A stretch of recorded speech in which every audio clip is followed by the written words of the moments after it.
Bismillah, alhamdulillah, wa salatu wa salam ala rasulillah. Assalamu alaikum wa rahmatullahi wa barakatuh. Everyone, sorry I'm a little late, but I'm here now, alhamdulillah. And we have a lot to talk about, a lot to cover. This is going to be a very interesting Muslim Skeptic Live, inshallah. Hopefully, I'll bring you a lot of important information.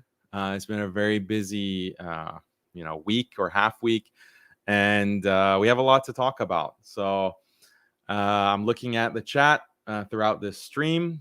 If you want to submit a super chat, the way to do that is to go to muslimskeptic.com, go to the donation tab, put your donation or your super chat amount and your message, and I will read that throughout the stream, inshallah. So in this stream, just to give you a sense of the organization, first I'm going to give you backstory, like what was this situation with Suhaib Webb.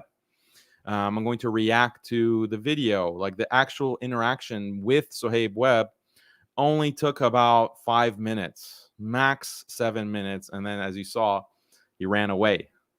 So that I'll give commentary, more background on what exactly happened, what led to it, some of the things that you weren't captured on camera. I'm going to give you those details, and inshallah, we're going to see how Suhaib responded.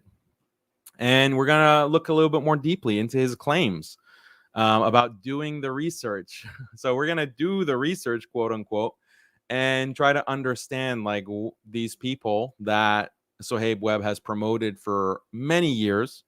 And we want to get greater insight about, this American Islam and this Dawa Mafia that Suhaib Webb is a part of. Because this was like a big disaster for the Dawa Mafia, like this whole confrontation between me and Suhaib Webb, a huge disaster. Why was it a disaster? We're going to talk about that. We're going to talk about this kind of liberalization of Islam. What is the whole purpose of it? Like, what is their goal? What has been their goal for the past 20 years? What is the state of this liberalization of Islam project? How does it work? What effect or what significance does it have for the rest of the world, Muslims in the rest of the world? So we'll talk about that. Then we'll look at Suhaib Webb's response, inshallah. His response to the whole encounter, debate, confrontation, whatever you want to call it. He put out like a 20 to 30-minute response video with his thoughts. I'll take a look at that and I'll react to that as well, inshallah, give you my thoughts. So yeah, let's just get right into it. Let's not delay. And I'll get in my little headphones here. So how are you guys doing?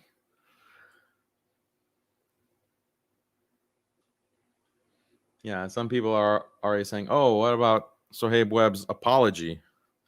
Yeah, we'll look at the apology, quote unquote. I mean, this is the thing. Like, they put out these compassionate imams, they get caught. The backlash gets too big. Like, this material is going viral. His name has been trended, and he hasn't trended in a long time. But unfortunately, he's trending for something that he's doesn't want to be trending for. And it's like a huge disaster for the Dawa Mafia. But people say, oh, he put out a response. The backlash was so much that he has to put out a response. But the response, where's the apology? Like, how is he apologetic? Like, this is just people who are emotionally attached to the man. They just want to ignore. Like, they just want to move on. Oh, he apologized. Let's move on. Oh, he acknowledged his mistake. Let's move on. Like, they're constantly pushing so that we don't pay attention to what actually happened. Because if we do the research, if we look in detail about what actually happened, we'll realize that, wow, this is much worse than we have realized. This is a cancer that is metastasized. This is something extremely disturbing when we actually do the research. So people are worried about that. The fanboys are worried that more and more is going to come out. So they want us to constantly move on. He already addressed it. He already put out his apology. No, he didn't. He didn't apologize for anything. He apologized. We'll see if he apologized for anything. What is the nature of that apology? So let's get the video up.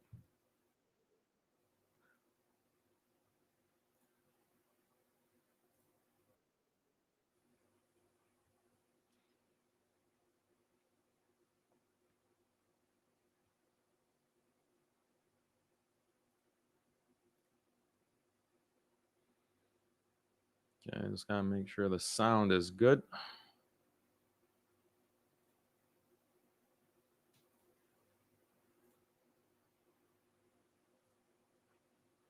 So I noticed a lot of you loved the 4K.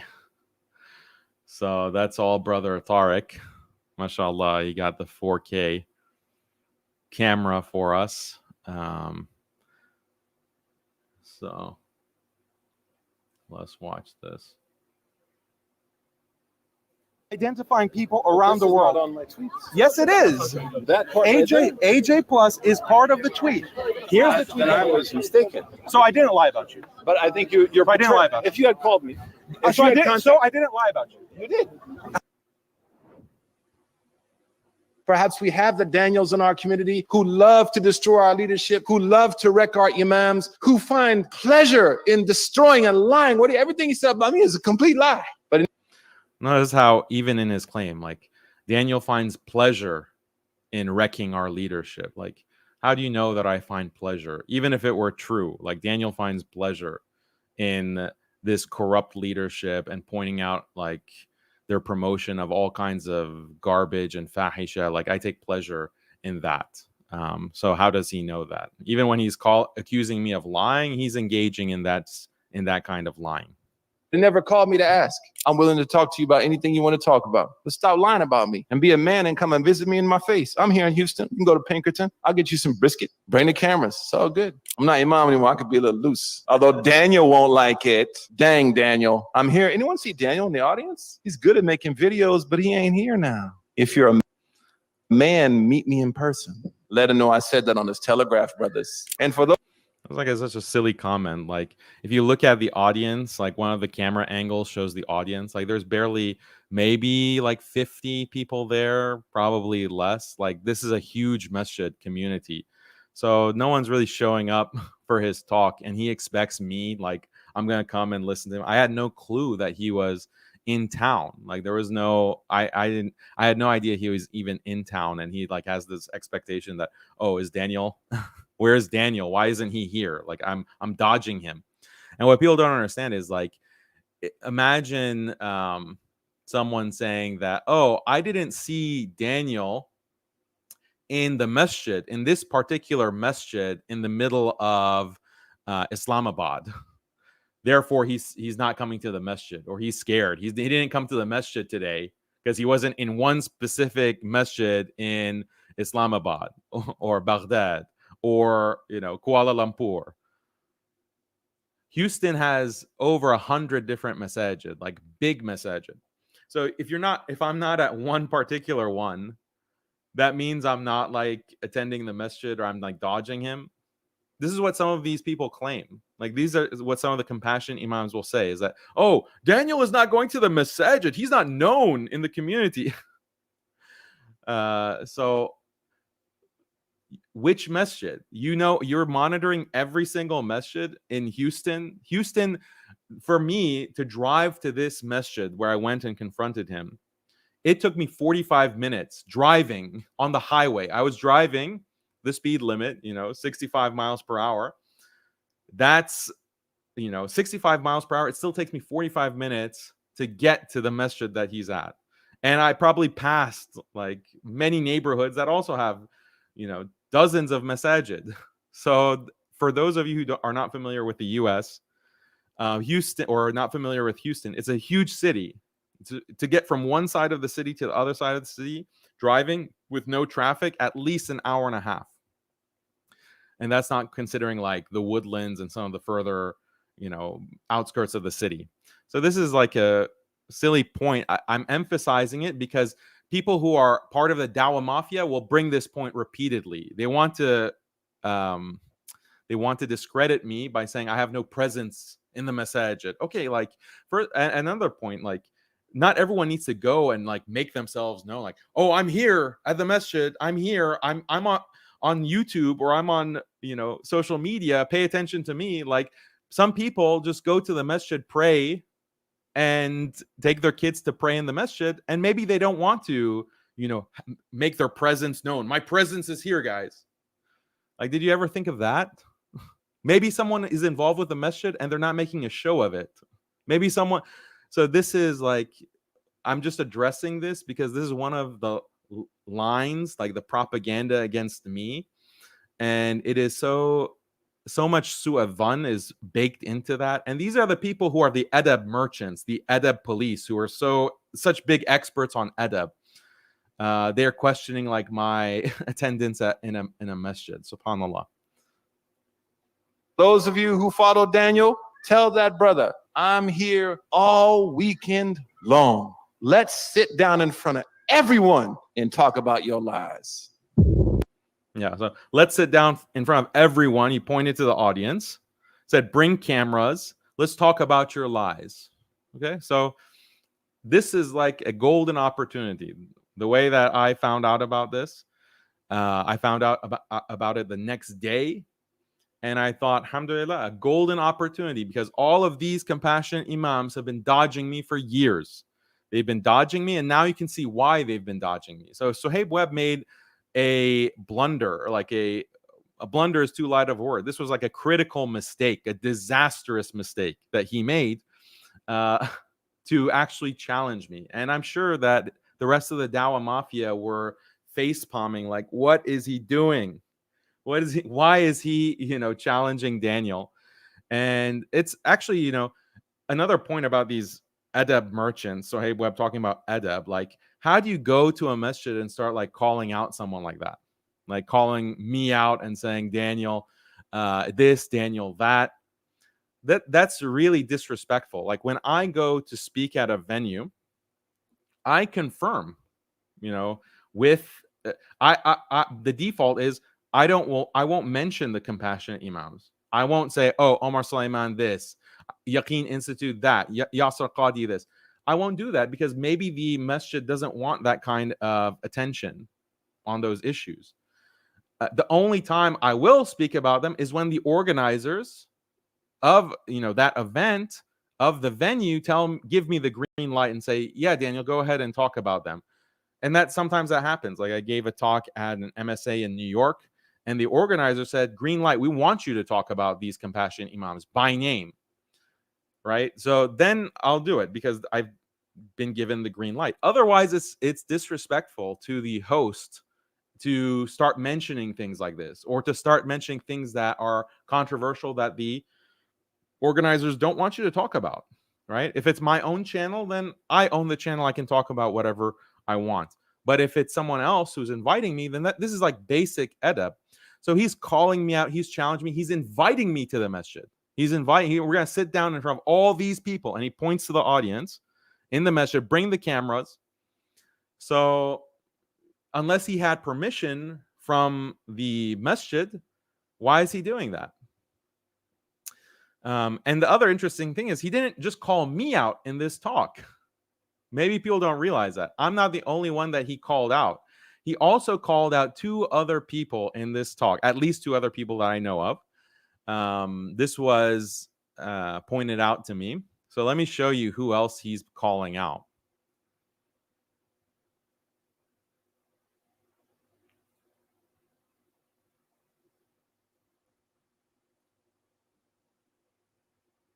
Came out yet.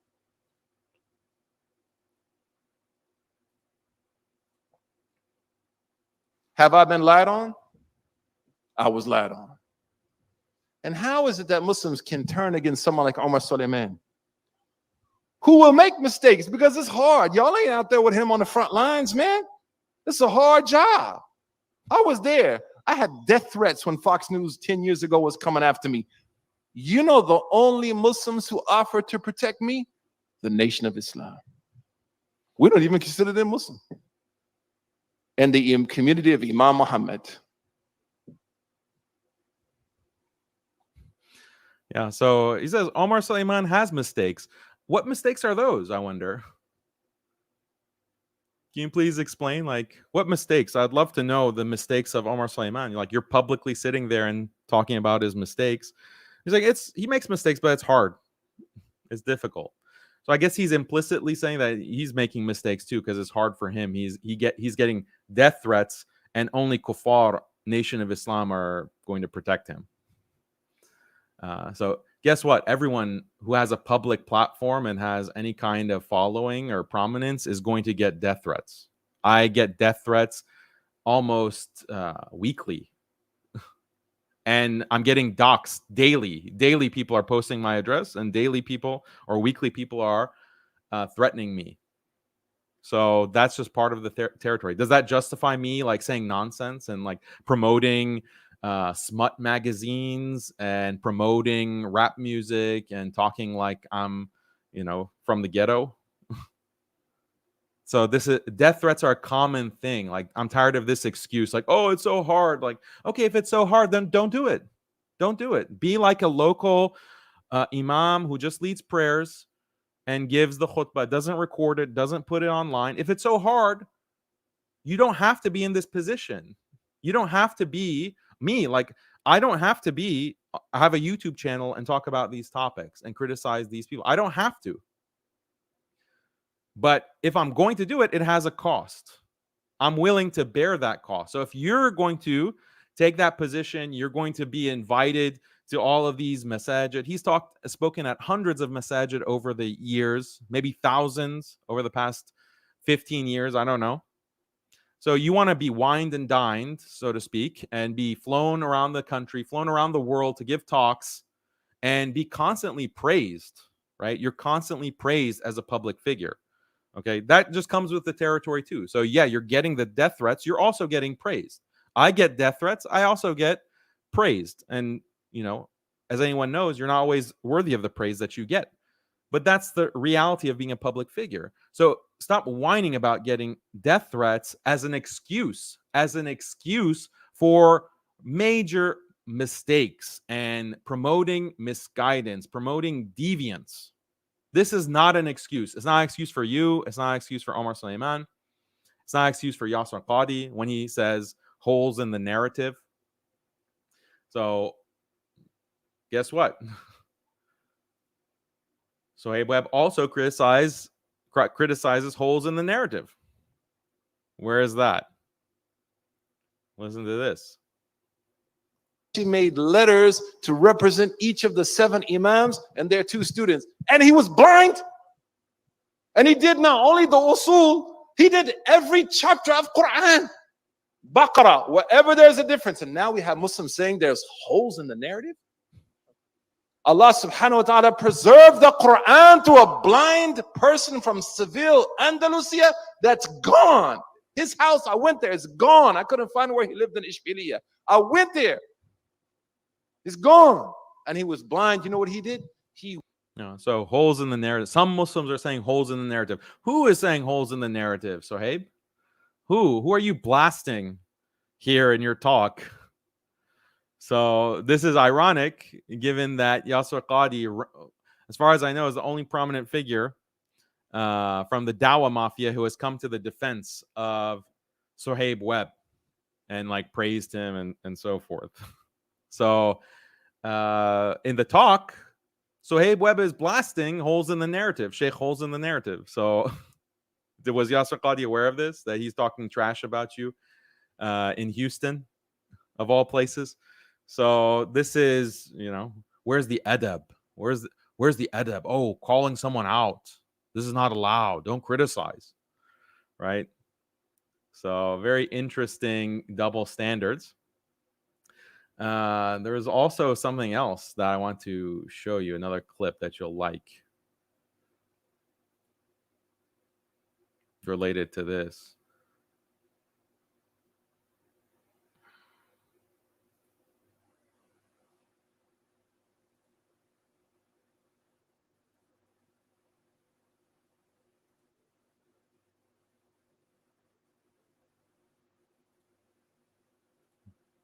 How do I open this?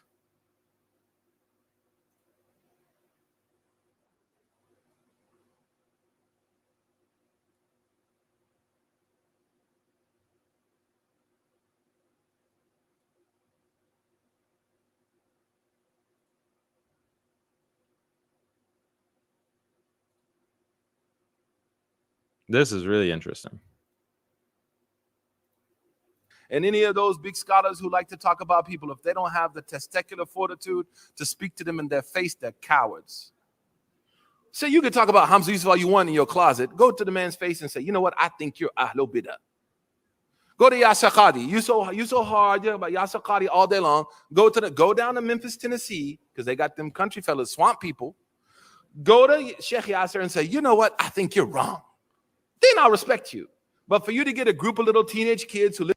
So I wonder, he was talking trash about Yasir Qadhi in the masjid. Did he have the testicular fortitude to go up to Yasir Qadhi and say, hey, man, your holes in the narrative is completely off. Don't you know about this and that?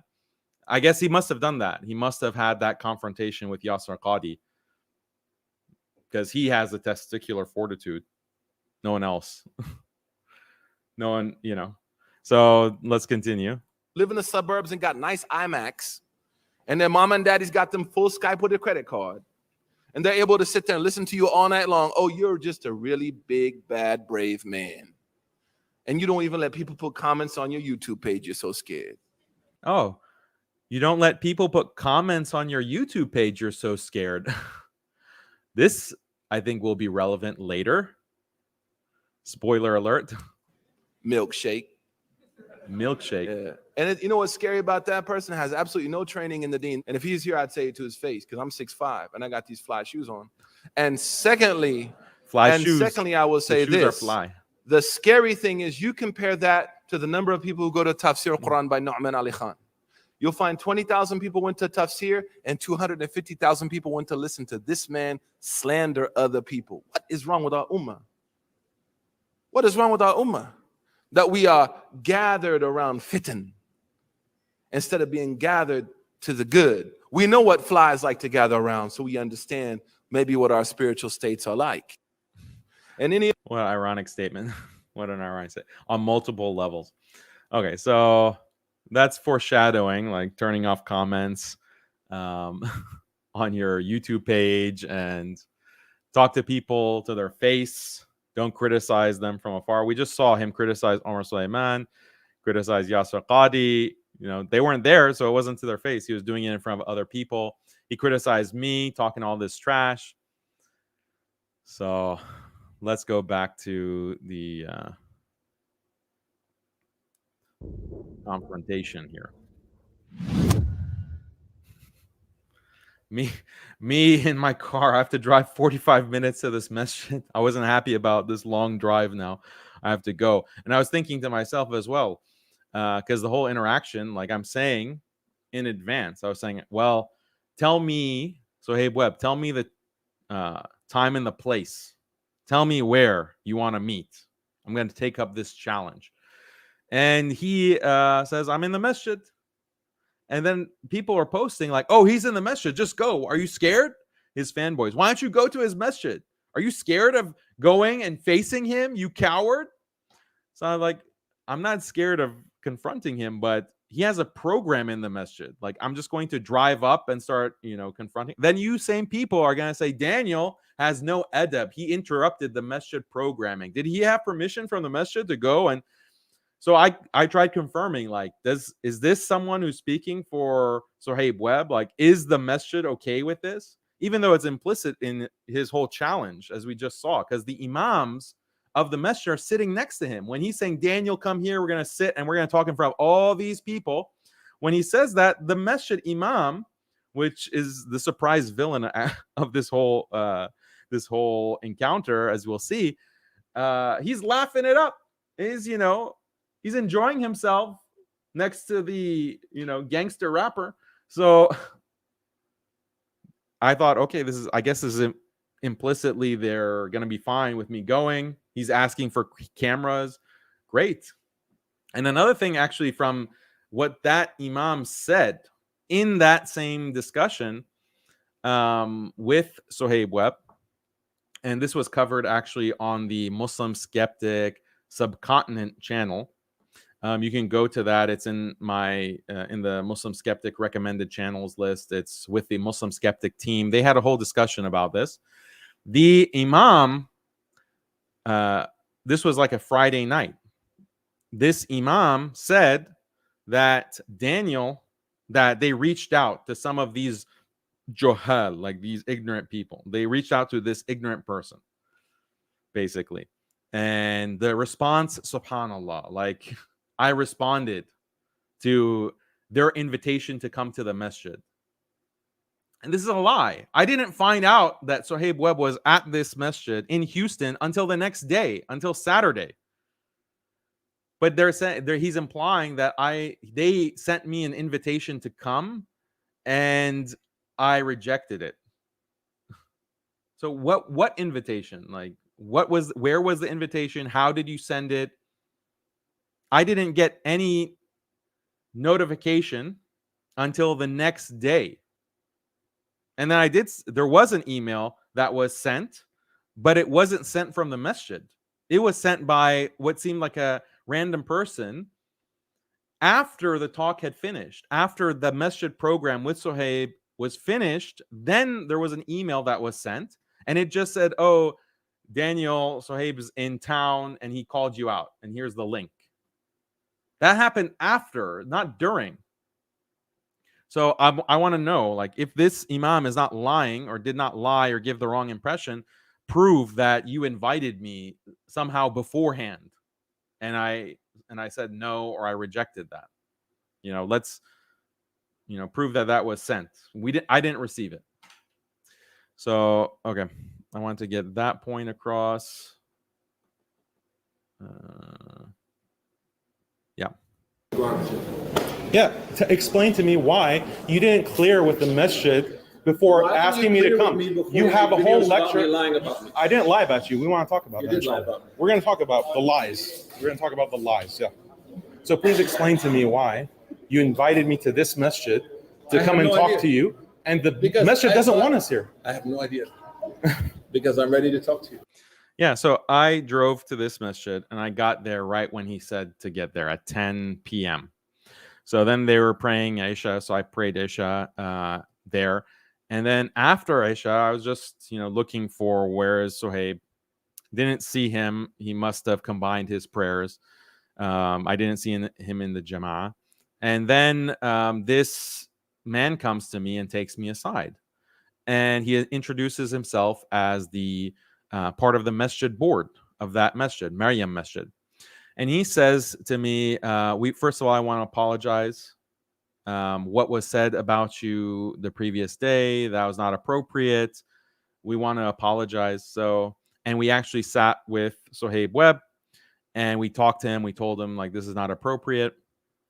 But we can't have this here. Like, you can't have this discussion with him here in the masjid.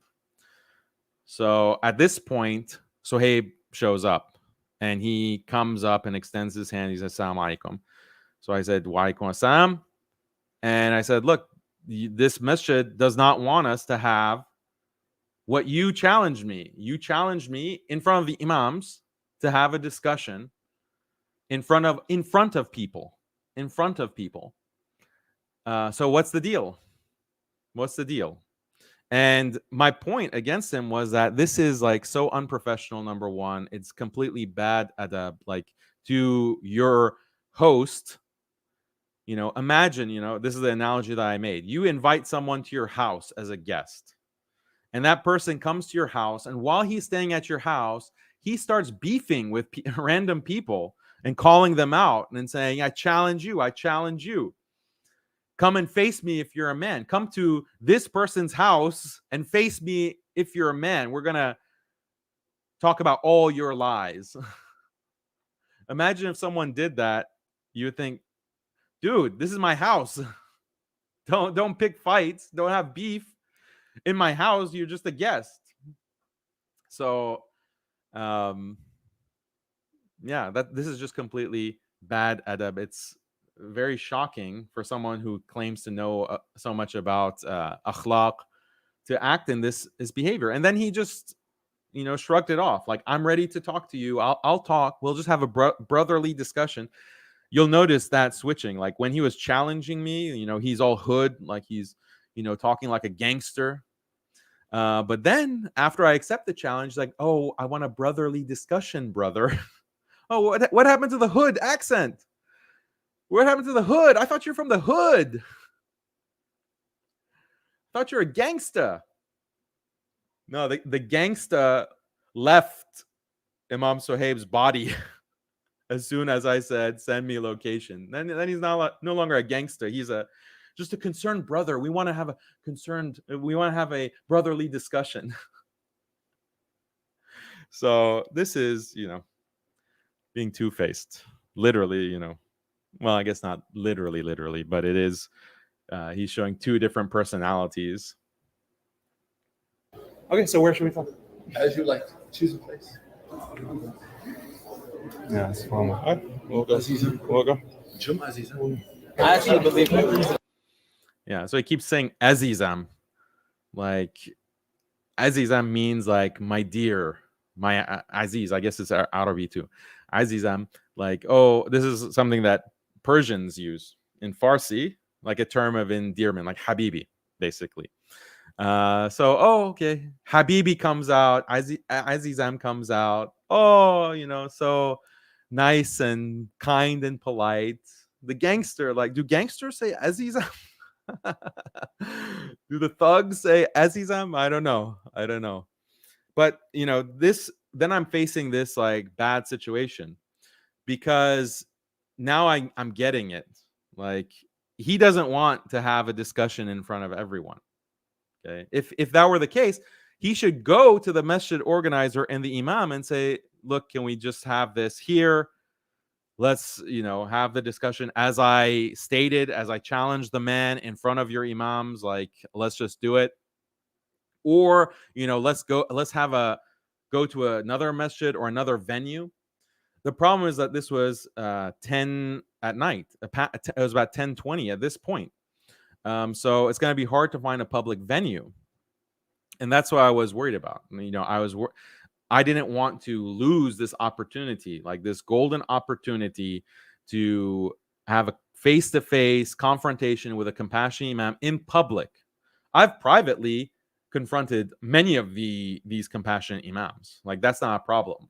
But there's no accountability when you have a private discussion. You need to have a public discussion so that their contradictions are clear for everyone to see, and everyone can see that they don't have a response. And that's why this is a disaster for the compassionate imams and the entire Dawa Mafia, because their claim for all these years has been that Daniel can only make videos, and he exaggerates in these videos and he lies in these videos. But Daniel would never be able to confront an actual scholar.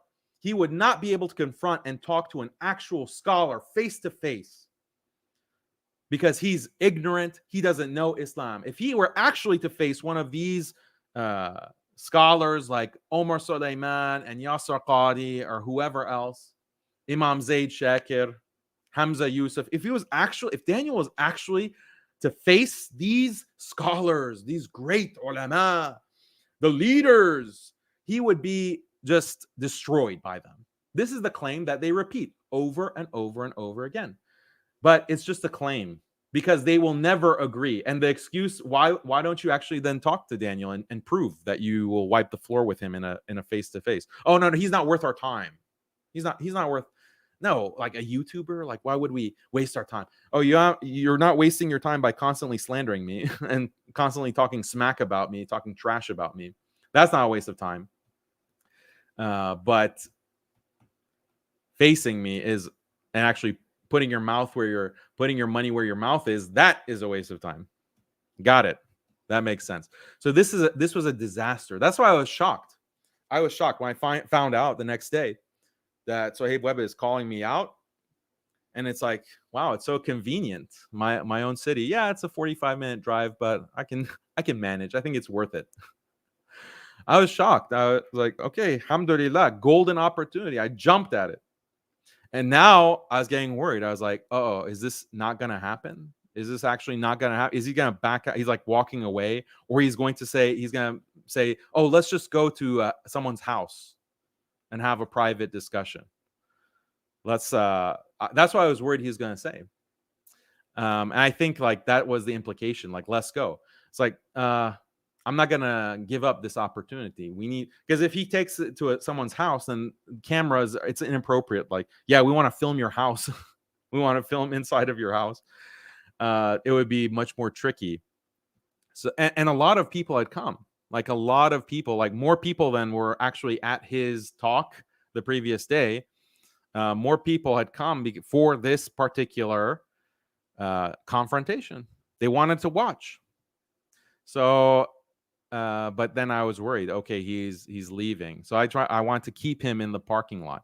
What happened was we walked out. See right here in this shot, we're right outside the masjid entrance. Like, this is a huge multi-million-dollar masjid. And then he had left towards the parking lot. So in between the parking lot and the masjid is like this kind of bridge. It's like a moat maybe.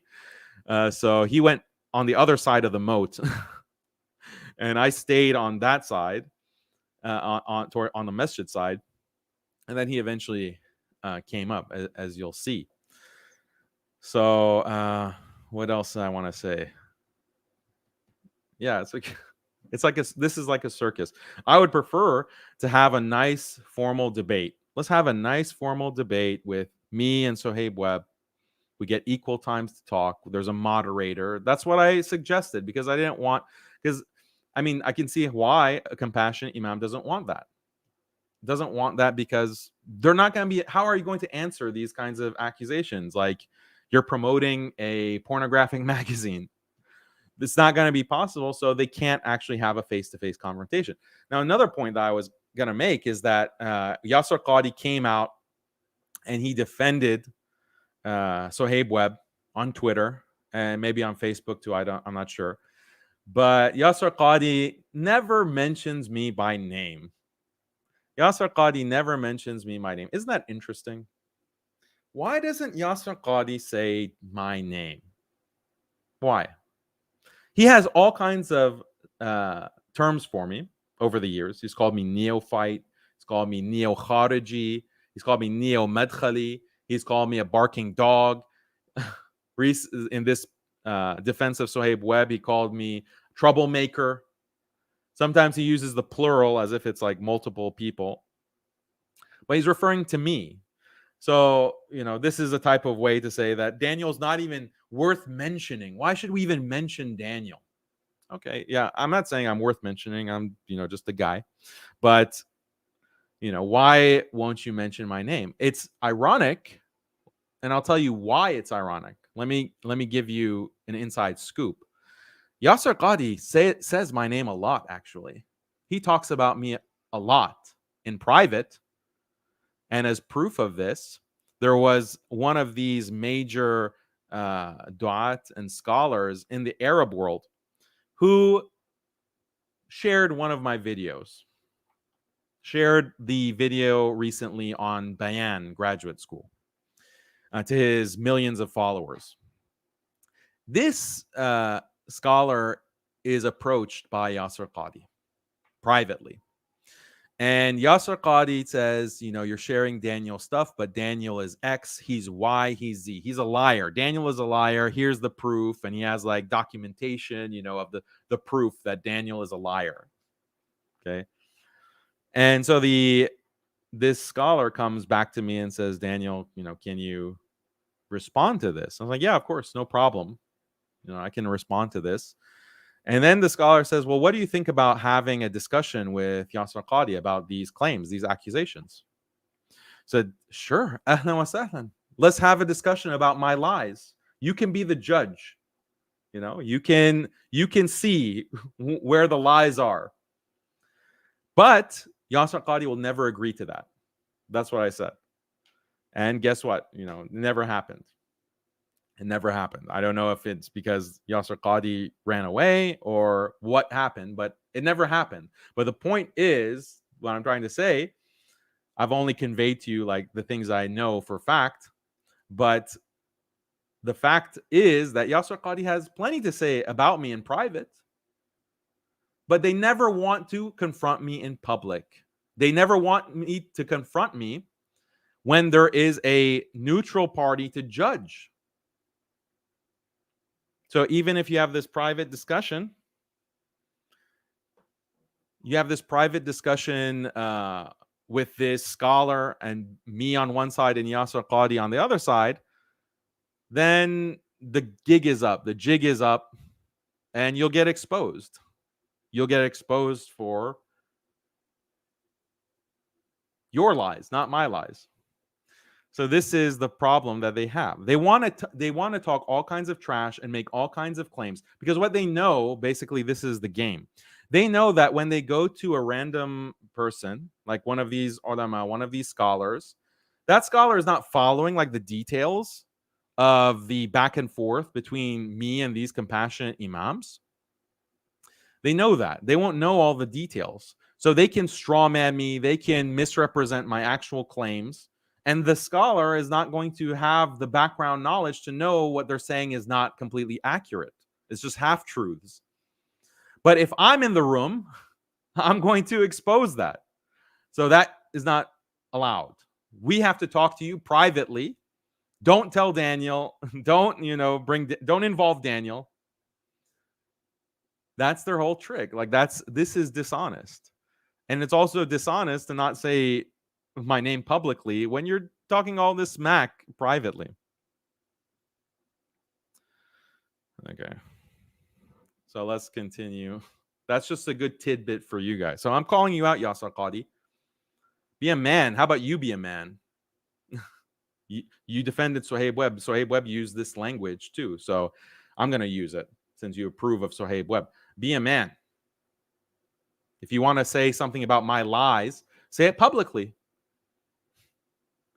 At least Suhaib Webb, as deviant as his positions are and his views are, at least he was man enough to say something publicly. At least. And it reached me eventually.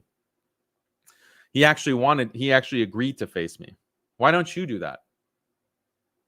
Omar Sulaiman, same thing. Why don't you agree? Don't stop this, campaign against me, this private campaign. They want to give the impression that, oh, Daniel is so aggressive. Daniel is attacking us nonstop. And we're just being quiet. We'll let Allah defend us. We will let the Malaika defend us from this liar Daniel, who is just so aggressively attacking us. We will see on Yawm al-Qiyamah. That's the public image that they want to give of like being pacifistic and so innocent. And Daniel's this aggressive brute. He's just constantly banging on the doors and shouting and has all these videos, no adab. That's the image that they want to present. But in reality, they're behind closed doors in private, messaging frantically, contacting people, spreading all kinds of documentations. Like they literally have documents that they've created just for me, just about me, like refuting Daniel. And they're passing this to people. Okay? This is information from this Arab scholar who has millions of followers, as I mentioned, who shared the Bayan Claremont or Bayan graduate school video. So, yeah, this is deception, deception.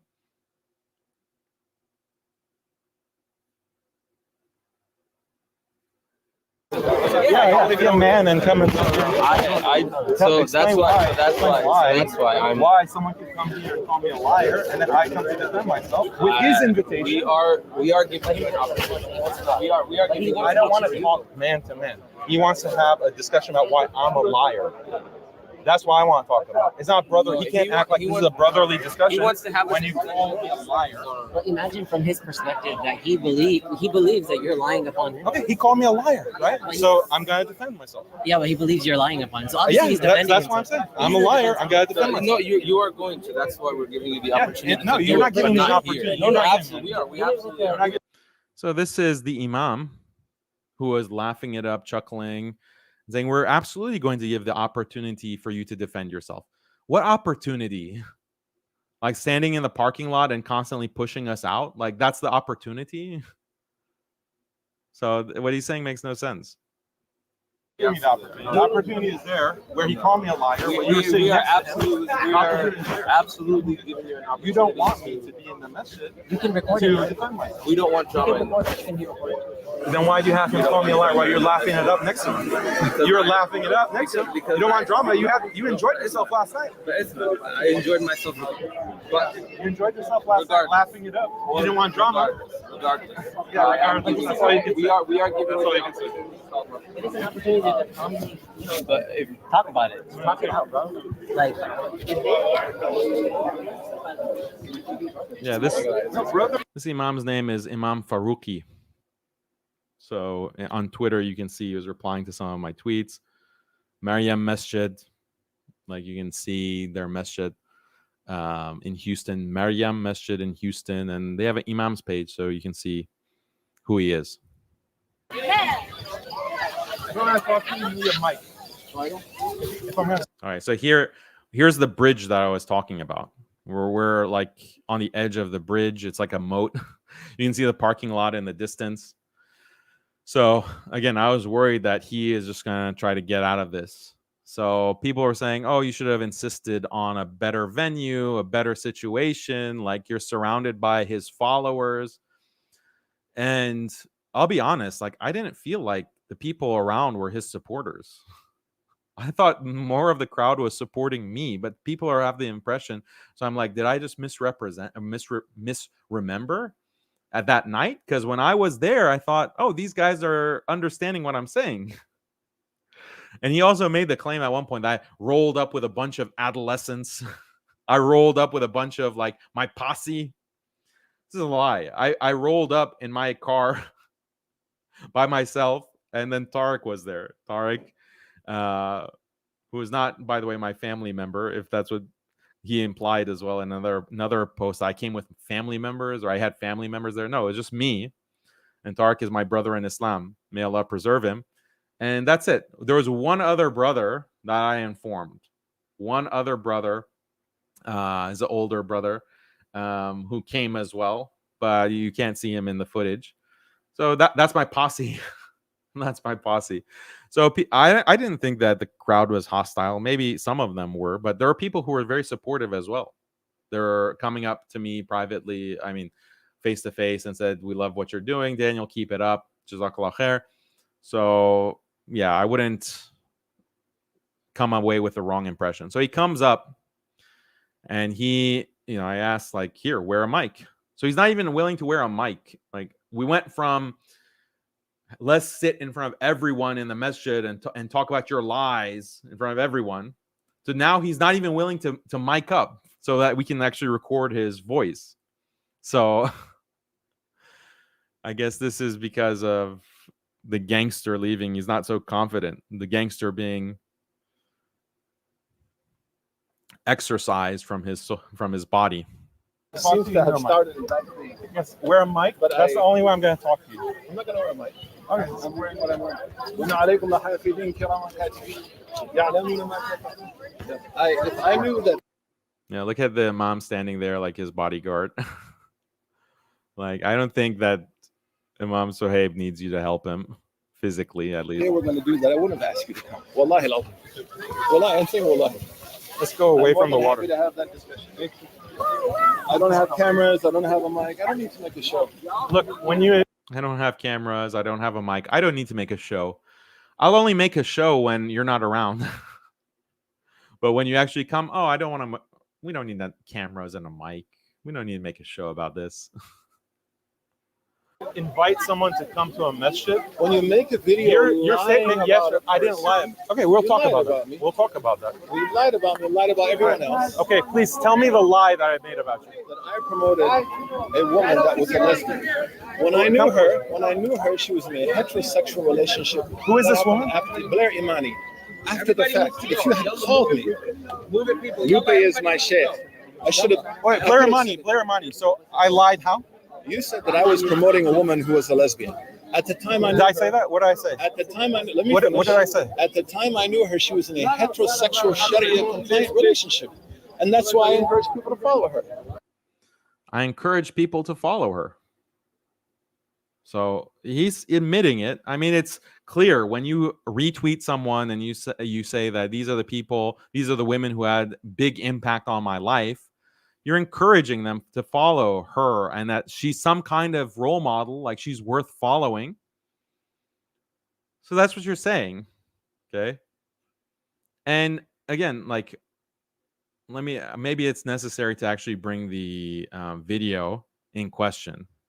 Like what he's referring to is a video that we made about him. So give me a second, and I'm going to pull that up because we need to see exactly what I said. That's not what I wanted to do.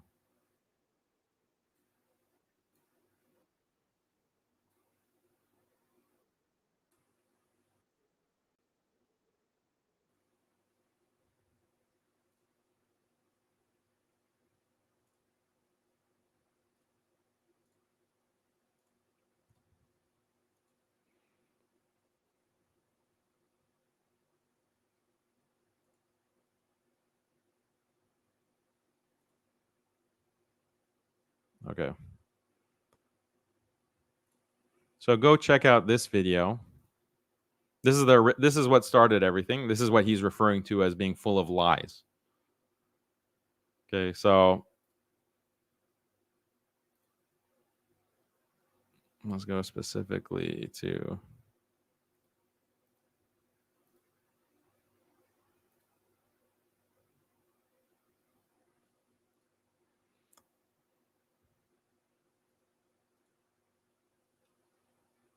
Suhaib, many women greatly impacted his life. He tweets, Muslim women who impact my life for the better: Blair Imani, Mariam Sop, Marwa Balker, Tamara Gray, Ingrid Matson. Who are these women? Blair Imani self-identifies as queer, is a BLM activist, and gives TED Talks about how there's no contradiction between being LGBT and Muslim. What a shiro. Then there's Okay, so do you understand this? Okay. Do you understand what was said? Let's see if you guys get it and understand more than Suhaib Webb. So I never said Suhaib Webb promoted a lesbian queer. He promoted someone who has all this affiliation with lesbian queers, and eventually, very soon after his promotion, became a lesbian queer. But the point was, in this video, let's look at who these people are. Let's look at who they are and Suhaib Webb's promotion of them. And these are the type of people that he promotes. These are the type of people he promotes. He promotes them in the highest of praises. Does he ever denounce them? Does he ever retract his promotion of them? Even in this confrontation, he didn't retract his promotion of Blair Imani and say, yeah, I made a mistake in promoting her. I should never have promoted her. Or given that I did, I'm telling Muslims that I condemn her. Do not follow her. Do not follow these people. He never did a retraction like that.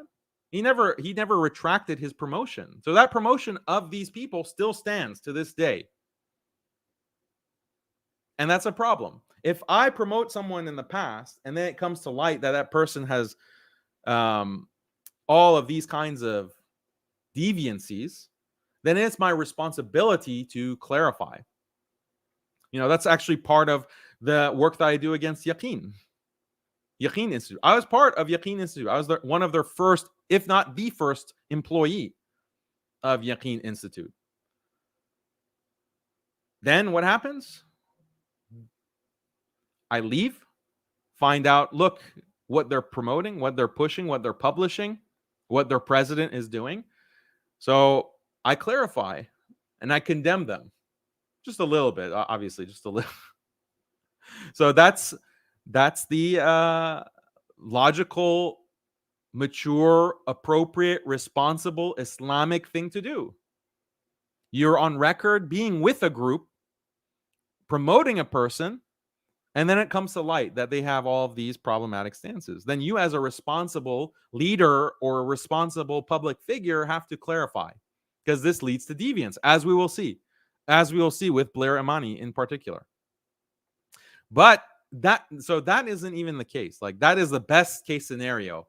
The best case scenario, that Blair Imani was like this upright Muslima, like a real role model, an amazing Muslim woman. like the Sahabiyat. And Imam Suhaib is saying, these are the women. She is amongst those who have had the greatest impact on my life. And then she becomes a queer. Even in that case, he should retract and clarify. But that's not even the situation. That's not even the situation. And nowhere in either of these situations am I lying, as you see. But the real situation, which is even worse, is that she was not like this upright Muslimah when he promoted her. Yeah, she was in a heterosexual relationship, he claims. But that doesn't mean she was like an upright role model that needs to be promoted in this kind of superlative way. Look at his tweet. Muslim women who impact my life for the better. And he's saying, and he said, you heard him, I encourage people to follow her. Where is the lie? Where is the lie? Where is the lie? That's our rallying cry. Where is the lie, Suhaib Webb? You didn't understand the point. Like, that's the best kind of husn dhan I can give you. Like, you didn't understand the point, and somehow you worked it in your mind that I said that you promoted a lesbian as a lesbian, like, and you told people, follow this lesbian. Where did I say that? Like, you worked that out in your head somehow, but that's on you. That's not on me. I didn't lie. I just presented facts. I said, this is who you're promoting, and these are who the people are that you're promoting. And you're responsible for that. You're responsible for who you promote. Very responsible, because this has a huge impact. This is the cancer of the Dawa Mafia. They have no accountability. Look at how much they promoted someone like Linda Sarsour. Look at how much they promoted someone like Ilhan Omar. They take someone who has this popularity in the wider degenerate culture, and just because that person identifies as Muslim, then suddenly we have to bring that person and promote them in the masajid, promote them on the mimbar, praise them and say, oh, this is our shiro, this is our role model, like what ICNA did with Ilhan Omar at that disastrous conference that they had 2 years ago. They keep doing this. Why? Because it gives them relevance. It gives them popularity. People are going to come to your conference if you're promoting a popular politician or a popular figure in the mainstream. You're going to benefit from that financially and in other ways. This is selling out. You're selling out the deen because you're bringing a deviant and you're platforming a deviant for your own benefit, for your own pocket, for your own popularity. Shame on you. Shame on you, people. Allah will hold you to account for this. And you have not renounced them. You have not renounced any of them. I want to see these compassionate imams denounce and condemn these figures that they promoted for years. Politicians, activists. Sometimes they're still involved with them. You must denounce and condemn them by name. If you do not do it, we will continue to criticize you for it. You will still be held accountable for it in the eyes of the Muslim community. It's as easy as that. It's as easy as that. You think you can, like Omar Suleiman, for example, you were part of Bayan Graduate School, this den of vipers. Your classes, you had more than one class with them, advertised at least. They're using you in their email advertisements, as recently as this year. Your image and your name is being used to promote a bunch of reformism. You can't just have them take down your name from the website and then be done with it. What about all the people who came to this institute on the basis of seeing, oh, Omar Suleiman is a part of it? And by the way, Suhaib Webb is also part of Bayan in graduate school, by the way. They come to Bayan Graduate School because of your name and your association. You need to clarify. Actually, this was a mistake. This is wrong.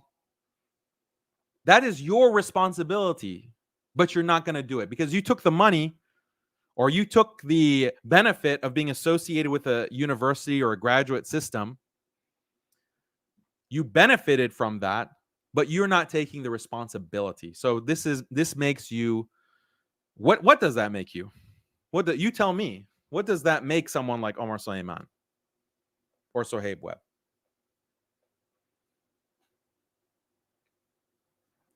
This is real accountability.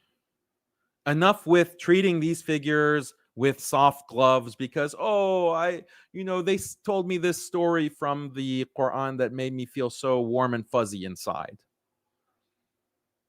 This is an emotional attachment.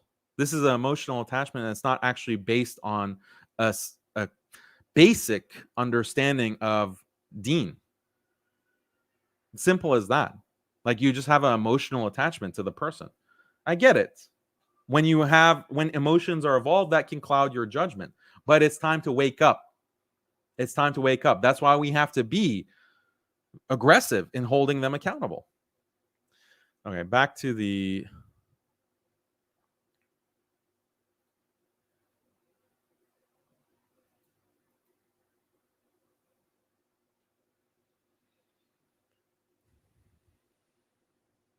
What did I say? At the time I knew her, she was in a heterosexual Sharia compliant relationship. And that's why I encourage people to follow her. So, should I show you your tweet? I know the tweet. No, your tweet promoting her. But this is when she was in a heterosexual relationship. No, look at your tweet promoting her. Right here. So as long as you're in a heterosexual relationship, then that makes it fair game to promote someone as a role model. Is that the logic? I don't get it. This is from February 2017. Blair Imani doing important and transformative work. Please continue. Blair Imani. See, this is the masjid now. In the background, you hear them saying, "Keep moving, go." They're these are the people who are providing the opportunity. So they don't want this to happen. I'm telling you, they don't want this to happen. They probably know that Daniel is going to bring up stuff that is going to embarrass this guy, and we're hosting him. We had this whole program, so just keep it moving. They want to push us out. But look at this tweet. Here, let me expand it so you can actually see. Where's the option?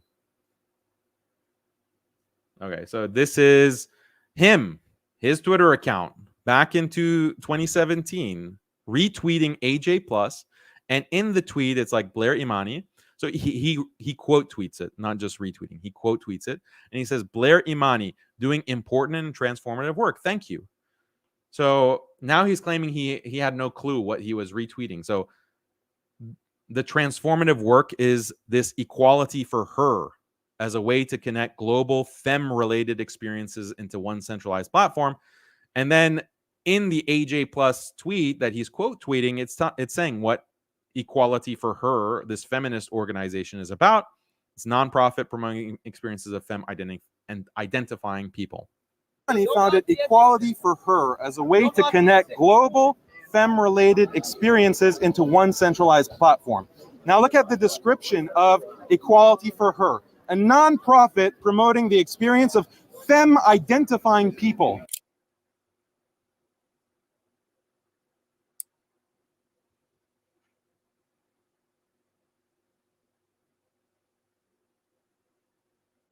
Femme-identifying people around the world. Not on my tweets. Yes. So femme identifying, you can already, this is back in 2017. They're already talking about transgender, because you might be male, but you're femme identifying. You're biologically male, but you're femme identifying, right? So this is transgenderism.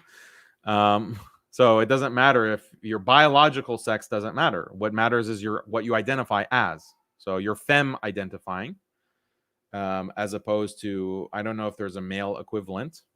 Obviously, you can have a female who identifies as a man, but what's male identifying, I guess, or man identifying? What's the But also, femme specifically has to do with lesbianism. That has to do with lesbianism. Yes, it is. That part AJ Plus. No, AJ Plus spotlights. This is part of the tweet. Equality for Her, and it has this made up picture, tabarruj everywhere. This is what he's quote tweeting. Is part of the tweet.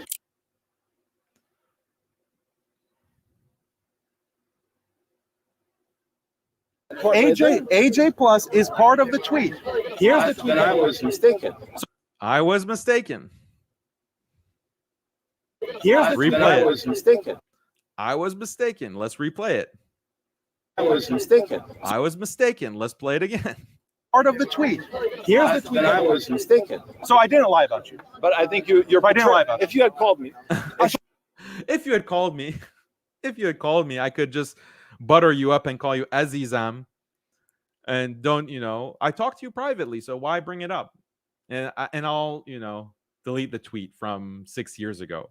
No, that's not what's required. What's required is for you to publicly say I made a mistake. That's the thing. Like, these guys want to say in their private discussions, like, oh, if you had only called me, what they do is they say, oh yeah, Daniel, you're right. I made a mistake. I'll do better next time. I'll do better. You've really opened my eyes, and thanks for your nasiha. I'll do better next time. And they move on with life. They continue to do what they always do. This is my experience. People are saying, oh, Daniel, why don't you contact these people privately? You need to talk to them privately. You have no adab. Newsflash, I have talked to them privately. Not Suhaib Webb in this particular instance, but other compassionate imams. Omar Sulaiman has been talked to privately. Yasser Qadi has been talked to privately about these specific issues, promoting these activists. I have talked to them privately. Not just one conversation either. So what do? I'll tell you what is the gist of these conversations. Like, yeah, you're right, but there are other considerations, so we have to balance things out, and I'll try my best. Thanks for bringing it up. And then they continue to do exactly what they've been doing, let alone like stopping. Okay, maybe it would be something if they stopped doing it. They stopped promoting people like Linda Sarsour. They stopped signing on to these kind of statements like they did back in 2016, like the open statement on the Orlando shooting. Like, maybe if that would be something, they just stopped and their behavior actually changed. Okay, I could say there was an effect, a positive effect of the private discussion. But that's not what happens. They not only, they continue their behavior and they don't rectify what the previous harm that they've done. So there's no like you could say that, fine, it's permissible. Like, this is an argument. Like, let's steelman the compassionate imam argument. Like, okay, it's permissible to do inkar, to like condemn one of our mistakes publicly. Maybe they would admit that. Like, Islamically speaking, you can criticize. This is part of Amr bil Ma'ruf wa Nahi anil Munkar. No one really disagrees with that, other than deviants like Medkhali, bootlickers, and these compassionate folk. But they could say that it's permissible, but it'll have more benefit. It'll have more impact if you actually approach them privately and talk privately. That'll actually have a better result. This is what people will try to claim. But my experience has shown the exact opposite. It doesn't have any benefit. It actually makes things worse because you're neutralized. When you talk to them privately, this is what they do. If you talk to them privately, their expectation is that you're not going to say anything publicly. Oh, and if you do, they'll say, Daniel, what the heck? We talked about this privately. I thought we were in agreement that these are nuanced, complex issues. Why are you going out and spreading this against me? This is a betrayal. I thought we were friends. This is their attitude. So if you like, their expectation is that I talked to you privately, therefore case closed. It's done, issue resolved. Yeah, it's resolved for you because you don't have to do anything. You don't have any rectification to make. It's not case solved. It's not problem solved. So it actually makes it worse when you talk to them privately. Like, you're actually, because then what they say when you come out publicly, and they have done this with me, is that they'll go in their private circles and say, yeah, I talked to Daniel privately and he agreed that issues were balanced, or we need balance and there's nuance in it. That's what he says privately, then, but publicly he goes and blasts me. So this shows that Daniel is two-faced, and Daniel is only out for some drama and for likes on YouTube and some whatever clout. So they misrepresent the private conversation that we had. Misrepresenting the private conversation we had. This is why I refuse to talk to these people privately. I refuse unless there is some recording or there is some neutral party that can testify to what actually took place. So this is the response to people saying, "Oh, just talk to him privately." So I didn't lie about you. You did. How? 'Cause if you Here's contacted her with a lesbian organization. At that time, You're it wasn't retweeting lesbian. her. At that time, she The was in a organization, heterosexual the relationship. organization is for femme At that identifying time, people. as Here's my your knowledge, tweet. It wasn't. Here's your tweet. According to my knowledge, it wasn't. It's in the tweet. So you didn't read the tweet. You didn't understand it, despite saying this is important work and praising Blair Imani for it. You didn't actually read what the whole tweet was about. Yet this man has the audacity to say, I don't do the research. I don't do the research. But here he's admitting that he can't even read what he's retweeting and praising. Tweet from February She 2017. was in a heterosexual So relationship. you promoted her in March 2017, right?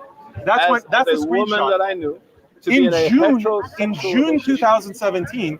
Yeah, all these women, as far as I can tell, are deviants. So Ingrid Mattson, Tamara Gray, feminists. Ingrid Mattson is really bad because she's also like pro-LGBT and pro-reform. Tamara Gray is more like this feminist sheikha.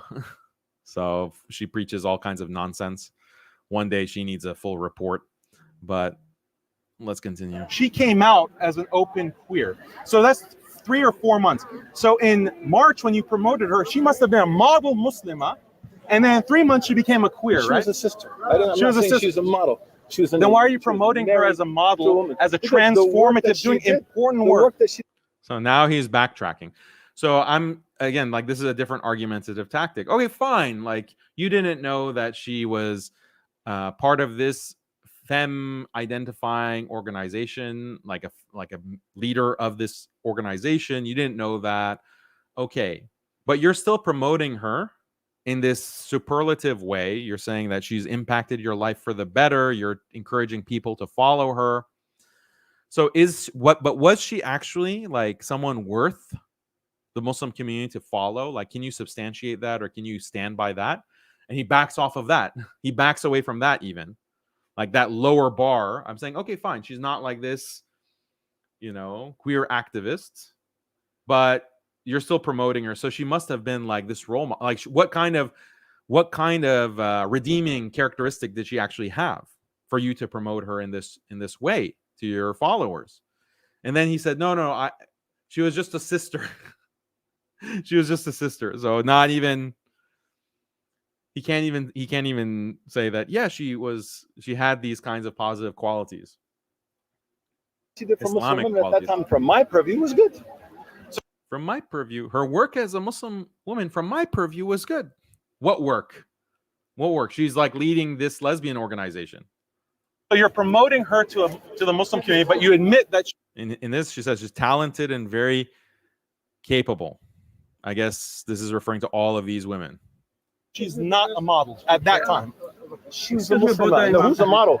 Who's a model? Who's a model? What do you mean? What does a model mean? You mean she has isma, or she has mistakes like everyone else? So you can promote anyone. Everyone has mistakes, so you can promote anyone. Like, this is his argument. Of course, she's not sinless. She's not masoom.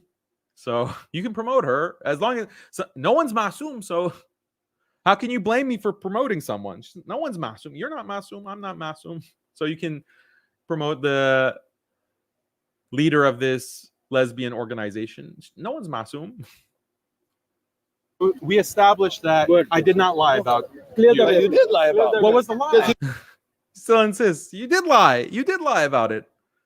SubhanAllah. Like, even when you show them the evidence and the proof, they will not accept. This is like so clear and obvious.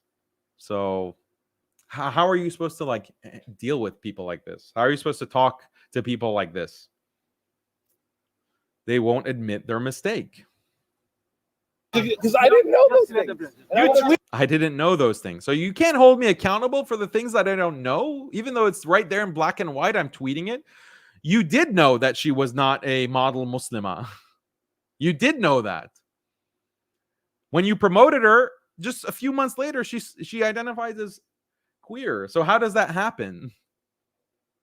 It didn't mean she was like, you know, what can I say? This model Muslimah in the sense of she's praying, she has actual proper hijab, not like this turban hijab. She actually has this kind of qualities, Islamic qualities that are praiseworthy, and that's the reason that you promoted her. No, you were basically acknowledging she didn't have any of those qualities, or at least you couldn't name one, and yet you feel justified to promote her. So what did you not know? You knew the kind of person that she was at that time. You tweeted her. You have a mic, right? You have a mic. Let's walk. The exit is being blocked. Here's the Imam. This here in the left is the masjid board member. They're just they've seen enough. They've seen enough. Let's walk. No. This Imam can call me a liar. We're establishing I'm a liar. Let's walk. Give your brothers the benefit of the doubt. Who wins? Take it easy. Continue. No, they want to. They're telling us to leave. Only the shaitan wins. It's okay. Normal conversation. No one wins. A brotherly conversation. Let's take it down a notch. He's still. Do you also notice how much this guy is touching me? Like, I didn't consent to that. Why is he putting his hands on me? He's constantly like touching my shoulders. Like, get your hands off me, man. Like, I'm not like your son that you're touching me like this. So I was annoyed by that. But what can I do? Like, the camera is on, and if I show any kind of like brushing it off, oh, see, proof. Daniel is an insincere liar. He brushed Imam Suhaib's hands off of him. It's like very condescending to like hold someone on the shoulders like that. So like it's just, you have to be calm and collected and avoid giving them anything that they can use against you. The smallest thing, even if you don't give them anything, they're going to fabricate some kind of claim about you. Like you said, oh, Daniel's lips were trembling. This is what Suhaib Webb was posting after this. He went home or wherever, his hotel or wherever, and he posted on his Facebook, oh, Daniel came with his posse. What posse? Daniel came and his lips were trembling. He was confused. What was the confusion? I came there with a game plan and I was hitting each of the points. And so even if you don't give them anything, they will make up some kind of narrative out of thin air. So imagine if he's putting his hands on me and I like push his hands off. I'm like, get your hands off me, man. Or like push him off, like, don't touch me. Imagine the kind of things that they would say. It would destroy like the critique, like, because everyone would just focus on that thing. So you kind of have to be disrespected like this. Unfortunately, that's the nature of it. So I have to go actually pray Dhuhr. It'll just be a few minutes, but I want to show you while I'm gone, I'll just play this video so you can watch it while I'm gone.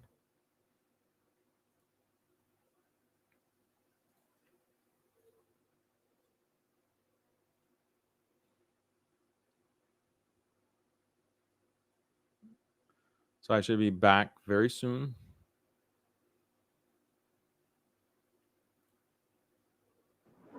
Suhaib Webb had some stern words for new Muslim convert Andrew Tate.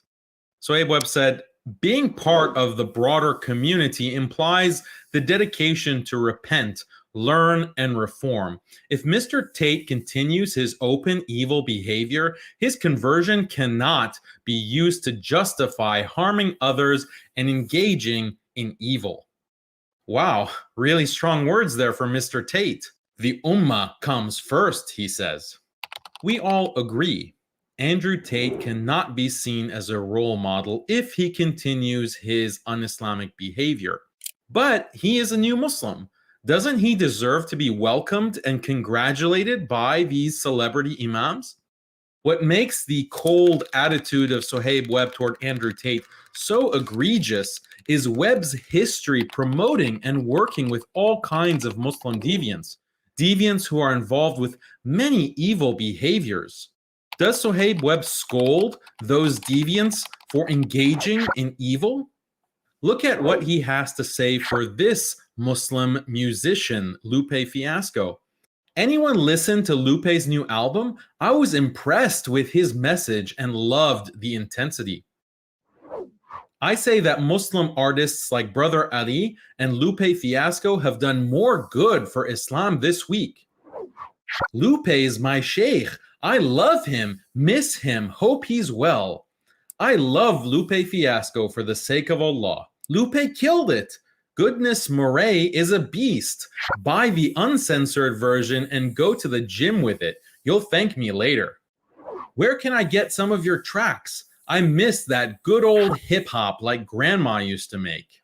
So Imam Suhaib really loves rap music, it seems. Look at this selfie he took with Drake and tweets it saying, "Interesting moment I'll share in the future." Imam Suhaib wouldn't try pushing this obscene musician onto the Muslim community, would he? Oh, come on. God's Plan, i.e. one of Drake's songs, brings to mind a number of questions about public good, charity, and service. I break that down and more from an Islamic perspective. Imam Suhaib gave a sharh, or Islamic commentary, on a Drake song as a lesson for Muslims. Just to be clear, musicians and rappers who are involved in all kinds of haram are an inspiration to Imam Suhaib. So where is the scolding? But it gets worse. According to Suhaib, many women greatly impacted his life. He tweets, "Muslim women who impact my life for the better: Blair Imani, Maryam Sob, Marwa Balker, Tamara Gray, Ingrid Mattson." Who are these women? Blair Imani self-identifies as queer, is a BLM activist, and gives TED Talks about how there's no contradiction between being LGBT and Muslim. What a shiro! Then there's Marwa Balkar. My name is Marwa Balkar. I am a 22-year-old student in Southern California, and I went viral for responding to Donald Trump's discriminatory comments against Muslims. Wow, she posted something against Donald Trump on Facebook. What a huge inspiration for our imams and Muslims everywhere. Then there's Sheikha Ingrid. If you want more information on this heretic, watch this video on the Muslim Skeptic channel or read the article linked in the description. But things get even worse.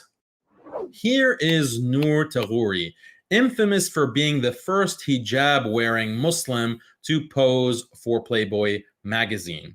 Imam Suhaib retweets this amazing achievement.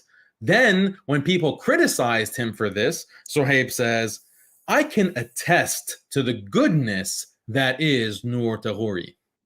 Let's move on to some even more cringe examples. In 2016, a new web series was published called The Secret Life of Muslims.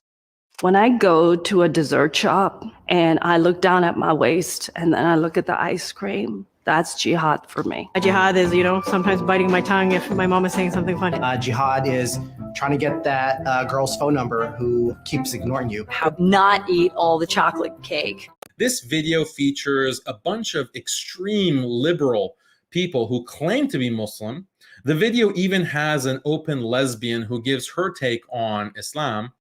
Guess which Imam had no problem making an appearance on this series? There's the inner struggle, the outward struggle. There's a military component to jihad, of course. Creeping Sharia, is that the remix of that TLC song, Creep?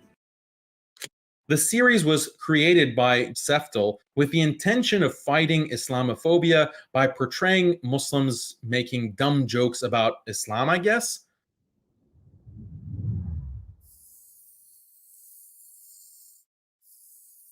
Seftel's prior experience must have helped a lot in making a series about Muslims. I wonder who is on the advisory board for this web series.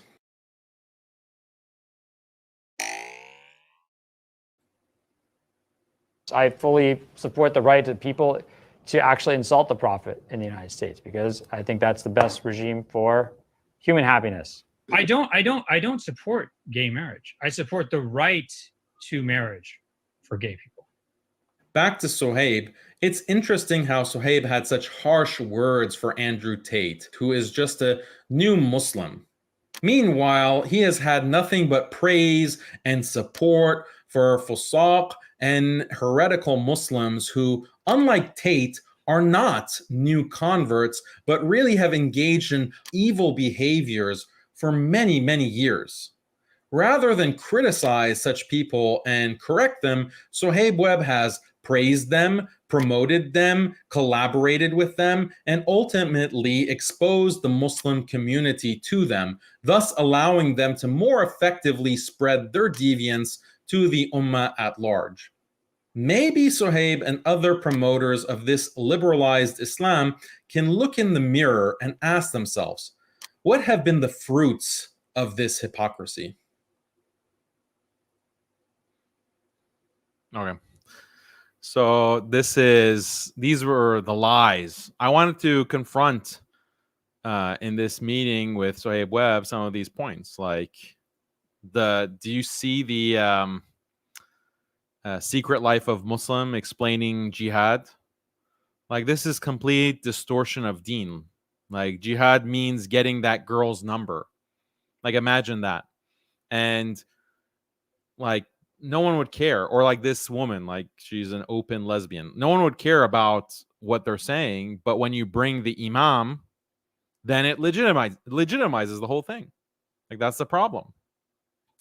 So I wanted to ask, like, how is this acceptable? Like, it's joking about deen, first of all, so that can be kufr, that can be outright kufr to be joking about jihad in this way or any other aspect of deen.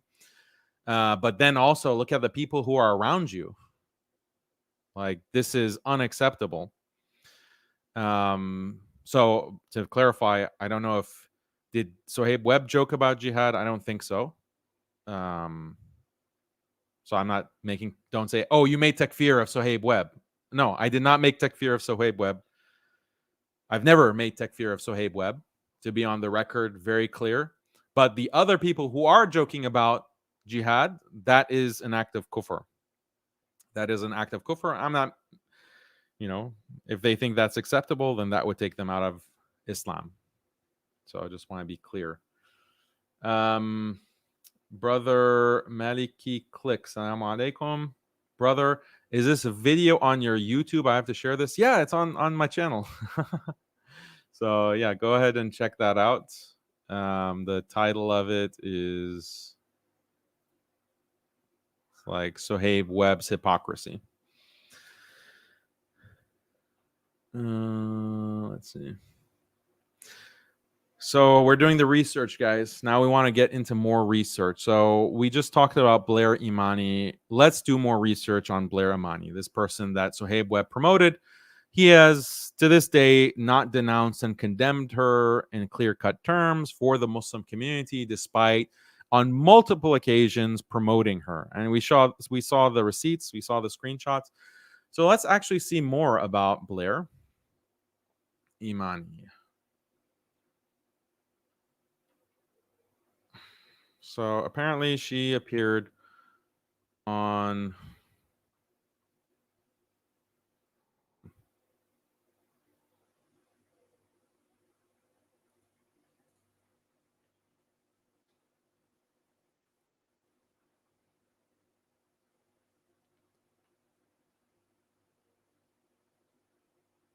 First Minute. Okay. So she was actually on Fox News. Look at this.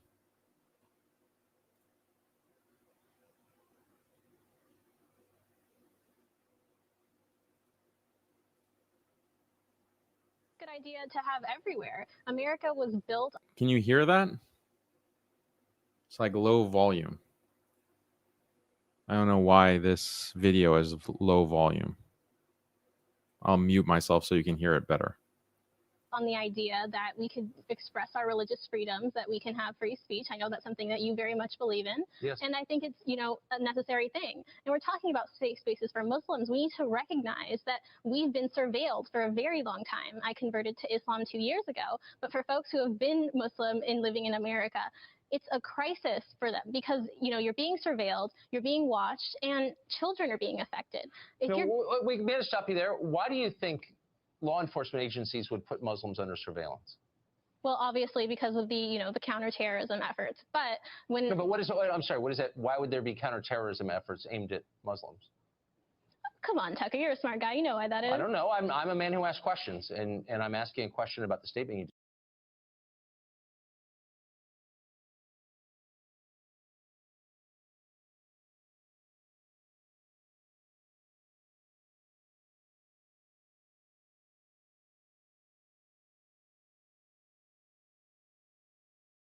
Just made. What's the answer? Absolutely. Well, there are, acts of terror committed in the name of Allah that do not, reflect the Muslim community. However, there is this. Well, they may or they may not. Sorry, guys. I was just saying that I'm sorry that I can't blur on this live stream. So, lower your gaze for this.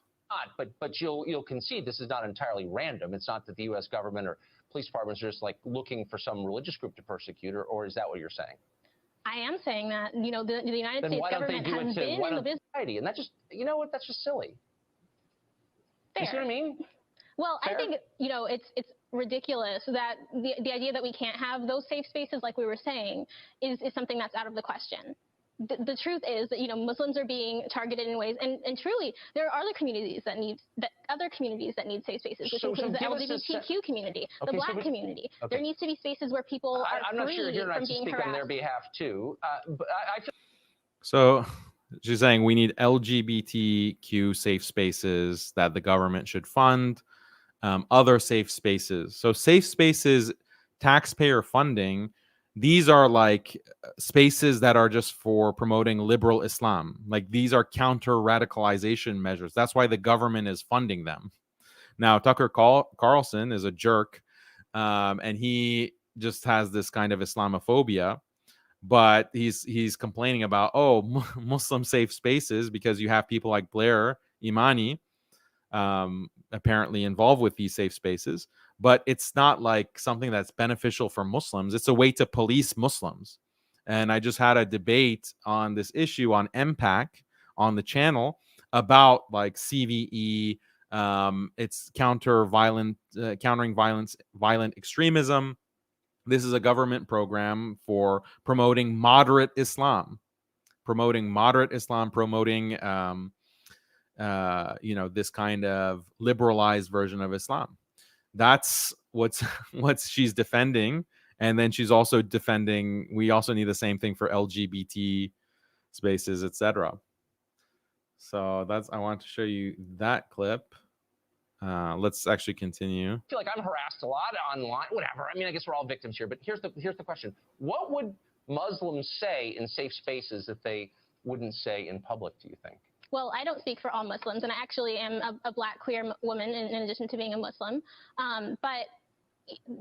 So from my own experience, when I go to the airport and I go to untangle, a pair of headphones and I get, visited by somebody from TSA, it's that type of thing. We have to look at the fact that it's not necessarily inflammatory things, it's the perception. In the safe space? No, this is a sincere question, though. You're asking for someone, not you, I guess, to pay for a safe space where people can say whatever they want.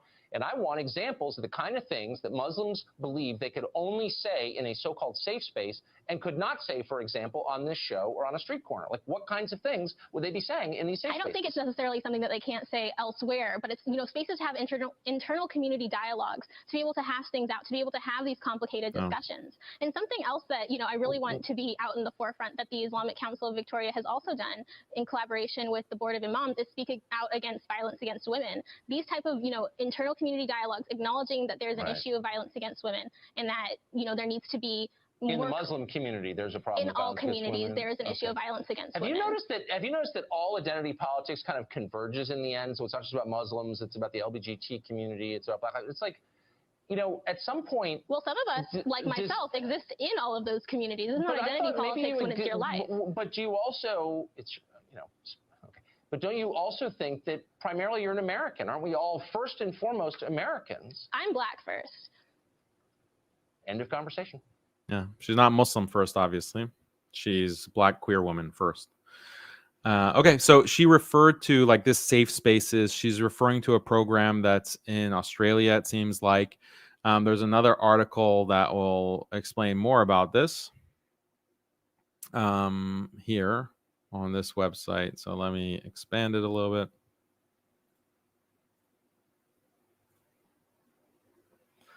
Australia's Muslim youth demand state-funded safe spaces to express, quote, inflammatory views. This is from June 2017, so around the same time. And the Australian Islamic Council has called for taxpayer-funded safe spaces so young Muslims can express inflammatory views without fear in a move slammed as troubling and wrong on Thursday. Like, how does that even make sense? Like, they're supposed to express inflammatory views? So an Australian Islamic Council has called for taxpayer-funded safe spaces so young Muslims can express inflammatory views without fear in a move slammed as troubling and wrong on Thursday. News of the request comes just days after a fatal shootout in Melbourne claimed by Islamic State group. So this is Daesh, this is ISIS, which is being treated as a terrorist incident. In a submission to a parliamentary inquiry into freedom of religion, the Islamic Council of Victoria demanded funding for federal counterterrorism and anti-extremism programs be diverted to create the refuges. So this is the council working with the government for counter-extremism. This is CVE. So this kind of programming is also was in the US until it was completely discredited. Not only by Muslims, was discredited more widely. So you can watch the debate I recently had for more on that. Existing funding reallocated to create safe spaces urgently needed by Muslim youth to meet and talk about a range of issues in emotional terms. A space where they can be frank and even use words which in a public space would sound inflammatory. Victorian State, like, we can't talk about Islam publicly. Like, what are you trying to say privately that you need a safe space? Like, jihad, like you can't say the word jihad.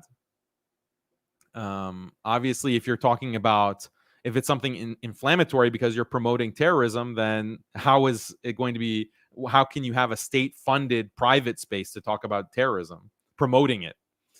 Victorian State Premier Daniel Andrews said he was very troubled by any suggestion for safe spaces where Muslim youth could be radical. There is no safe way to rail against the West. There is no safe way to rail against the values that we hold dear. I am very troubled by the suggestion that we might have a space where people could be radical as part of a de-radicalization program. That makes no sense to me whatsoever. Yeah, it doesn't make sense to me either. Like, it's a de-radicalization program that the government is supposed to fund, but you're supposed to talk about like inflammatory issues. He ruled out any funding for such an initiative. The council argued in its submission that the rise of right-wing extremist political rhetoric had created a, quote, culture of surveillance for our families. Muslim youth especially are watched everywhere, every day, and this 24/7 surveillance is becoming internalized and leading to serious mental health issues for many Muslims and increasing family tensions. So Blair Imani, it wants this kind of counter-radicalization program as a safe space, quote unquote, for Muslims. And these kinds of programs were adopted in the US. I mean, that's the spectrum. Like, if you think about it as a spectrum, like you have people who are right-wing at this time, like Tucker Carlson saying like, no, we shouldn't have any program for Muslims. We should just have, surveillance and entrapment and spying and agent provocateurs, and like that's meaning like what was happening at that time through governmental programs. That's one side of the spectrum, the right-wing side. And then the left-wing side is no, let's have safe spaces with moderate Islam, de-radicalization, basically teaching Muslims that if you read certain hadith or you read certain ayat of the Quran, or you grow your beard, or you're very strict about hijab, that's extremism. You need to be more tolerant and more accepting. Don't judge people for anything. This is what counter radicalization is. This is what counter extremism is. So those are the two ends of the spectrum. There's no room in the spectrum for Muslims to actually, preach their religion properly. It's been made illegal, basically. It's been made illegal. You can only teach and you can only operate within this limited window. Either the government is going to surveil and crack down on the Muslim community. We're going to have a spy in every masjid. Or, we'll have these nice little safe space programs, and we'll have Black queer women who will promote it to the Muslim community, or we'll have Dalia Mugahed promote it to the Muslim community. And that's the thing. Blair Imani and Dalia Mugahed and all of these promoters of CVE for years, who are part and parcel of the program, will claim that, well, at least we're not like Tucker Carlson. At least we're not as bad as that. We're actually helping the community. We're helping, like Salam Mariati of MPAC. We're actually helping the community by having this amazing de-radicalization programming. Would you rather have Tucker Carlson's version? So this is the kind of options that they're giving, to the Muslim community. Are you starting to understand like the game, how they're gaming the Muslim community, how they're like manipulating the Muslim community? So let's continue on Blair Imani. Let me actually connect things back to Suhaib Webb, actually. Like, what's his involvement with counter radicalization? Now, this is something that needs more research, as Suhaib Webb said. We need more research on this. So maybe this won't be the last video that we have on Suhaib Webb, but I just want to give you some clues as I open this document. Bear with me.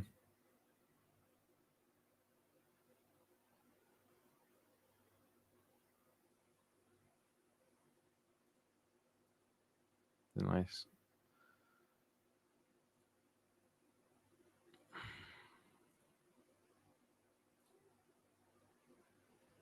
Okay. So you guys have heard about RAND, right? RAND is like the official think tank of the U.S. military. It's like an official think tank. It's we've done a lot of research on RAND Institute, and we're gonna put material out on RAND. But Muslims generally know about RAND, but maybe you don't know some of the details.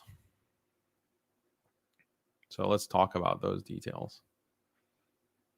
So RAND has this article that I highly encourage you download and read. It is called Promoting Moderate Voices Online,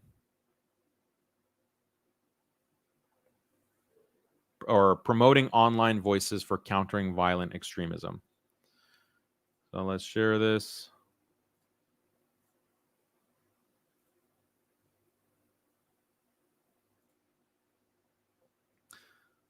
How do I remove this sidebar? Oh, okay. So this is from RAND. It is recent, relatively recent compared to the other two RAND reports that are more popular. Like Building Moderate Muslim Networks is the most popular RAND report, and then there's Civil Democratic Islam. But those are much older. This is a more recent, because those other documents don't really talk about, those other two reports don't talk about online counter extremism. But this document is talking about CVE. It's talking about countering violence online. It was published 2013, so during the Obama administration. It's like the time of the rise of social media. And so this is very interesting because this document names names. It gives examples of good voices, people who are, the moderate voice online. So RAND is promoting specific things by name. And one of the things that it promotes is Suhaib Webb's website. So online resources for the American Muslim.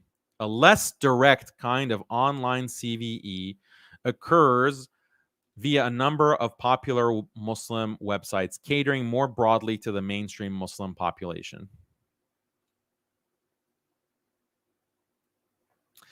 Hold on.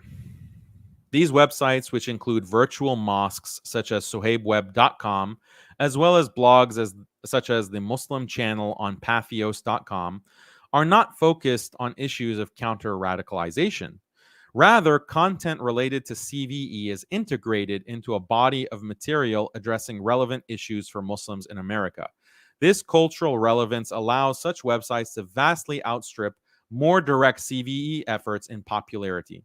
While the aforementioned MPAC video has upwards of 300,000 hits on YouTube, SuhaibWebb.com pulls in approximately 7,000 hits daily.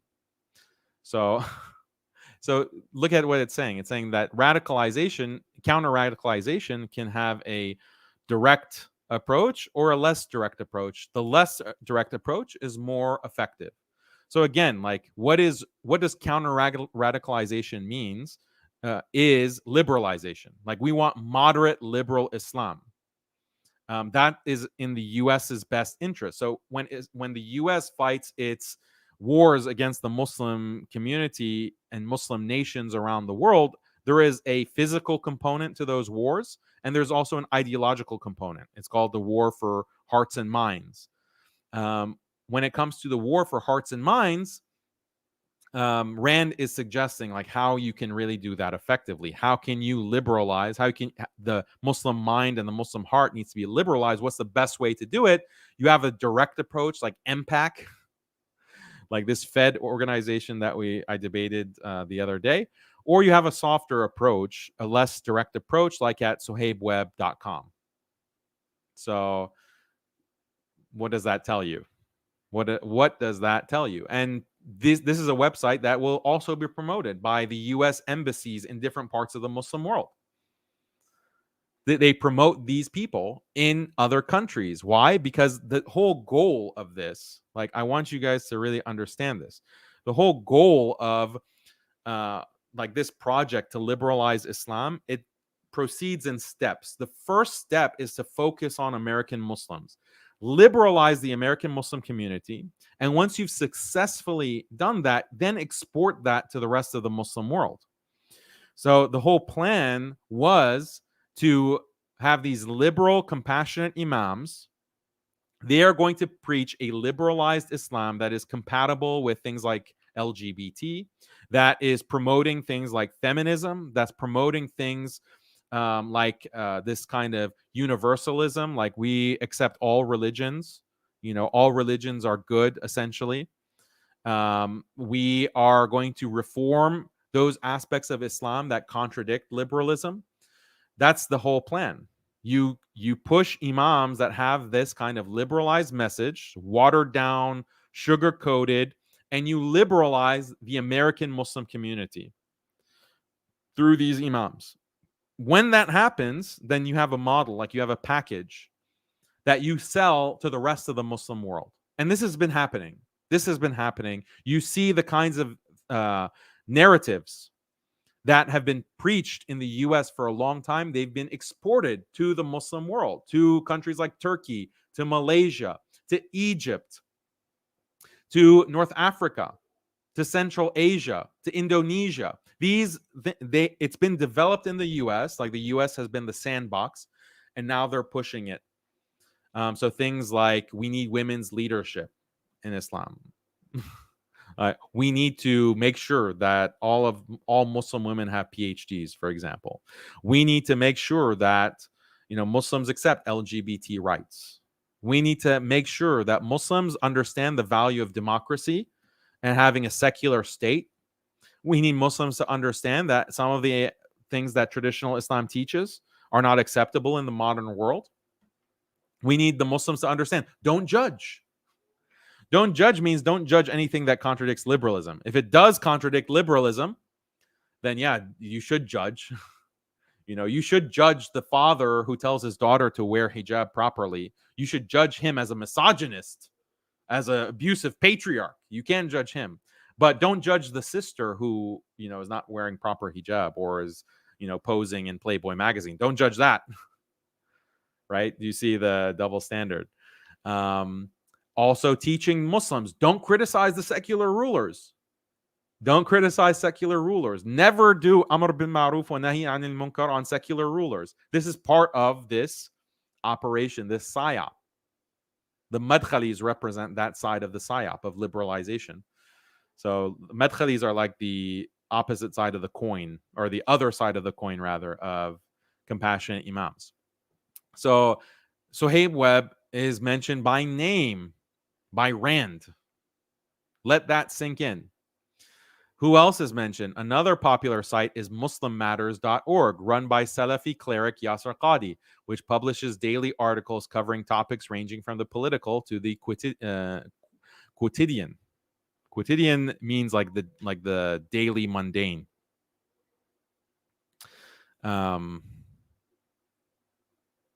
But I don't know how to pronounce it. The site has been effective in employing social media to increase exposure. Posts are publicized via a Facebook page that has more than 50,000 likes and an active body of commenters. While the majority of the content on these sites does not directly address issues of jihad, some articles deal with the relevant CVE topics such as internet safety or jihad of the self, jihad an-nafs.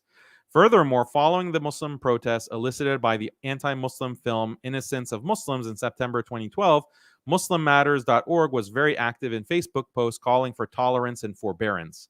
Posted messages included an article entitled 5 Examples of Supreme Muslim Tolerance, a message publicizing the peaceful Muslim protests in Casablanca, and various scriptural messages urging restraint. Other sites like eSheikh, etc. So Yasser Qadi is promoted in this. Suhaib Webb is promoted in this. Muslim Matters is promoted in this. So I was surprised to see Muslim Matters. So I have written articles for Muslim Matters. I was not allowed to publish articles on Muslim Matters, so I left because they wouldn't allow me to publish things on feminism. And I've criticized publicly Muslim Matters along with the rest of, you know, the Dawa Mafia. But I didn't know that Rand considers Muslim Matters, you know, a great source for counter radicalization. So check out this document. I'm not going to tell you everyone who's mentioned. Like there's other people from the Dawa Mafia mentioned in this document. So do your homework. You might be surprised who else is here.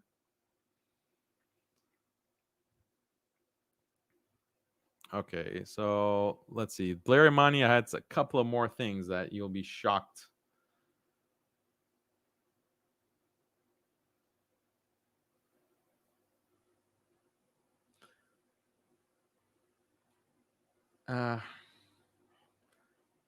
Okay, fine. I mean, there's so much. We'll be here all day if I go through everything.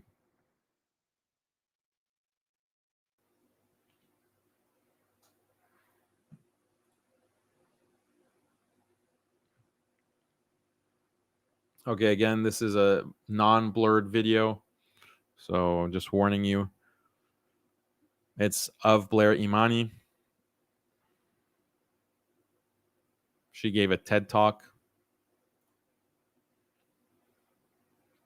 Again, these are the people that Suhaib Webb promoted in the past very extensively.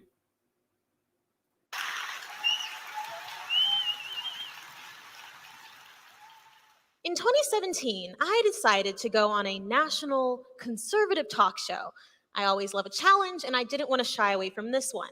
I had just spent the previous year teaching people in the rural South how to talk about things like abortion, working at Planned Parenthood, and I spent the previous year working at Heineken in government relations. So I love a good challenge. So she worked at Planned Parenthood, like this kind of extreme leftist abortion organization, and she worked at Heineken. Heineken is a beer company.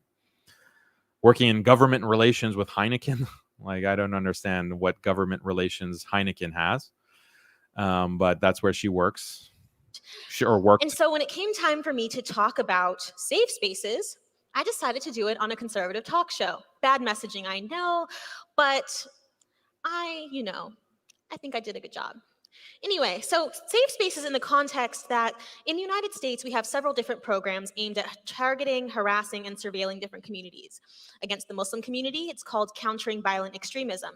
It's supposed to be part of this counterterrorism effort, but what it ends up leading to is further radicalization, further marginalization, and mental health issues throughout these communities who are affected.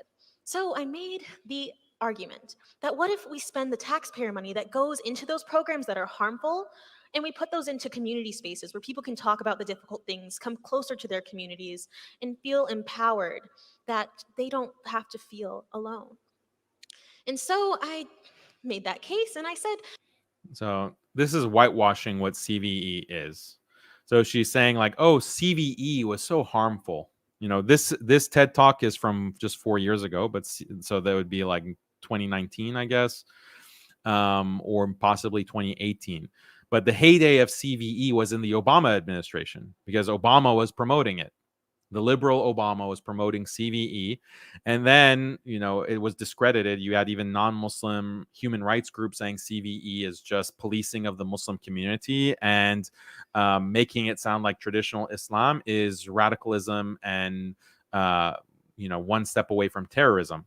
So when CVE was discredited, then all the people who were involved with CVE, once they got this pressure, they shifted. We're like, okay, fine, we'll use the government funding for safe spaces. And safe spaces is the same thing. Like it's the same basic. It doesn't have all the components of the previous program, but it still includes the main component, which is pushing liberalization, pushing moderate Islam to de-radicalize the Muslim community. And if there's anyone who expresses some kind of radical view, then authorities have to get involved with the imams. Like it's a collaboration with imams and authorities to target youth who have the wrong ideas, meaning illiberal ideas. So that's the, you know, better version of CVE. Supposedly that is she's, you know, praising about herself.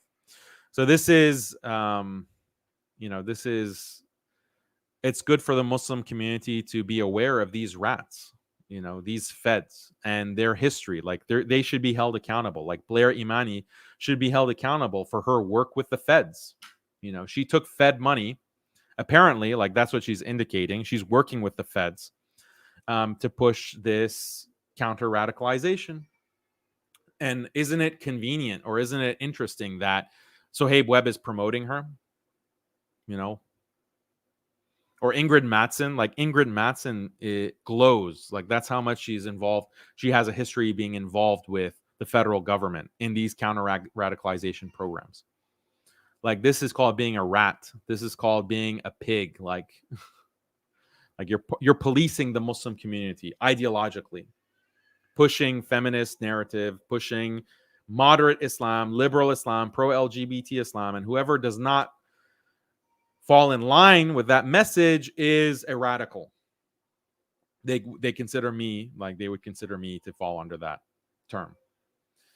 So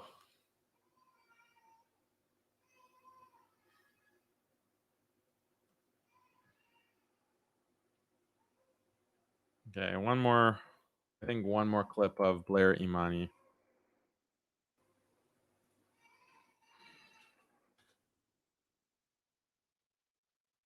Okay, so again, there's no blurring on this, so be warned.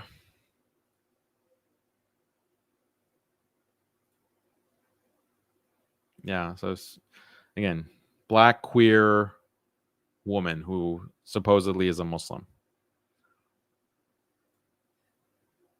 I think representation doesn't matter, but like every time you're watching TV, you're seeing man and woman, and you're in your heart like, well, I don't know about that. My name is Blair Imani. I use she, her pronouns. I'm a Black bisexual Muslim woman, and I'm the creator of Smarter in Seconds. I ended up coming out on Fox News on accident. Blair Imani joins us tonight. I was there to talk about how gay people need safe spaces, LGBTQ plus folks, and how Black people need safe spaces. But for him, I was just a Muslim with no other identities. I was so like taken aback that he interrupted me to say I wasn't allowed to speak about my lived experience, that I was like, well, actually, in addition to being a Muslim woman, I'm a Black queer person. High school was the first time I started talking about just relationships in general. This is the time period Oh, where wow. Okay, I didn't realize that this is the stuff. Okay, so you got what it's about. I didn't see the full clip before playing it. Okay, so that is Blair Imani. I mean, you can just imagine. This is the person that Suhaib Webb said had a positive impact on her life. Now, the response from Webb is, "Oh, I didn't know she was going to do all of these things." Okay, but you still promoted her. You still promoted her in the past and introduced her. So don't you feel responsible for that? How many Muslims ended up following Blair Imani because of your promotion, like your introduction to her and your praise of her? Like, that's the point. You praised her. So since you praised her, you have to go back and rectify that. Very clear. So let's continue with the original. Clear up some of these tabs. Where is... Okay, back to the discussion between me and Suhaib. We're just almost done with...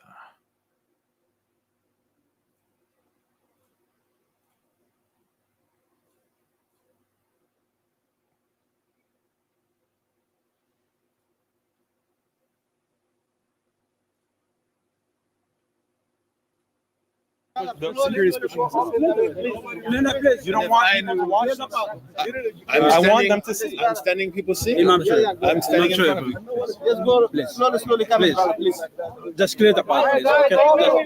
So my advice to you, as your elder brother. No, we're going to establish whether I lied upon you. You have to. He just puts his hands on me. Aren't these, these simp imams supposed to know about consent? Tell me more than once. Where? Tell me the lie. So, Blair Imani, I did a shot of Drake's song, or was I critical of the ideas of what he was doing? In the I tweet, was critical. Should we read the tweet? Let's read the tweet. You're the security guard. This is the Your tweet portrayal of from what the I did video. was- Drake's God's plan brings to mind a number of questions about public good, charity, and service. I break that down and more from an Islamic perspective here. Absolutely. Is that inkar of Drake? Is that promotion? I make inkar of him in that podcast. What is your tweet? What is the In selfie that with Drake? podcast. Oh, does What he? is the I was selfie at an with event I Drake? took. Does he make inkar of Drake in that podcast? Interesting. We have to research that further. Does he make him? We'll see if he makes inkar in that podcast. Spoiler alert. Like, let me just... I listened to the podcast, actually. And maybe I'll link it to... You can find it, but it's about this Drake song. And the controversy at that time... I had to look this up. Drake is this rapper, filthy lyrics, filthy everything. And he has one particular song called God's Plan. And it had a music video. And in the music video, Drake is going and apparently giving money to people on the street.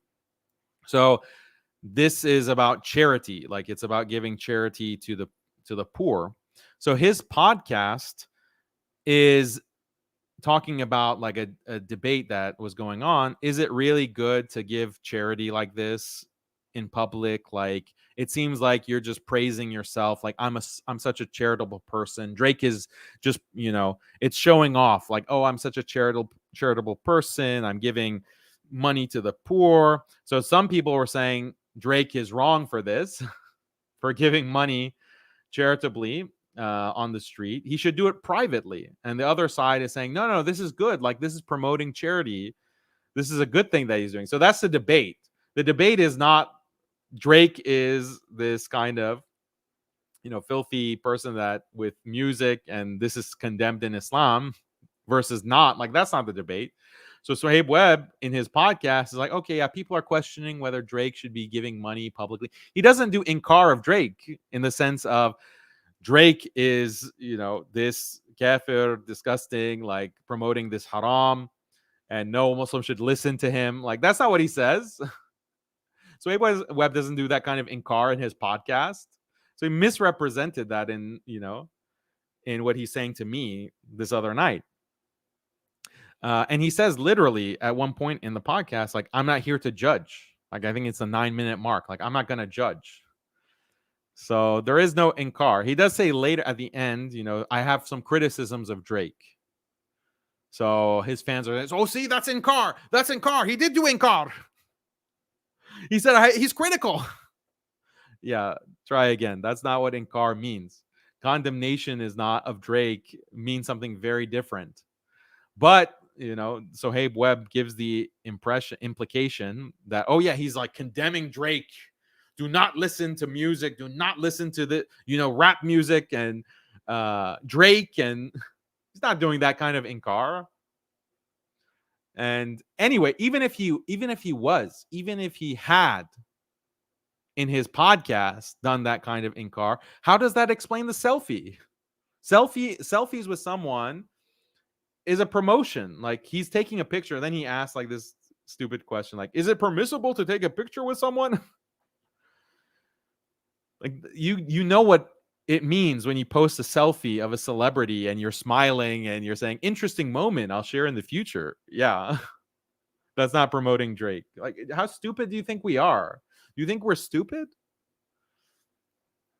Anyway, these guys, man, you see these white hairs? You see these white hairs on my head? You know who's causing these white hairs with their stupidity? What is the concert? You're taking pictures at a Drake. It wasn't a Drake event. You're taking pictures with Drake, selfies. You're going to a Lupe concert. What's the hukum of?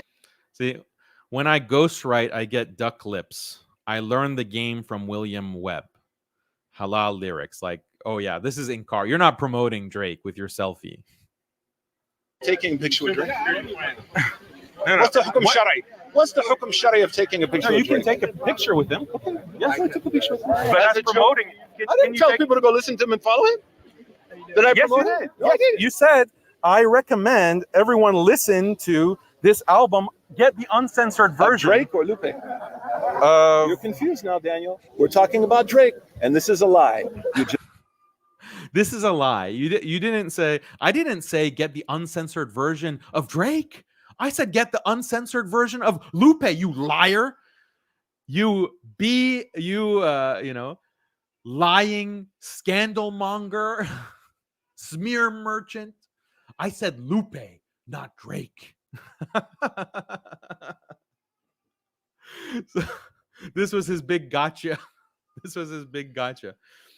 Whereas in reality, you are like encouraging people to listen to this song or to follow Drake. You're posting selfies with him and saying, and like pretending like, oh, I'm teaching, I'm influencing Drake or whatever, halal lyrics, whatever that dumb tweet meant. But I got exposed. Daniel exposed. Because Daniel was confused for a second about who's Lupe and who's Drake.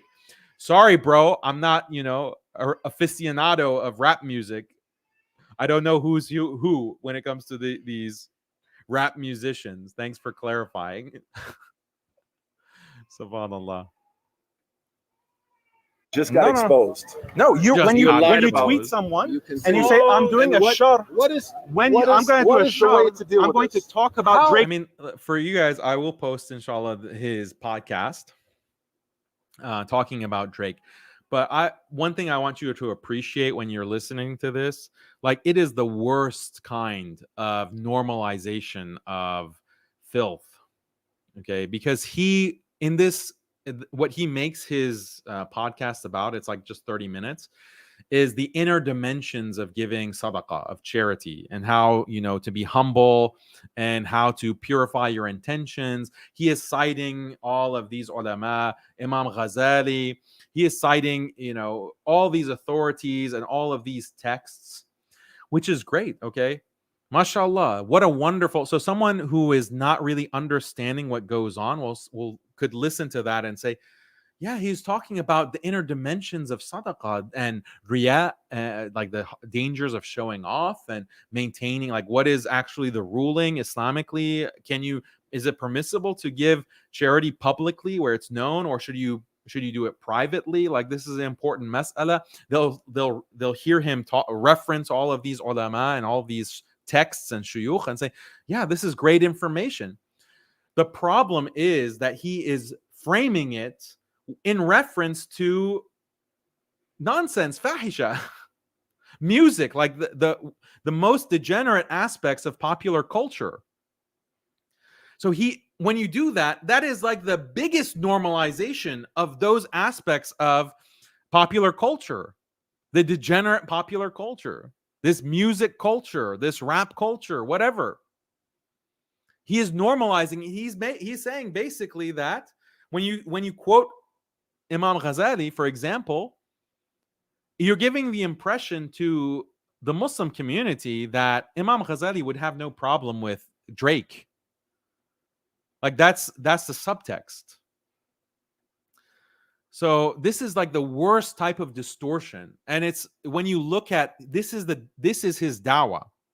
He brings like these classical texts and these scholars, and he speaks about it eloquently and with a lot of depth. But he's mixing in these aspects of like even the worst aspects, like Blair Imani, like can be like the worst aspect, or Playboy. These are the worst, most degenerate aspects of American culture, and you're citing them side by side with these great ulama and these great scholars.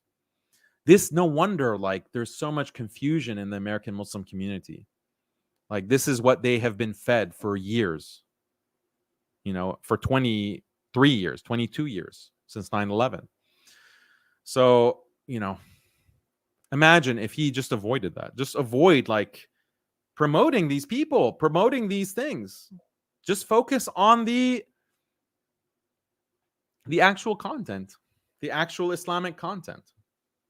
But then if you do that, you're not going to be the Snapchat imam and get promoted by, whatever newspaper that did, pieces on him as a Snapchat imam.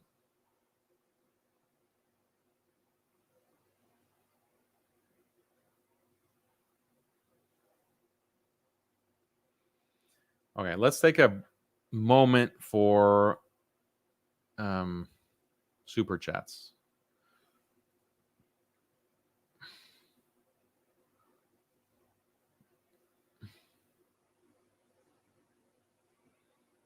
Let's see. I can't pronounce this name by saying, will you make Omar Suleiman reaction this week despite being busy with all that's going on?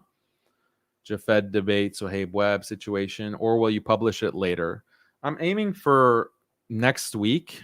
To have the response, but it might take a little bit longer. But you'll get it. Don't worry. You'll get the response to Omar Suleiman, inshallah. Inshallah. Another super chat from Noor Nabi. Are we going to get a compassionate imam tier list?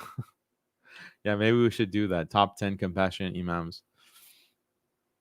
Here's another super chat. Assalamu alaikum, brother. Keep up the good work. I recommend that you take more breaks from this, at least for a day or two, dealing with Jafed, Madkhalis, Sajid, doxers, atheists, slur word that I can't say, Christians, conservatives, Hindu Dva, liberal Muslims, day in and day out cannot be good for mental health. Jazakallah khair, brother. That's a good tip. Take a break. I need a vacation. Need to, take a day off, but compassionate imams don't sleep. I don't sleep either.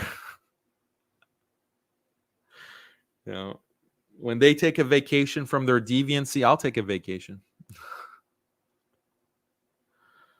So if you want to give a super chat, I'll continue to read them. Just go to muslimskeptic.com, go to the donate tab, and put in your super chat in the message box.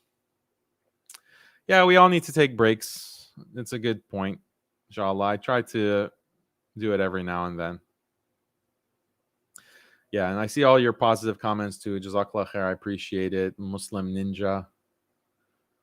Very kind words.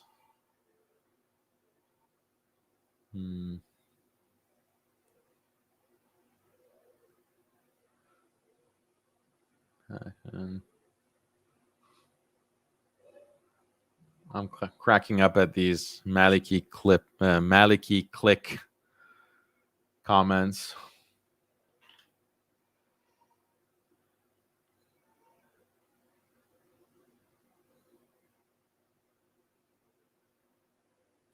Okay, let's continue. Album in my khutbah or my talk that is promoting that person. And I'm critical of his ideas in the podcast. I'm critical of this. What was he critical in the podcast? You guys watch it and you tell me. I'll post it right now in Telegram. Go to my Telegram channel and I'll post it. You tell me where he's critical of Drake's ideas, and if that's what we mean by being critical of Drake. You guys tell me. Maybe I'm wrong. Maybe I'm misunderstanding. Where is this link?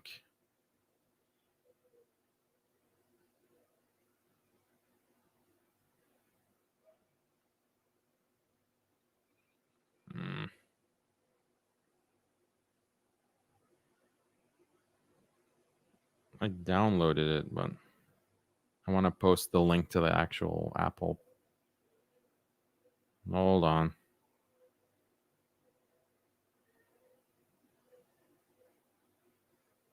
Found it.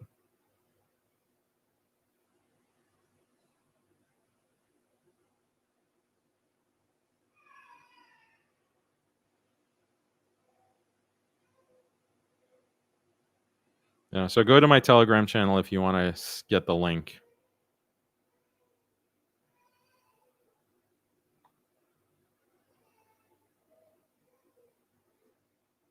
Yep.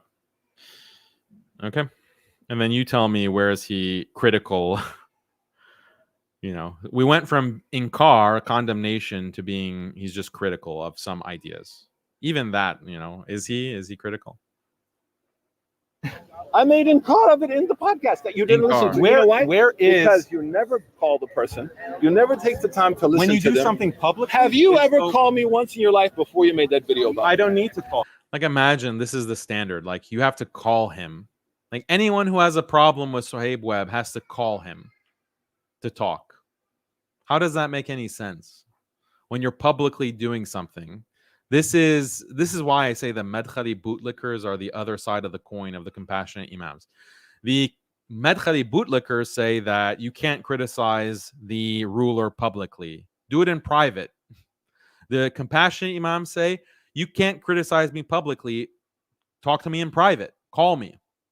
It's the same idea. Anytime there's liberalism being pushed, liberalism, feminism, LGBT, interfaith, kufr, all of these things, don't criticize it publicly, whether it's the compassionate imam who's pushing it or it's the ruler that's pushing it.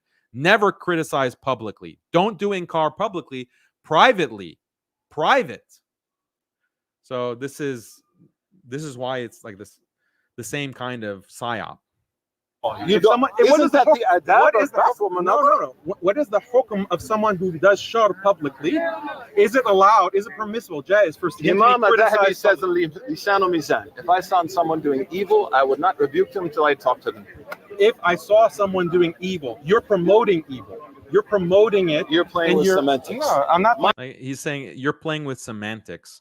It's not a semantic difference. Like, if I see someone walk into a bar, like a Muslim, or I see a Muslim walking into a concert, let's say, then this alleged quote, I haven't fact-checked it, of Imam al-Dhahabi, makes sense. Like, before you blast that Muslim that you see going into the bar or the club or the whatever, talk to them and make sure, like, why did they go to that place? Don't just start spreading it that, oh, I saw Fulan go into the bar, because you really don't know. There could be a reason. But if that person goes on to his social media and says, oh, I went into the bar and it was great, I had a great time. I went to the concert and I had a great time. Here are some pictures. Then you're promoting the evil. So that's a completely different mas'ala. That's a different situation. Do you see the difference? It's not a semantic difference. And while he was talking, like, there's like these tweets that are showing like him I love Lupe Fiasco, this rapper, for the sake of Allah. Looking forward to the concert tonight. I want to see my akhi. What else did he tweet? Oh, hold on. You guys can't see this. Okay, there. He called him my sheikh. This was the most egregious. Like here he is at the concert, being positive. That's a lot of nur. So look at this. Concert lights, he's saying that's a lot of nur. So subhanAllah, like, how could an imam say this? Yeah, so this is promotion of evil. So we're going to talk about more about Lupe Fiasco, like, because he's promoting Lupe a lot of tweets that you guys saw. He's my sheikh. I love him for the sake of Allah. Buy his uncensored album. Look at all the nur at his rap concert. Let's see like what kind of person Lupe is. And actually, Lupe Fiasco, I believe, came out and defended Suhaib Webb in response to this video. So apparently they're still on good terms. You're promoting it. You're playing with semantics. No, I'm not. My advice to you is this. Tell me. My advice is here. I'll ask the audience. Okay. Before we get to the Playboy stuff, let's look more closely at Lupe Fiasco. Hold on one second. Pull up the links. Covered that. Oh, I mean, we didn't cover the LGBT stuff. There's just so much, like you can't even keep up. There was also a quote from Suhaib Webb in LA Times. Here, let me pull this up. I wanted to also grill him on this, but he ran away. Imagine that. Like, imagine the clip that would come from this if I confronted him on this. Let me show you what he's saying.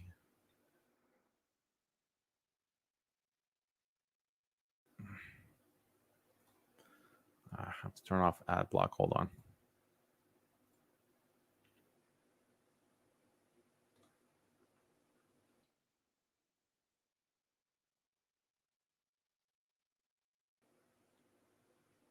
So he had an interview with the LA Times. I hear. You guys can see that. Imam teaches Islam with a distinct U.S. style. Okay, so this is just talking about Imam Suhaib Webb. Okay, he has a distinct style. So then look, this is full of all kinds of garbage. But look at what he says here. Although the call to prayer at a mosque is always issued by a man, Webb once joked about it being made by one of his favorite female R&B artists. Quote, if Mary J. Blige made the call to prayer, I'd go to the mosque. I'd be in the front row. This is his joke, So he'll probably claim, as he has done in the past, anything that is reported on me from the mainstream media, the New York Times, the Washington Post, the LA Times, they misquote me. Okay, they misquoted you on this. If Mary J. Blige, I didn't say who Mary J. Blige is. She's one of these musicians. She's one of these rappers, female R&B artist. If she made the call to prayer, I'd be in the front row of the masjid. So just imagine. I wanted to ask him about this and get some confirmation. So now he's probably, Daniel's spreading lies. Daniel's spreading lies. Daniel the liar. He's just showing this article that quotes me. Daniel is spreading lies. These clowns. SubhanAllah. Okay, anything else that I missed on this? Oh, yeah, here's some stuff. Man, there's just so much. Okay, here.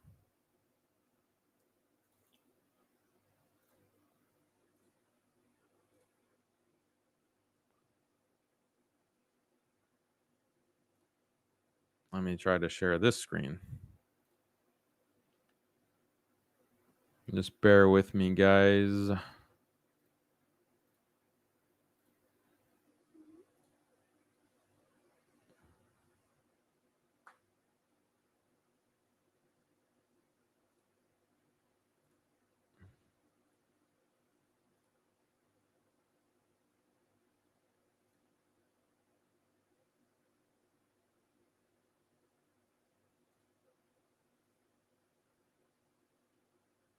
expand it up.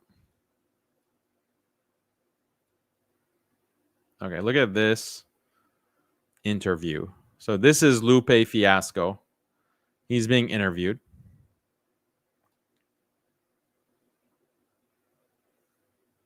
Even Jen, I'm gonna just put that out there. Yeah, the volume is low, right? And So he says, I don't believe in jinn. even Jen, I'm gonna just put that out there. I don't believe in them. And so when I get to what I'm saying, Surah Tunas, and I get to So when I get to Surah An-Nas, Surah An-Nas, that's what he's referring to. and I get to Minal, I'm like, you don't really believe in that. Why are we saying that? It's like, shut up, head. Just bow, be quiet.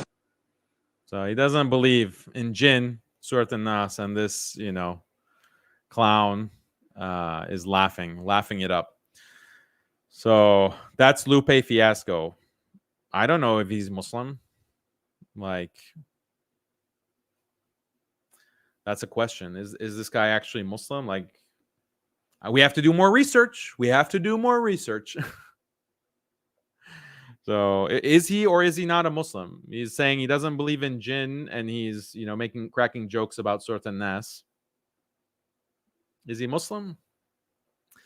There was also a tweet where he comes in support of Suhaib Webb. I'll have to pull that up. Where was it?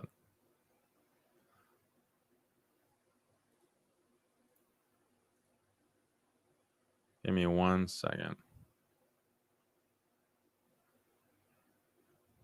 All right, I'll pull that up at some point. Because he continues to, or Suhaib Webb in his response mentions Lupe. So, okay, we talked about Rand. We talked about Mary J. Blige. I think, we didn't mention LGBT. Is LGBT activism. Maybe we'll get to that later.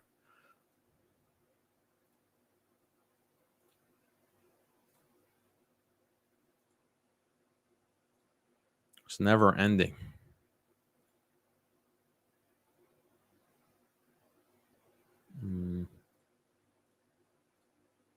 Back to the tab.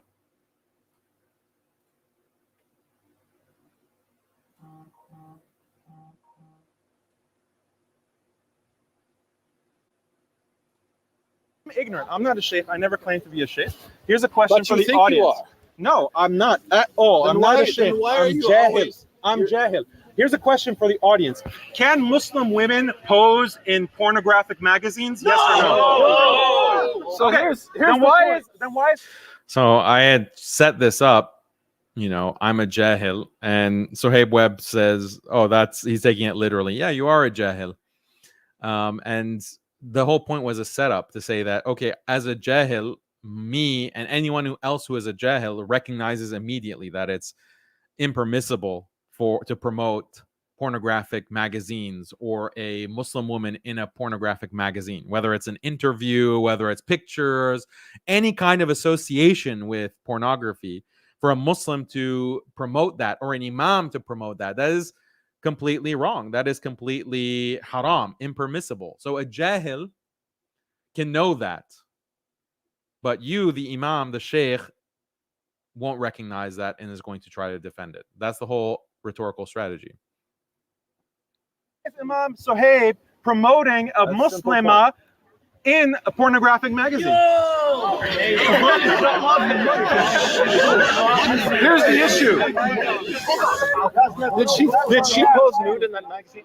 I don't know. I didn't look at it. Did you? Yeah, exactly. You didn't look. Should I open That's Playboy the point. magazine? You Should didn't I do the open research. Playboy magazine? You didn't Should do I the open research. Playboy magazine? Before you criticize, Should I open it Playboy should be on, go magazine ahead. and see if she's The naked or man- not? The man just admitted that he did not do the research. You know why? Yeah, I didn't She open did an Playboy interview for the magazine, like Malcolm X did an interview for the same magazine. You are incorrect. Were her pictures in the magazine? So, with proper hijab on, absolutely. He got shook.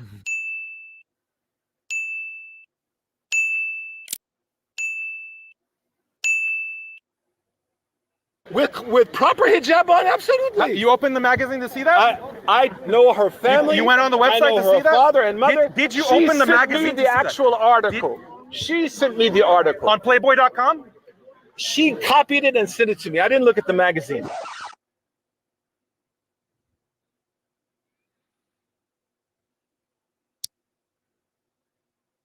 Yeah, this destroys his entire argument.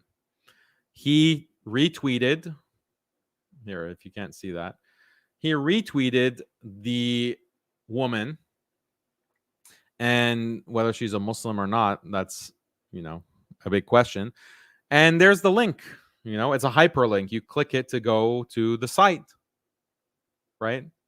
And so he says he himself, he didn't go to the website because a family of this woman sent him the article and the pictures, like through an email. Like the family copy pasted the text and sent it to him, and also, I guess, attached the pictures.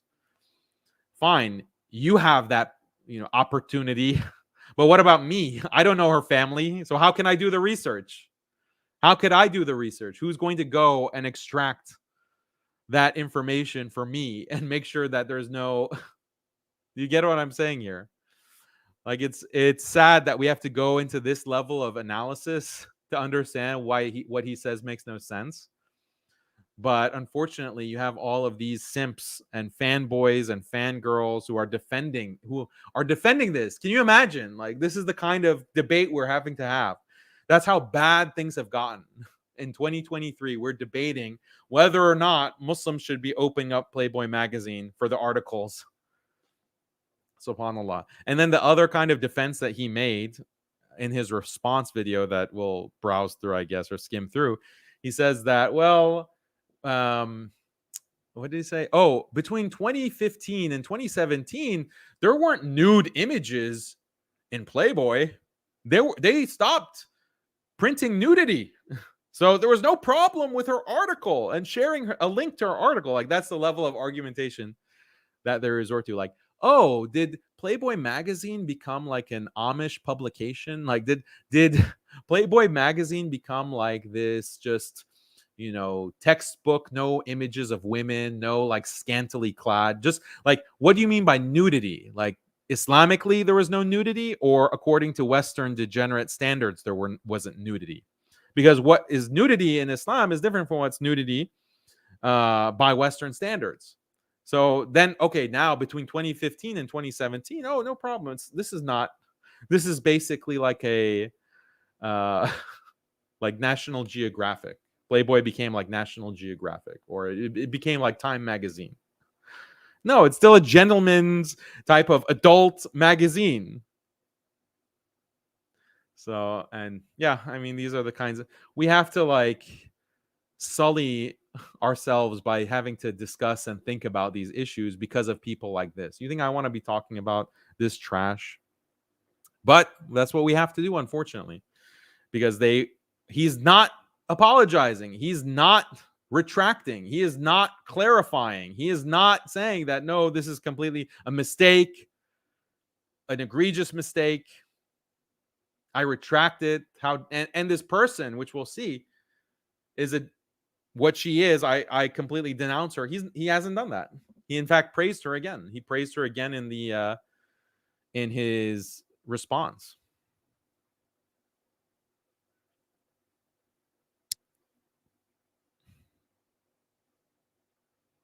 To me, I didn't look at the magazine. So you didn't see her pictures then? I saw her pictures because she sent me the article. Okay, so you saw her pictures and you saw the article. Great. Is this promotion, the kind of behavior that we want the Muslim community to practice? Is there any problem with the? No, I asked everyone.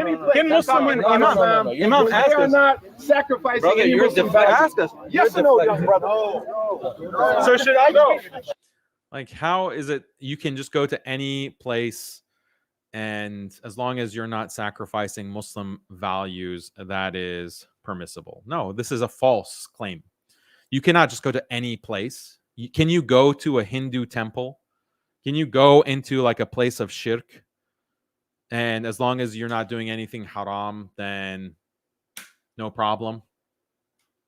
No, you cannot. You cannot go to any place that you want. There are limits in the Sharia.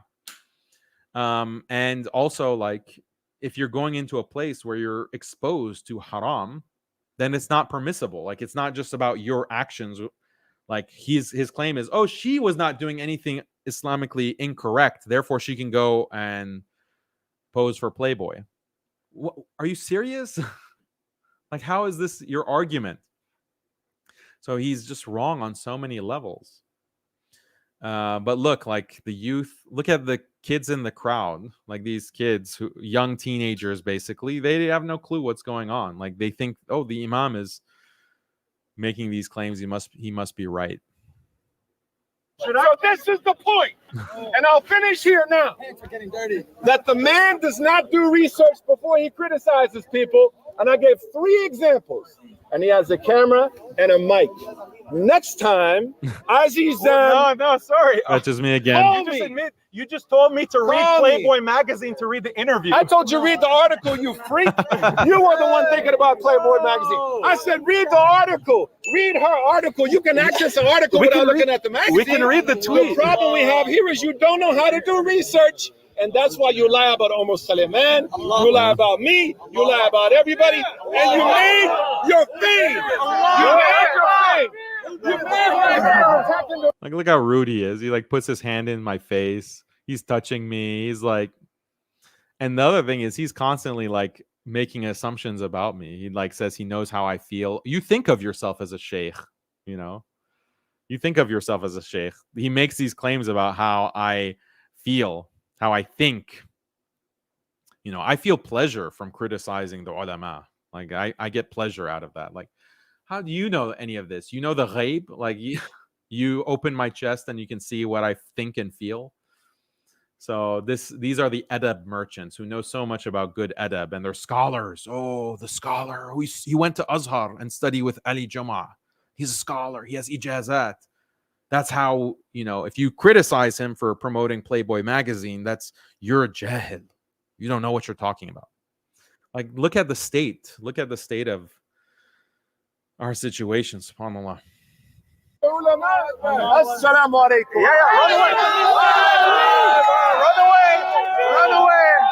Run away. Huh? What was his issue? What was he saying? What was I don't know. He said, I didn't do my research. He said, oh, Noor Taburi, the Muslimah in Playboy magazine, she didn't post nude, so it's okay. She just did an interview. So I asked him, did she have pictures? He said, yes. So you saw the pictures? He said, yes. So I said, okay, you're looking at pictures of women in this magazine. Does she even have proper hijab? Allahu alam, but he's the expert on Playboy magazine, I guess. Let's say this, why are you here today? And why are we standing right here? What happened before this? We're here because Imam Suhaib and the type of dawah he represents has been a disaster for the Muslim community in America. We have so many youth who have been misguided by these liberal imams who are pushing liberalism. They will tweet about Drake. They will promote all kinds of deviants. They will promote LGBT activists. They will promote, like, we didn't even get to his LGBT activism of Imam Suhaib. Can I ask a question about what all of this is documented. He called me a liar. The LGBT activism. So here, let's go to that. One example. I mean, there's many, but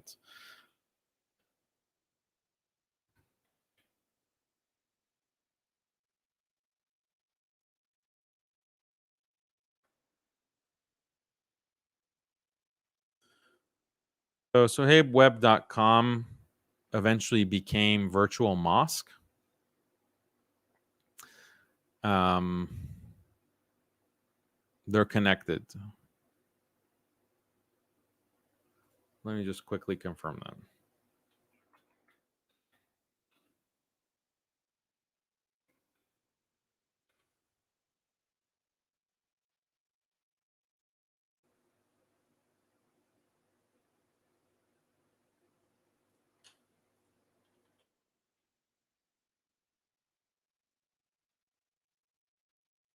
Well, so actually, that's not true. SuhaibWebb.com is separate that from Virtual Mosque.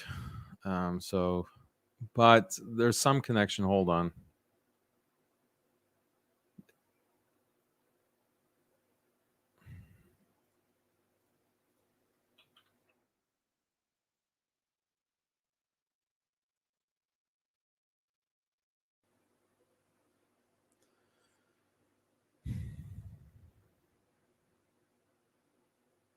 Okay, I haven't confirmed this, so I'm not going to share this point.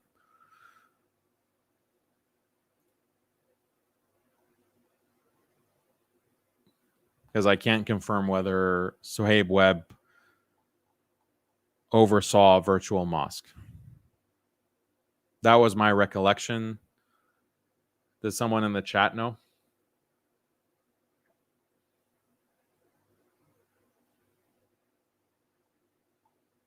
Yeah, I'm not sure about this, so I'm not going to make the claim about LGBT activism. But he was famous. He did make a famous statement about gay marriage. But he claims that the Boston Globe misrepresented his statement. The Boston Globe published an article claiming that Suhaib Webb supports gay marriage. And then in a video, Suhaib Webb clarifies and said, no, I don't, they misquoted me. I don't support, he doesn't say that. He said, they misquoted me. I just said that gay marriage is legal, that that's part of the Constitution. So this is like the Weasley way that he avoids making inkar and saying gay marriage should not be allowed. He says, no, it is what it is. They just misinterpreted that into thinking that I support it. So this is, it's always with plausible deniability with these guys.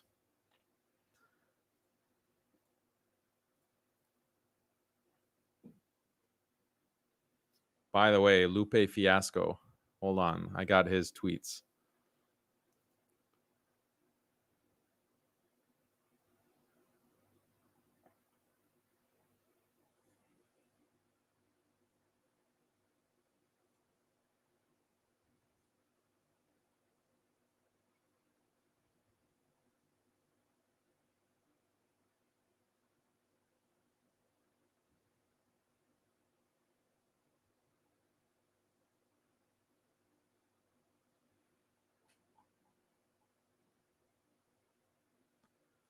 Man, why is this taking so long?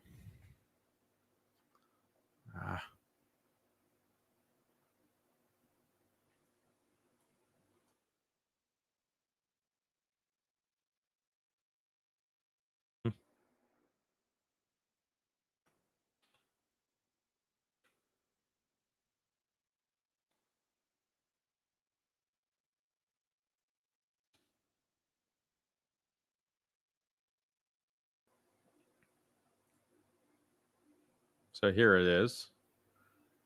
Let's share this.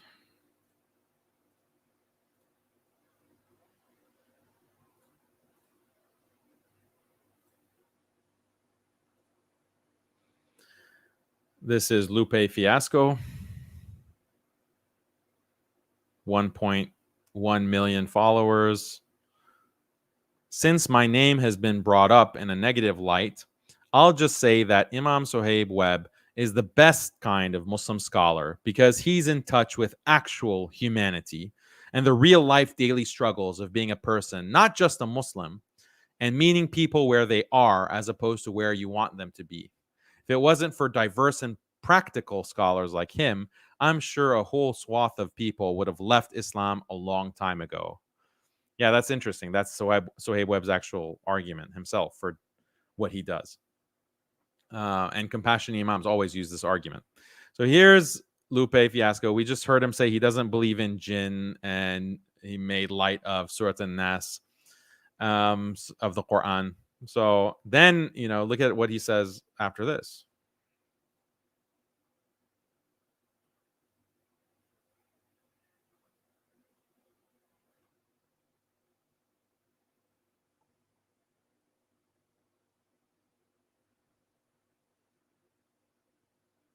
Like there's this extended discussion on Twitter. It's happening right now. He's actually talking to people on Twitter right now. He's tweeting as recently as 10 minutes ago, and he's debating people he's debating Muslims. So there are these fans of Suhaib Webb that are trying to talk to Lupe, like, come on, brother, believe in jinn. And he's like saying, no, I don't believe in superstitions. He doesn't believe in, like, look at this tweet. Wow. Yeah, this is a grade A kafir. I'm joking. I think Jesus is real, was real. Abraham, though, question mark. Ibrahim. Then this guy, Simply Zaman, he doesn't know what he's saying. I pray he stops. He doesn't know what he's saying.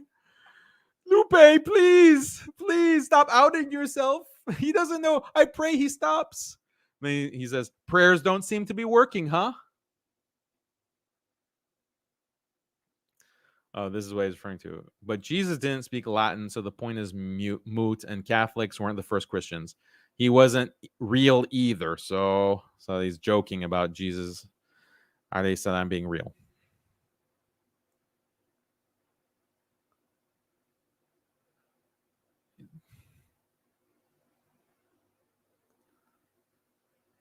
The rules of Arabic grammar are unlike any other language, and they're all based on the grammatical construct of the Quran and the Sunnah, which is from the original Arabic text of Hadith. The way Arabic grammar is constructed is very scientific in itself.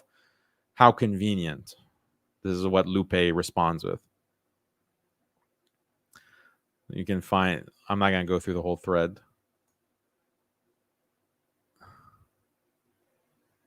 Yeah, so he's questioning the preservation of the Quran. Maybe it's not just Suhaib Webb who he's a fan of. Maybe Yasser Qadi as well. Sheikh holds in the narrative.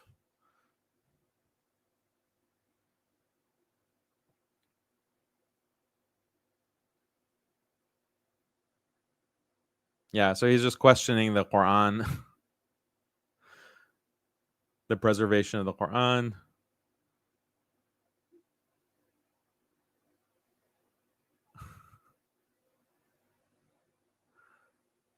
What a clown.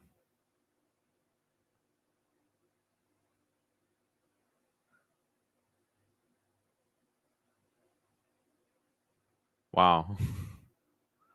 Dude, this is really nuts. The Quran evolved over time.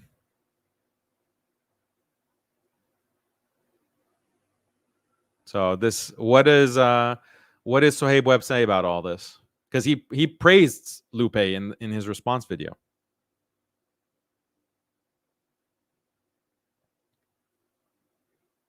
Like, he's making fun of the concept of jinn.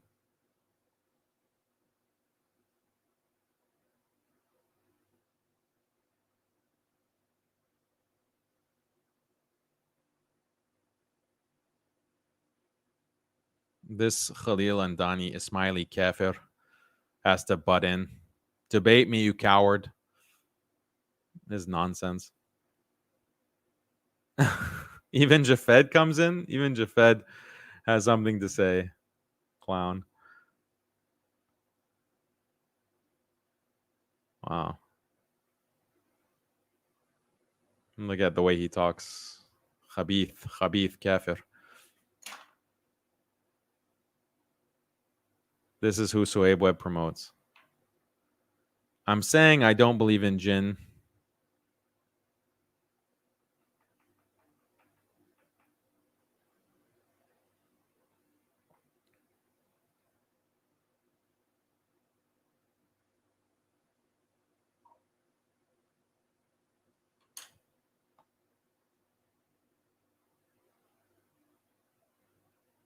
Dude, this is nuts.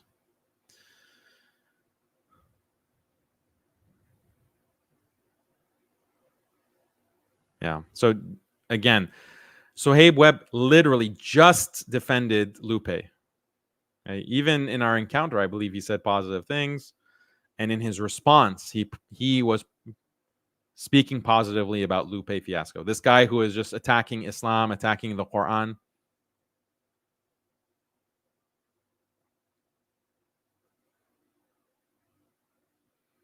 Wow, look at this. Quran and Sunnah was produced in a pre-scientific time to answer the basic inquiries of pre-scientific people / challenges. While it still remains compatible to the current human form, technology has rendered certain folk explanations of phenomena untenable. So this is like pure modernist kufr.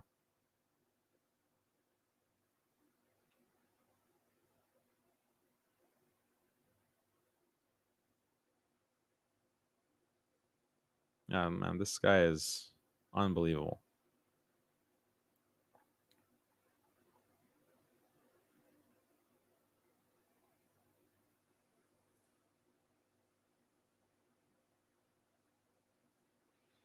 Yeah, I don't believe in jinn or any of the other overly superstitious or supernatural aspects of Islam. I don't believe in similar claims from Christians, Jews, Wiccans, Buddhists, or atheists.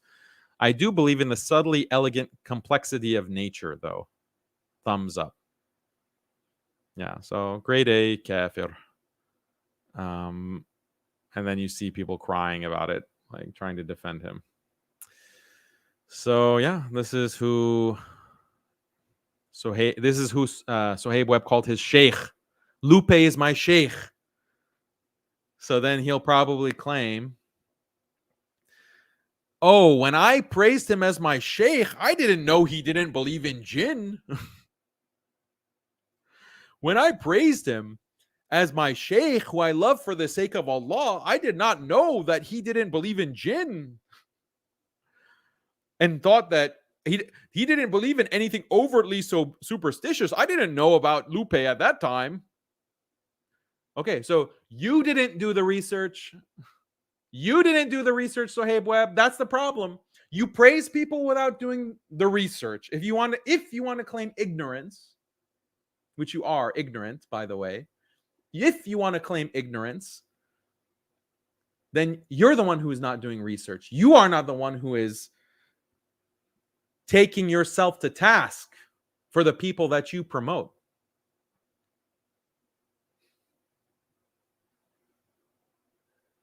Yeah. Lupe is the sheikh. Daniel is the jahil. It all adds up. You saw him saying that Lupe is my sheikh. He's going to the concert and saying so much nur.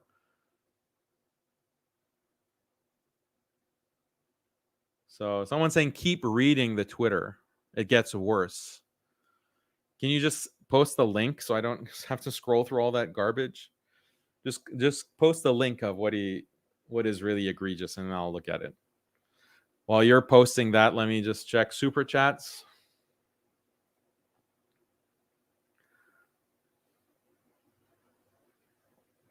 Brother Muhammad, Jazakallah khair. I support you, Daniel. May Allah reward you in behalf of this ummah. Very rare to find someone stick up for the haqq with such good manners and decorum. I'm at your service anytime, brother. May Allah safeguard you and your family. Ameen.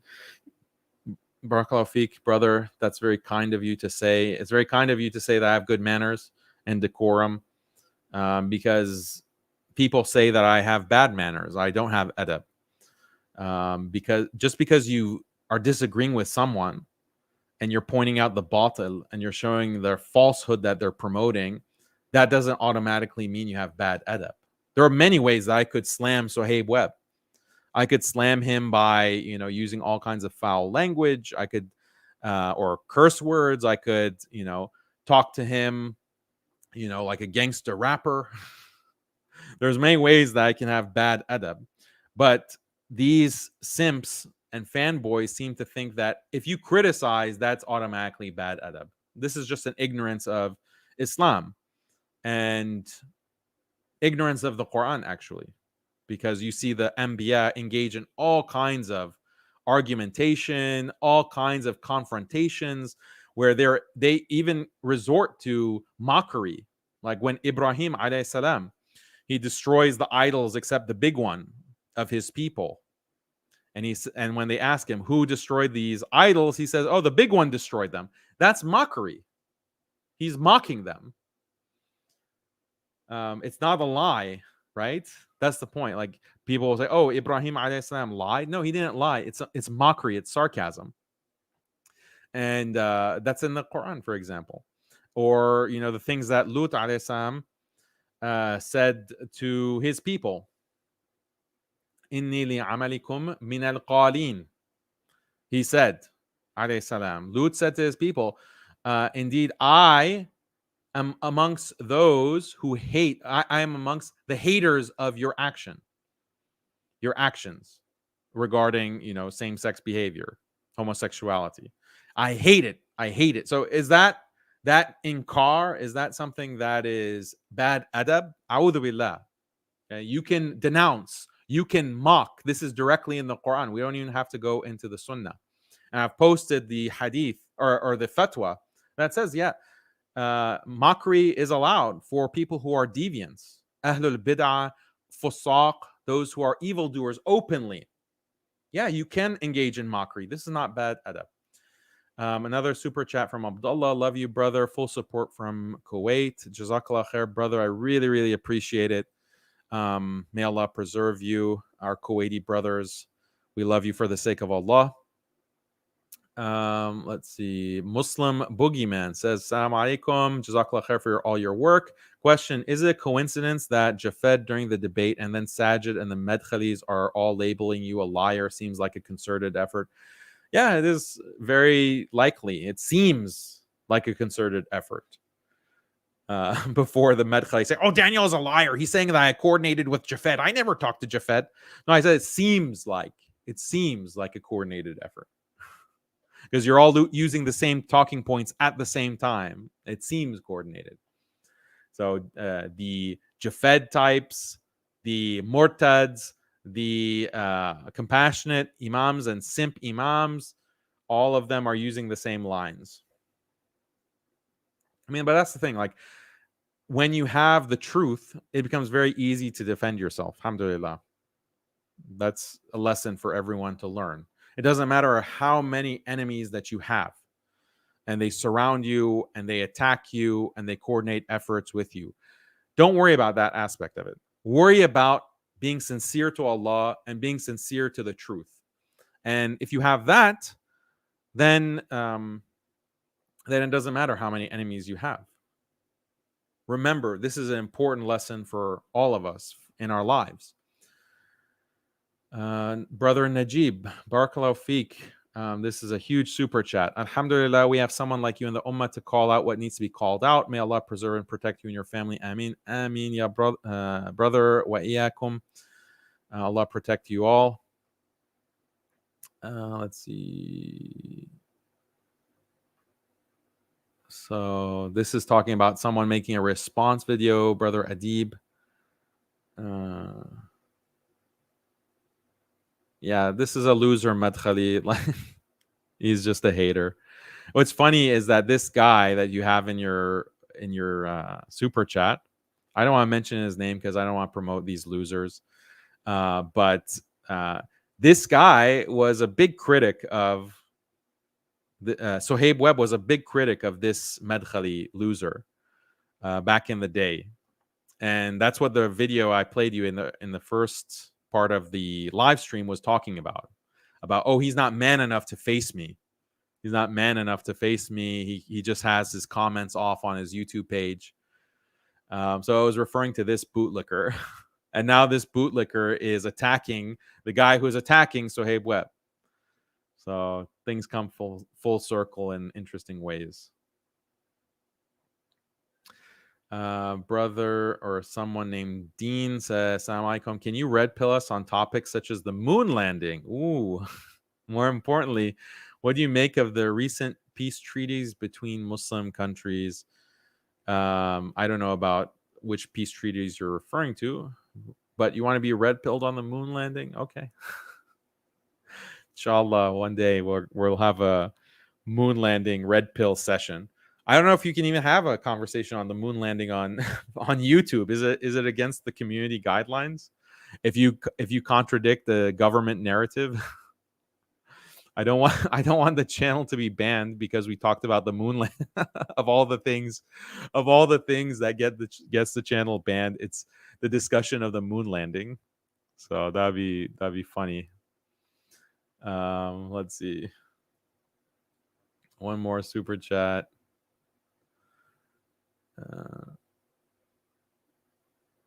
We are a team of curriculum developers. We've been working on a project now for 2 to 3 years. We'd like to collaborate with you. We like what you do and content you shared. We have tried to reach out several times, but have been unsuccessful in reaching you.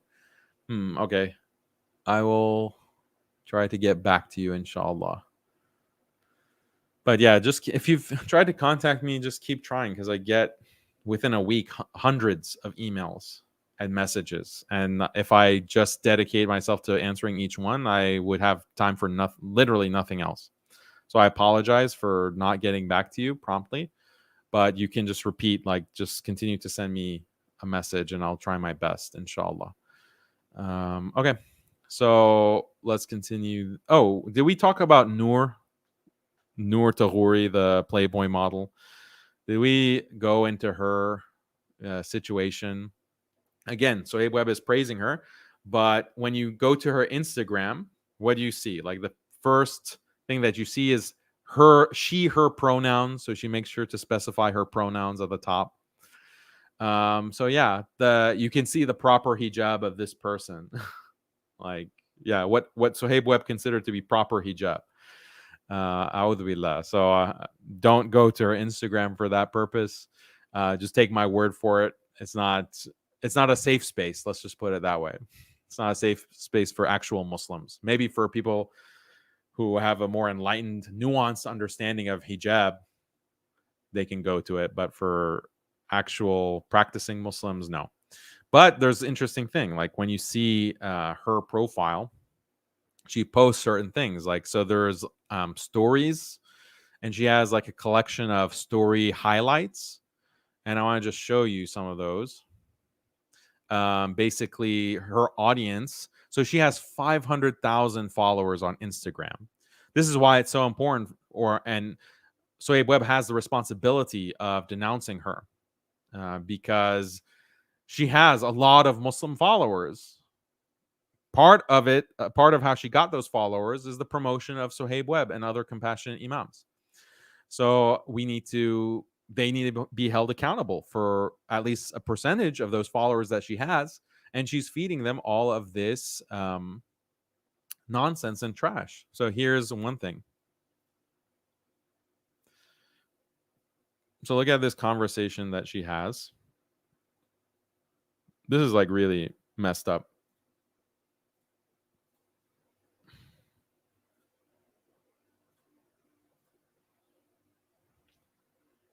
All right. Obviously,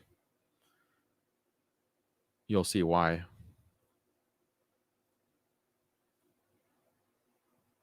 Guess I can make it a little bit bigger. And I was just like, but that like completely defeats the purpose, because like all I've been saying all these years is that like I literally like in Paris on a French television show where like they had never had a woman wearing a hijab. I literally by was though, like, because I already know what you're gonna say. But like this is really important. Like this is really like you get to be who you are. You get to be who you are. You get to be who you are. You've gone into rural spaces in this country that were so Islamophobic, and literally, you're one of the bravest people I know. You're one of the bravest people that I know. And you have to give yourself some grace, because you are a literal Muslim woman in the public eye. So the amount of pressure of your individual that's getting transposed on this system right now is so intense. And so like backing off a little bit, even on yourself, on like being on this exploration and being on this journey, like you need to be on that exploration, that journey. You know what Alok told me once? And I have had my DMs off ever since. Like I turned off of my DMs. Like you don't get access to me like that. Because it's too much. Like the feedback and people who don't know your heart, people that don't know your whole story. There will be people in your Instagram that may see that picture that you posted, and like they don't know that you went to like Iowa and Texas and were speaking in schools. Like they don't know that you were in France, like fighting for women to be. I mean, the Islamophobia in France. I mean, they passed a law that says that, like women cannot wear niqab, cannot wear hijab, like cannot self-express. Like you have not built your career off the hijab. You've built your career off of advocacy and being who you are and being of service. So even like having someone like take away like your narrative is like so like being able to recognize like what that is, and then taking a little bit off of the fastball and then like creating some boundaries. You need some boundaries. Turn the DMs off. They can't have access, especially when you're in this like vulnerable journey of like deciding like how you want to, like what you want to do. But it is kind of reminding me of like, I've been having this talk with myself too. Like I am an example of a non-binary trans person in the public eye. When there is oppression happening against a community, and you are one of those communities, and you're also thriving and like you'll be under more scrutiny. And then that's actually why I cut you off, because I was like, oh, you're explaining yourself, and you don't have to explain yourself. You do not have to explain yourself. Giving them the compassion for like when they're judging you. Compassion. So much compassion. She's like tearing up, crying. Oh, this is so emotional. Oh, sorry guys, sorry. And stuff, not your business. It's a lot easier said than done. Yeah. So she has a podcast, and I don't want to subject you guys to more torture. Like there's a lot that is there. When it comes to her, another aspect of her Instagram actually is that she is constantly hugging men. She's like hugging men, like hanging off of different men. And it's just so bizarre. Like this is supposed to be like a hijabi influencer. So where's the condemnation? Just a day ago or 2 days ago, Suhaib Webb is praising her, and he's saying, "Don't judge." We'll see it. We'll see exactly what he says. I don't want to misquote him. What he says about this Playboy model. But what else do we see from Noor?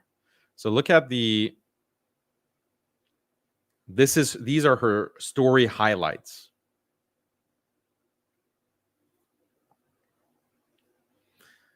So she asked questions you feel afraid to ask out loud. She said to her 500K followers, give me questions that you're afraid to ask. They asked her questions, and then she highlights them, or she puts them as part of her story. And then she like tries to answer with her art, her paintings. So what if Islam isn't the right religion? And then it all makes sense to me now. We're all going to die trying to figure it out. Okay, so that's one example. What if heaven isn't real? Is it wrong to feel disconnected from mainstream Islam? And then her answer is no, it's not wrong. And this is like the name of the album is Quest, I guess. It's on her Instagram. Do I have to choose between Islam and my sexuality? Can't they coexist? I chose to be Christian. Why am I being persecuted by my Muslim family? Am I garbage now? Would God and my family still show me love if I was in a same-sex relationship? Her response is, I love you. Is this marriage worth staying in when I feel like it's wearing down my body and soul? It's like she has this fatwa service. This is like Playboy model fatwa service. We have Islam Q&A. We have Playboy model fatwa service. She's like answering questions. And look at her compassion. Like this is the kind of fatwa service that the compassionate imams have produced. It's like no judgment, all love, just no judgment, all love. And we'll have this non-binary person come and talk to you about your bravery. Can being a lesbian coexist with being a Muslim?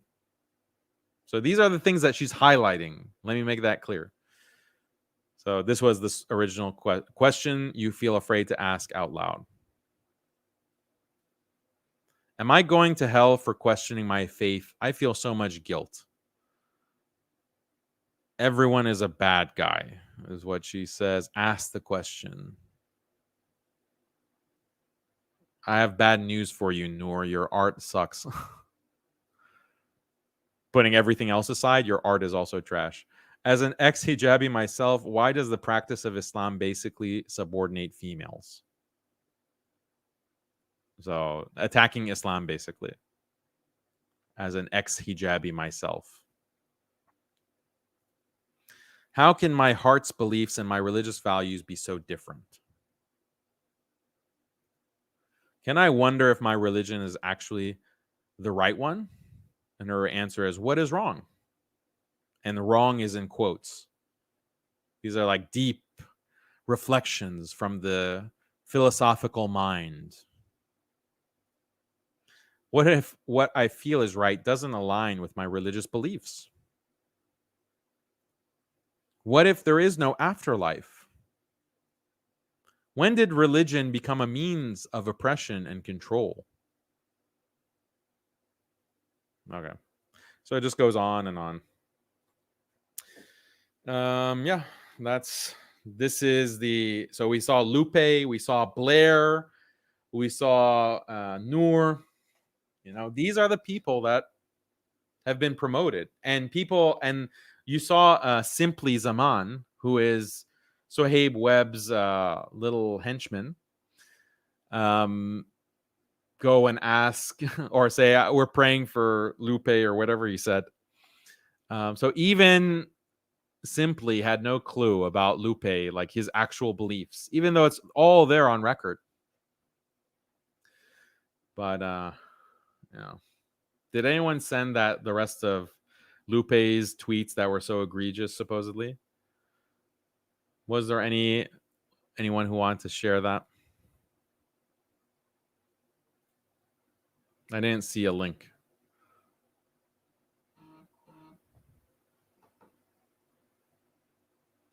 Yeah, he doesn't know what he's saying. Yeah, that's what Simply said. He doesn't know what he's saying. That was like the craziest cope. And by the way, Simply Zaman was there with Suhaib Webb when I went to that masjid, and Simply didn't come up to me. He stayed. He kept his distance. He's talking tough on Twitter, but he didn't show up. He didn't confront me. So it broke my heart. I was like, oh, Simply, you didn't want to talk to me? You didn't want to face up and have a nice discussion, Simply? You broke my heart, bro. So sad. I was so sad I didn't get to talk to you in person. But yeah. What else? Let's go through the rest of this.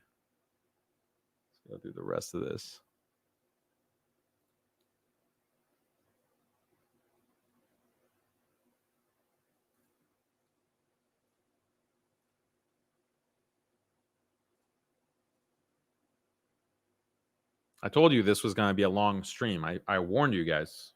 So don't blame me.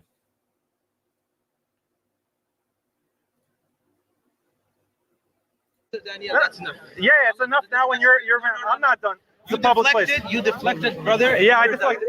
We're not listening to you. So this is Imam. This is the Masjid Imam who sat. Yeah, so this Masjid Imam, he comes in and you deflected. Yeah, okay. And he's trying to push us out. We're already in the parking lot. Like, we're already in the parking lot of the masjid. I can't even talk in the parking lot of the masjid. Just imagine that. That is the state. This is a multi-million-dollar masjid. And what people don't realize, I've said this before, but I'll have to keep repeating it. I have been banned from speaking in Houston Masajid. I've been banned from ISGH. They have blacklisted me. I cannot give a khutbah in a Houston masjid. I cannot have a halaqah or a dars or a class, anything, in Houston masajid. That's the default. If a masjid wanted to invite me, they'd have to go against ISGH. They'd have to go against the umbrella organization, the Islamic Society of Greater Houston. Or there are small masajid here and there that they're not affiliated with ISGH. But all of the main masajid are part of ISGH, and I am banned. And if I announce I'm having a talk at this masjid, or I'm giving a khutbah at this masjid, they will immediately stop it. They will immediately block it. Do you realize this? Like, that's the situation in my own city. And it's all from the compassionate imams, all of the Dawa Mafia. They have a monopoly on these institutions. So you have this multi-million-dollar masjid. It brings this clown, Suhaib Webb, to come and talk and give his program, his little program that very few people attended, apparently. But me, I can't even speak in the parking lot. I can't even talk in the parking lot. You can have a guy who just literally was promoting Playboy and saying, yeah, do the research. He can speak at the masjid on the mimbar and give the khutbah and have a whole weekend program. Ahlan wa sahlan. Let's have this grand sheikh come and talk about his nonsense. But Daniel, he has a problem with Imam Suhaib, and he has a problem with Lupe and Drake, and he has a problem with Blair Imani. He has a problem with promoting these types of people, no, get out. Out! Get out! You're not welcome here in the masjid. You're not welcome in the parking lot. Subhanallah.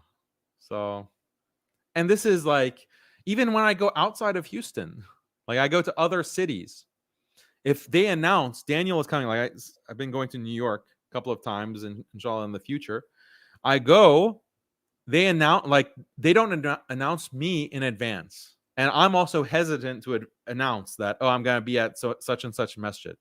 Announce it in advance. Why? Because these people start threatening the masjid, start emailing the masjid.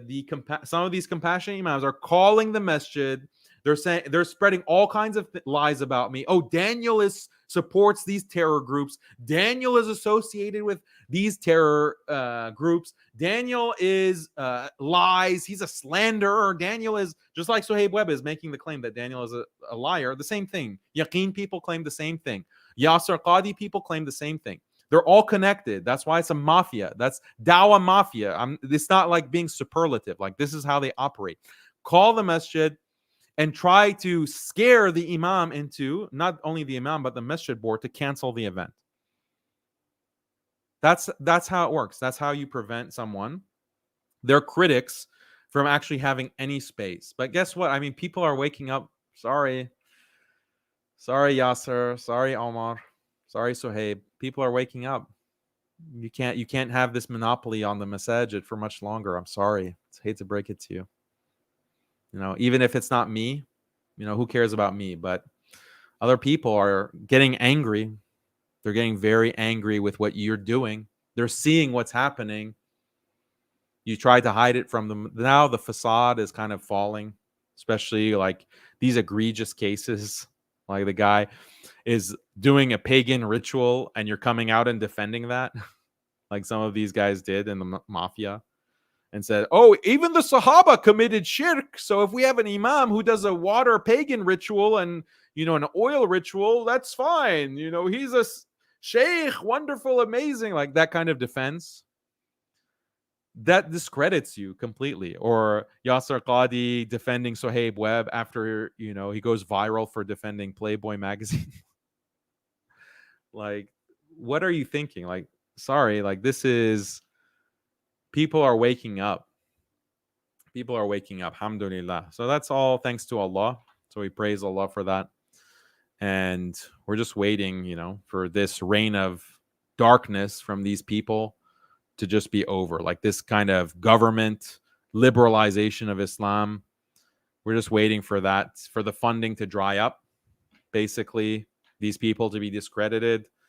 And we just move on with real Islam. That's what we want. You know, and I'm not going to stop. That's why I posted, like, this is what I'm saying now in this parking lot. I'm saying, look, they've caused this disaster. We have to work hard to just discredit this model of compassionate dawah, compassionate Islam. I'm using compassion in a sarcastic way. Yes, I know that compassion is an important part of Islam. But when they say compassion, it's really liberalism, liberalized Islam. So we have to discredit that. And, you know, people are waking up. Alhamdulillah. Who doesn't want us to talk about it. No. He doesn't want us to talk about it. We don't want doing that. You need to stop doing that. Doing what? You have no adab at all. You just deflected every question that the sheikh asked. You presented no evidence. I'm not debating. Then you accused him of reading Playboy magazine. He said it. He didn't. No, he didn't. Yeah, he didn't. Yeah. He said he read the interview and looked at our pictures. I want this video on Twitter uncut. Yeah, it'll be uncut. Trust me. When he says read Playboy magazine, I trust your word for it. Barakallah feekum. Yeah, Inshallah, we'll see you around. Yalla, let's go. Assalamu alaikum. Now look at this clown. Yeah, people are saying, oh, Daniel is too critical. Everyone has to be perfect. This is the point that Suhaib Webb made, like the moronic point that he made. Oh, Blair is not perfect. She's not masoom. So what's wrong with me? You know, you think you're perfect? Like, the point is not to be perfect. Like, I'm not perfect. I've made mistakes. And there's no, like, that's fine as long as you're accountable for those mistakes. That's the point. You have to be accountable. Dawa Mafia doesn't want to be accountable. That's point number one. Point number two is their mistakes aren't haphazard mistakes. Like, if I make a mistake, it's because I misspoke something, or because I, didn't properly vet the source. So I made a mistake. I correct the mistake. That's a haphazard mistake. Their mistakes are because of their usul, their principles, this liberal Islam, this American Islam, this Rand Islam. That's what their mistakes come from. Their mistakes come from this attempt to liberalize.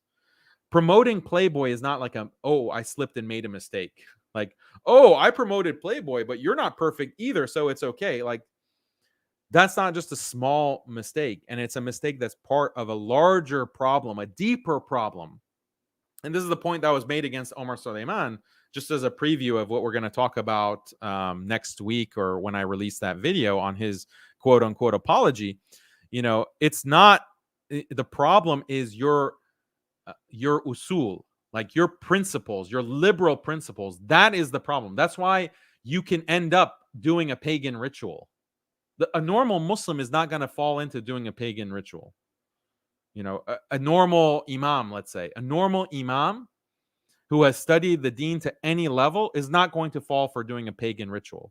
The reason that Omar Suleiman can fall into doing a pagan ritual, not once, but multiple times, at least twice on video, is because of his principles, like his liberal principles and his associations. That's what gets him into that trouble. Suhaib Webb gets into trouble of promoting like Playboy because he's in those circles of those liberal Muslims, and he has this no judgment attitude for liberalism. So he's gonna slip and make these mistakes. They're huge mistakes, and they're indicative, or they're symptomatic of his underlying problematic core principles, liberalized Islam. That's what I want you guys to really understand. What this is a deeper problem. It's not just, I slipped and I made a mistake. If that were the case, why would I even bother? Like, why would I care? People are making mistakes every day. People are making mistakes every day. So I'm here to police everyone's mistakes? No. I'm focusing on these mistakes that are symptomatic of a deeper problem and a deeper cancer. That's the thing. That's the thing. And we'll talk about with Omar Suleiman and LGBT. Finally he says the right thing on these two issues. Finally he says the right thing. That means, Omar Suleiman, wonderful. Let's have a celebration. He's back on the manhaj. He's back into orthodoxy. So when I have that video, inshallah, I'm going to say, I appreciate that Omar Suleiman finally, after 6 years of constant pressure, he has the correct sentence. He finally says it. He finally says the correct thing on those two issues. Okay. But the problem with Omar Suleiman is not that he was just on LGBT allyship and his promotion of these LGBT activists. That's not the only problem. That's a symptom of the bigger problem. That's a symptom of his bigger problem. And he hasn't changed direction on that. He's still promoting that. He's still promoting feminism. He's still promoting these kinds of, problematic stances. So that's a preview of what's to come, inshallah. Yeah. And then the other distinction, like private sins versus public actions. I made this distinction already. Like if I saw, imagine, I see Suhaib Webb. This is important. I see Suhaib Webb go into a Lupe Fiasco concert. Like I just happened to, on the street, I see him walking into the venue. Should I blast him? Should I go and try to take a picture and say, I saw him. I saw him going to this concert. Cancel Suhaib Webb. Is that appropriate? No, it's not appropriate. That's not appropriate because I should talk to him. I should figure out what happened. Like maybe it was a moment of weakness. Like maybe he slipped up. Maybe something happened. There could be many reasons, and it doesn't merit. Like that's none of my business to go and say, Suhaib Webb is going to this concert. That's his private life. And we're not supposed to spy on other Muslims. This is something completely contrary to Islam. You can't do tajassus. You can't be this spy that spies on other Muslims and reports, oh, he went to this concert. Oh, he's doing this and that in his private life. This is completely wrong. The distinction is when you're publicly promoting it. So he went to the concert and he's posting the pictures and he's saying it's great and he's praising the rapper. That's the problem. Do you guys understand now? Are you getting it? You have to have these kinds of distinctions. Like, we're not the spies that are trying to spy on these compassionate imams and dig out their personal life. That's what they do. That's what they do, or they try to do. Against me, for example, they say, oh, Daniel doesn't actually go to any mosque. Daniel doesn't actually go to any mosque. Did you know that? Which is false. It's a complete lie and slander. But still, it's like a personal nature. Like, are you spying on me? Are you spying? Oh, Daniel's wife is like this. Daniel's kids are like this. So you're spying on us. This is spying. That's not the same thing as if I'm publicly promoting it. I'm publicly promoting something. This is a big, important distinction. And you need to understand it. Like, this is what Islam is advocating. That's like the wisdom and the balance of Islam. So he praised someone who praised Satan. Who praised Satan? Did what's his face? Lupe praise Satan? I finally got this guy.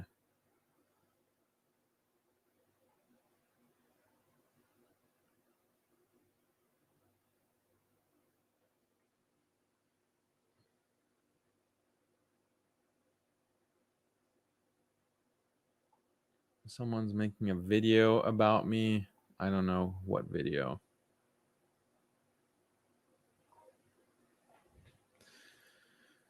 Okay. So here's the Imam. Let's just finish this off. Yalla, let's go. Let's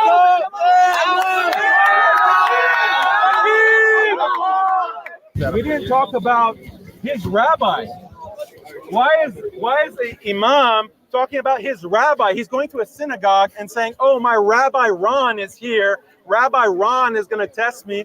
This is an Imam that we are supposed to look up to. Yeah, Rabbi Ron. I was confused. This is an Imam who's part of an organization. I was confused. Are they booing me? Or are they booing the Rabbi Ron reference? I was completely disoriented and confused at what they were booing about.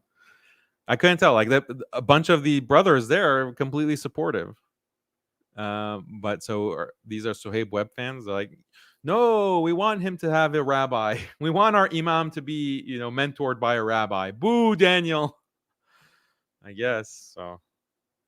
Here's a good example of I was referring to.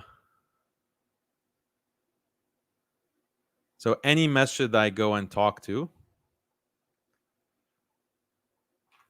excuse me, there are like petitions that go out. There are petitions that go out to get me canceled. And I want to show you like an example of this. Share this.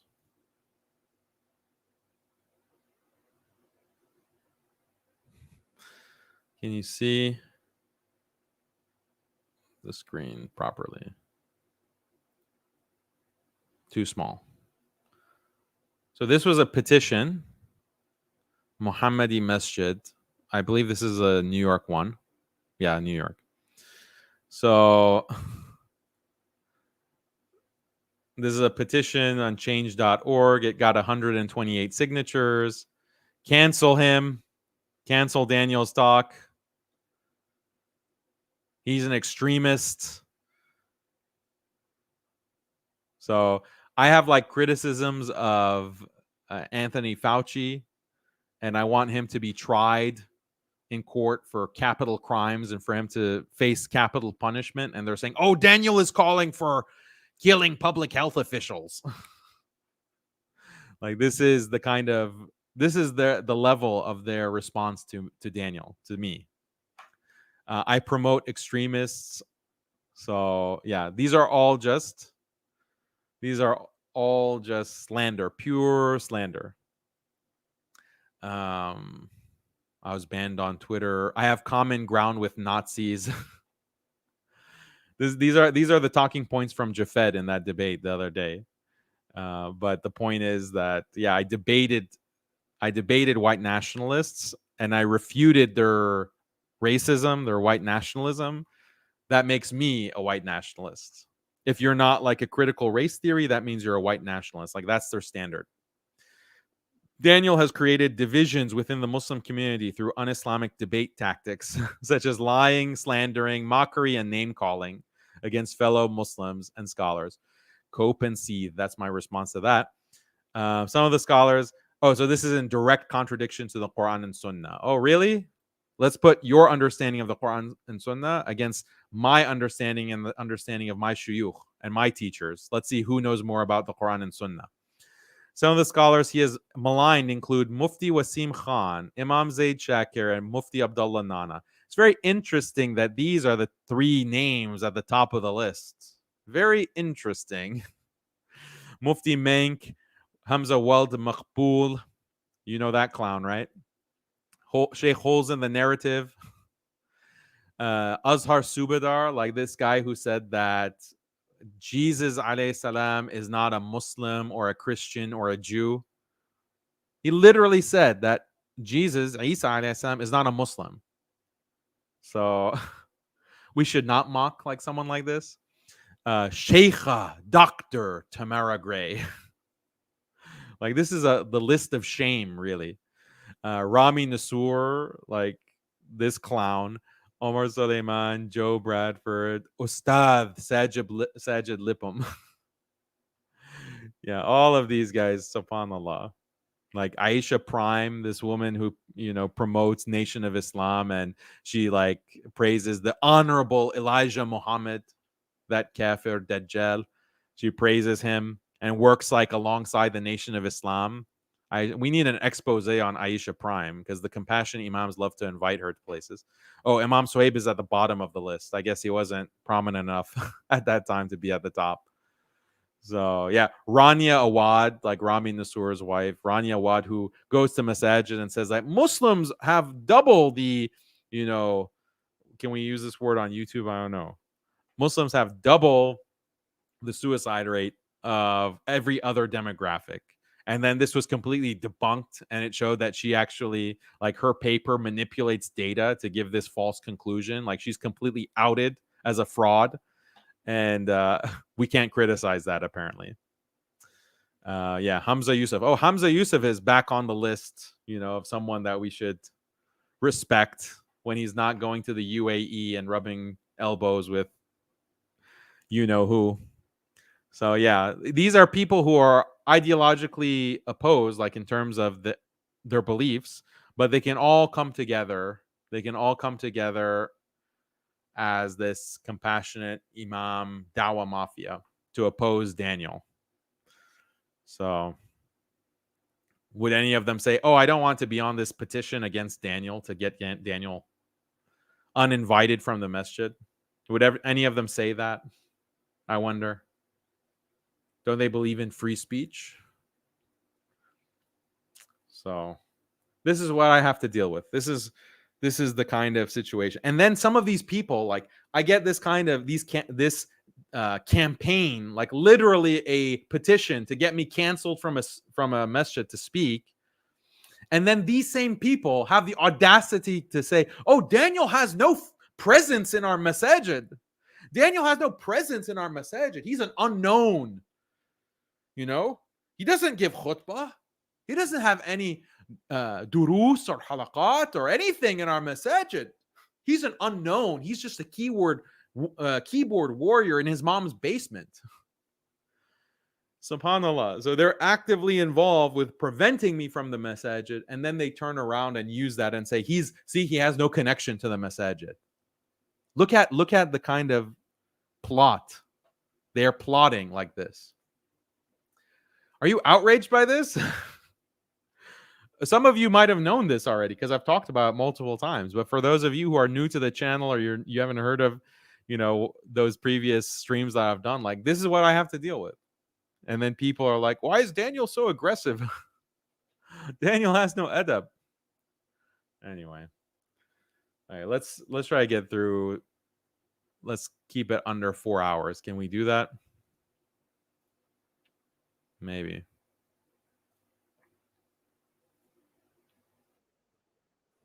Oh, whoops, sorry. Islam, the president of Bayan Institute, Graduate Institute, mocks Islam, plays a basketball game of horse to determine the true religion, Islam or Hinduism. He's a teacher for such an organization. Yeah, look at this guy. They just touch you. Like, don't touch me. And you just want to like do something, but they're just waiting for any excuse to call the police, by the way. Like, they're looking for any excuse to have to call the police and get police involved. That's what I was really worried about. I was worried that they were going to call the police and try to create some legal trouble. So I'm being very careful throughout this entire time. The whole engagement is like less than 30 minutes, but I'm on edge because look at these people. Like, do you trust them? Do you trust these people to not call the police on you and not get you arrested? So look, he just comes up, tries to touch me. Like, don't touch me. I don't know you. I don't know you. What happens if you touch someone? Like, just a random person. What is the consequence of that? Please. Let's you got it. Let's go. And when the Sheikh invited him, he accused him of promoting pornography. He accused him of promoting pornography. You were there. You were standing next to him while he was doing it. He tweeted people to go. Of promoting pornography. That is haram. That is haram. That is haram. That is haram. Yeah, it's haram, bro. We know that. You're saying it's haram. Tell him. I know it's haram. Okay. So let's look at Suhaib Webb's response. Yeah, Dawa Cartel. That's another good name for it.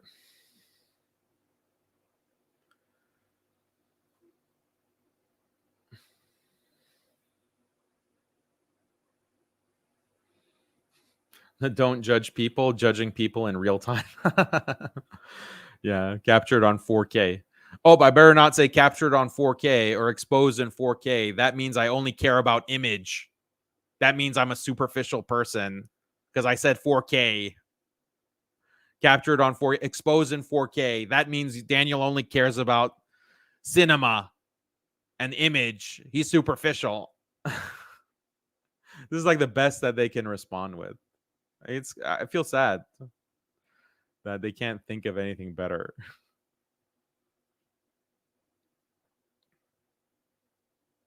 Oh, so it looks like Suhaib Webb is involved with Virtual Mosque, but do we know the extent of his involvement? If he's just an author, Jazakallah khair Muslim Sayan for pulling that up, but is he like more than just an author? Because if he's just an author, well, we can't hold him accountable for whatever that white website publishes. Why are they physically molesting DH? Maybe molesting is too harsh of a word. Let's see. Oh, so Virtual Mosque has a Suhaib Webb section? Where was that?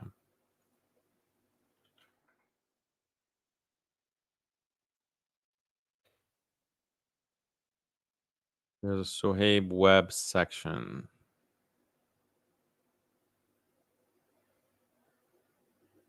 Sorry, guys. I'm just slow. I don't see the Suhaib Webb section.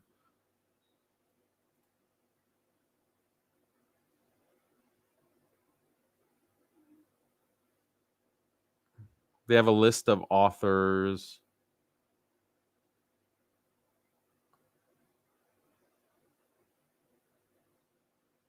Like here. Okay. I mean, I'll show this, but we have to be careful about what we conclude. So here's, it's good for you guys to know these names. Like these are the people who are in the Dawa Mafia. They're like the B squad of Dawa Mafia. So the site is dedicated to enhancing the spiritual and religious development of Muslims through sound, balanced, and moderate Islamic teachings. Whenever you see moderate Islam, that's like a Fed code word. It means liberal Islam. It seeks to bridge orthodox and contemporary Islamic knowledge, bringing to light issues of cultural, social, and political relevance to Muslims in the West. No, oh, sorry. You can't say this. There. Yeah, Muslims in the West. Here are the contributors whose valuable work make all of this possible. May Allah reward them. So you have like Jamal Dewan from California, Shazia Ahmed, feminist, John Eder, like a complete zindiq. Lubna, I think, is the Yaqeen board member. I believe she is. Yeah, she is. That's Yaqeen. Muslima Permal. She's a sheikha. You know. Shafiur Rahman. Shibli. Right here. Simply Zaman is there. And here are the previous authors. People like Yasmin Mogahed, Dalia Mogahed's sister, Mustafa Omar, Osman Omarji. From Yaqeen, he's currently at Yaqeen, Suhaib Webb. Yeah, so this is like part of the Dawa Mafia. But let's look at this article. This is from 2013. So the people who are currently with the website, why is this article still up? You know, why aren't you taking it down? I mean, don't worry, we have it saved, so you can't deny that it was ever up on your site. But still, why is it still on the site? Gay Muslims, the elephants in the prayer room. And then they have to make this disclaimer. This is a controversial issue with varying perspectives. Our guest author is expressing one perspective. We encourage others to respectfully discuss their own perspective in the comments or submit your thoughts as a guest piece. This article is meant to open up a discussion on this issue rather than be a definitive stance on homosexuality. We just want to open up the discussion.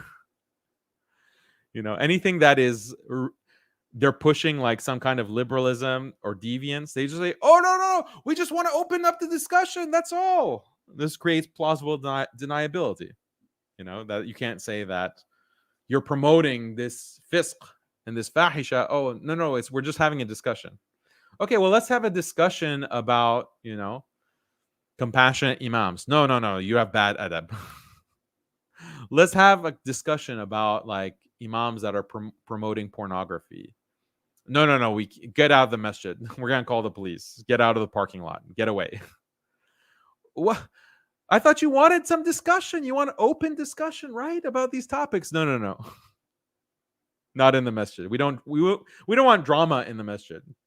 But if it's about, you know, a liberal issue, then a liberal issue that's challenging Islam or rejecting Islam, then now we want to have a discussion on our virtual mosque. That's the name of the site, a virtual mosque. This is a masjid, and you're having an open discussion about this topic. Then they say, first of all, they said, you know, give your alternative perspective, like as if this issue about Islam and homosexuality is just perspectival. Well, there are different perspectives.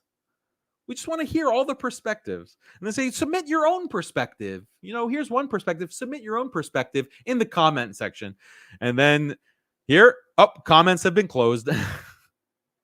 We encourage positive and fruitful discussions, which we feel has already taken place in the comments. So they closed the comments.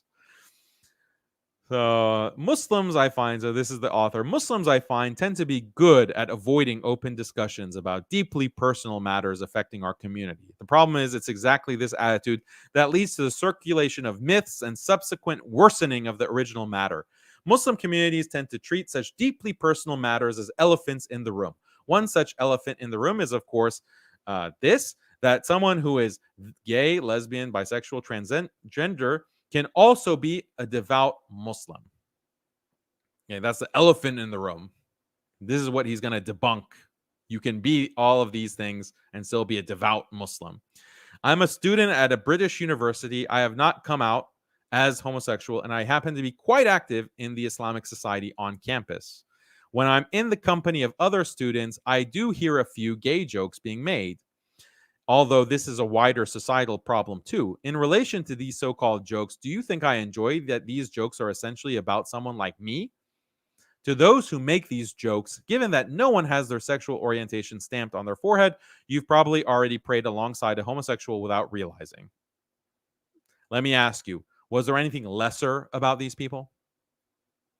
To those who have a conservative attitude towards homosexuals, your conservative attitude, notice the wording, given the homophobic rhetoric, attacks, and social exclusion that a homosexual often has to put up with, do you genuinely believe that someone like me would have actively chosen to be gay rather than straight? The number of times I've previously wished that I wasn't homosexual, but that's the whole point. You cannot choose to be homosexual, or to put it another way, how many of you actively chose to have feelings for the opposite sex rather than the same sex? So it's the same thing, basically. You don't choose. You're just born that way. Some people are born straight. Some people are born gay. Homosexuality isn't a choice. Muslim communities should stop sweeping the topic under the carpet and start providing the right kind of support and advice. For starters, does your local mosque provide a confidential online or drop-in advice service? Not a service run by a traditional-minded scholar who can barely speak English, but by someone who is fully aware of the contemporary environment, is a good communicator, and someone young people can relate to. Oh, you mean like someone like Suhaib Webb? Does the Islamic Society at your university only ever discuss topics such as perfecting your prayers and how you can do charity? Or does it openly acknowledge that university is a time when you may have a whole range of personal issues and therefore advertises suitable welfare services? Do our community leaders shun discussion of very personal problems, or do they lead the way in acknowledging that personal problems do exist and create initiatives to tackle these problems in an effective and Islamic way? Ask yourself each of those questions, and you will see that as a community, we need to be doing far more to support the homosexuals among us.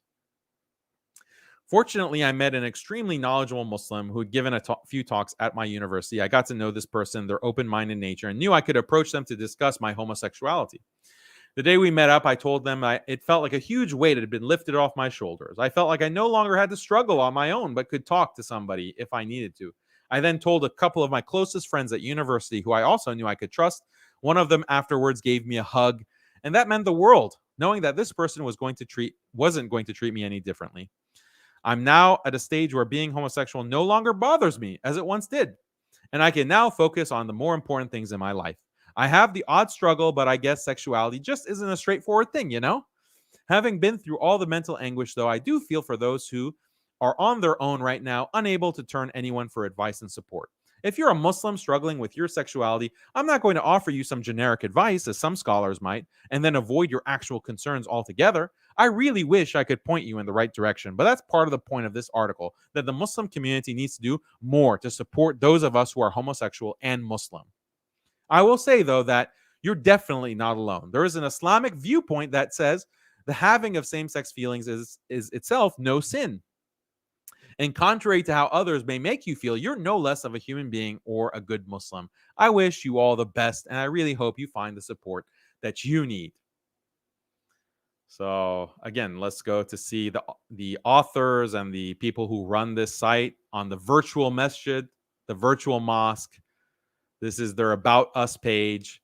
Jamal Dewan, John Ederer, Andrew Buso, Lubna Mullah, Sheikha Lubna, Sheikha Muslima, Shafia Rahman, Shibli Zaman. These are the people involved. So what do you have to say about what's being published on your site? Okay.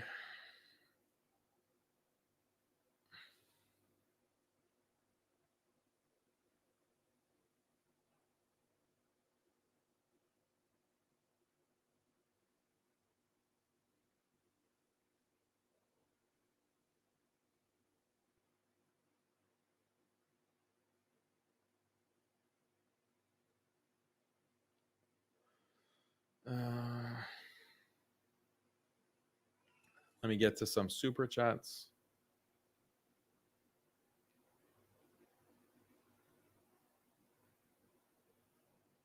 So brother Abdullah says, Assalamu alaikum. Lupe is going on a kufri tear. All the tweets on his page today, he's responding to people defending the Quran and the prophets. So here's some links. Let's check out what's here.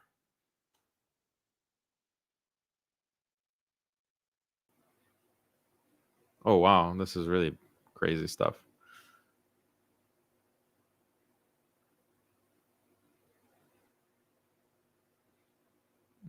This is really unbelievable.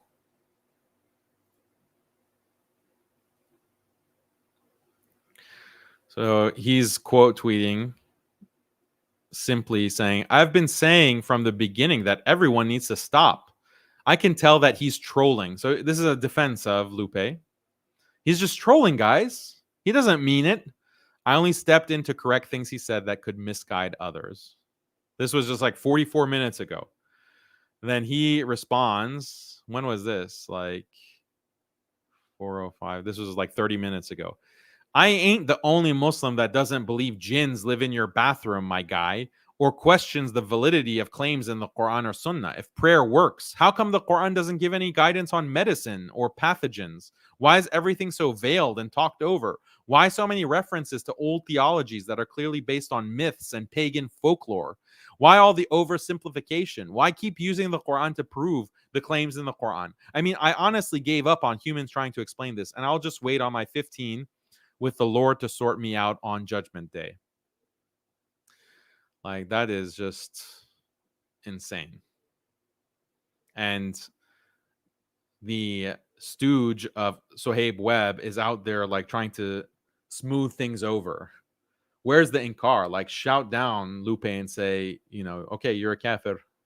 Case closed. You can't do that. Did he do that? Someone tell me if I'm wrong, if he did that. So why are you defending this trash? Why are you defending him? Why are you trying to... These people just need condemnation. That's it. Okay? We don't need such people in like the question of that, oh, we are we're turning people away, or oh, we have to cater to these people. No, we don't. Okay, so let's go to the Suhaib response.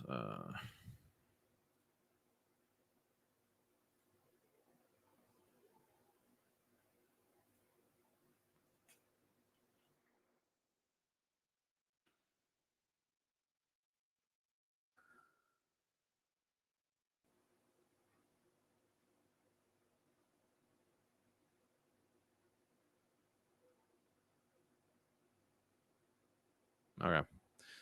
Sharing my screen.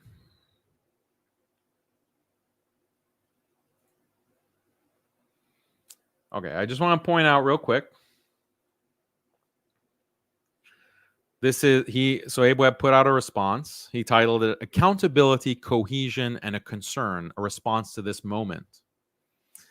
And you can see that comments are turned off on this video. So remember when he said at the beginning from a few years ago, oh, people who can't, they just make YouTube videos and then they turn comments off. So let's see what Imam Suhaib has to say about himself. بسم الله الرحمن الرحيم الحمد لله رب العالمين وصلى الله وسلم على سيدنا رسول الله صلاة تكون طريقا لقربه والتوكيد لحبه وباب لجمعنا عليه وهدية مقبولة بين يديه صلى الله عليه وسلم. Assalamu alaikum wa rahmatullahi wa barakatuh. I hope you all are doing amazing.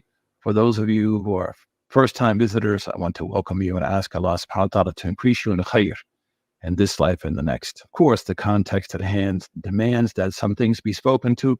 But ask Allah subhanahu wa ta'ala for tawfiq and sadad. First, I want to address something that I think is a mistake on my part and a failure on my part, and that is the challenge it is to serve a humongous demographic of people. And someone who embraced Islam in 1992 started a religious service, I think, in the mid-90s. From that time till now, a huge number of people, whether online or on life, that I serve. And as someone who very early on, after 10 years of study with my teacher, was asked by him and given permission to become an imam, it is obviously going to be difficult to serve a community perfectly. And to admit that I'm an imam for everybody, right? Whoever comes to me, no matter who they are, within the realm of Islam, who needs help, I'll be there for them as best I can. And there'll be failures in that, and I'll make mistakes in that. The role of the Imam, as Imam Ibn Taymiyyah says, is to achieve the two best, khayra khayraini or khayra sharraini, to achieve the two best or the two worst. And I have made some mistakes in this area. And I think it's important that there are two things that need to be said about this. And I'm speaking now to the people, the people who are more conservatively. Like, I need to know what these mistakes are. You can't just have a general, oh, I've made mistakes. Yeah, no one claims that they've never made a mistake. Everyone claims to have made mistakes. I've made mistakes. So what? What is the mistake? This is part of clarification and rectifying the mistake. So someone is asking, I agree. While I agree with much of your critique, introspectively, do you feel an uneasiness in the soul because of mockery and memes, even though it's permissible? No, I feel great. Alhamdulillah. I enjoy myself when it comes to memes in general. Like, I think memes are a great format. And mockery, I feel good about it. I feel good about doing inkar of the munkar, as every believer should. Every believer should feel good about following the Quran and Sunnah in actually doing inkar, condemning what is munkar, what is evil.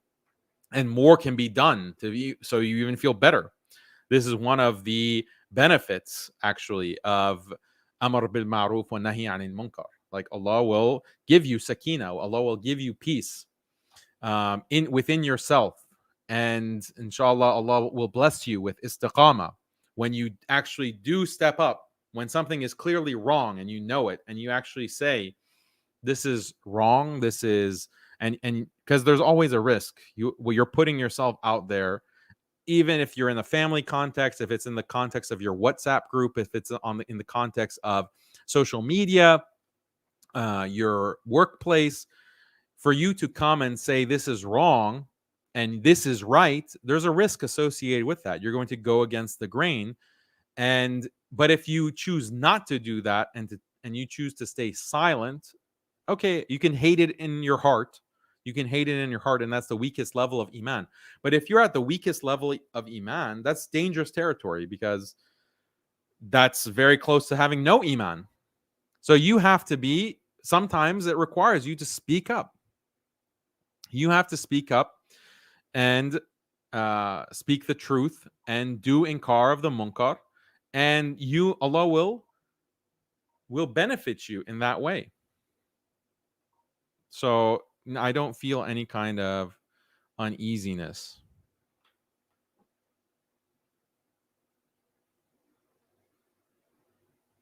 No. Leaning, or the people who are maqasadi leaning.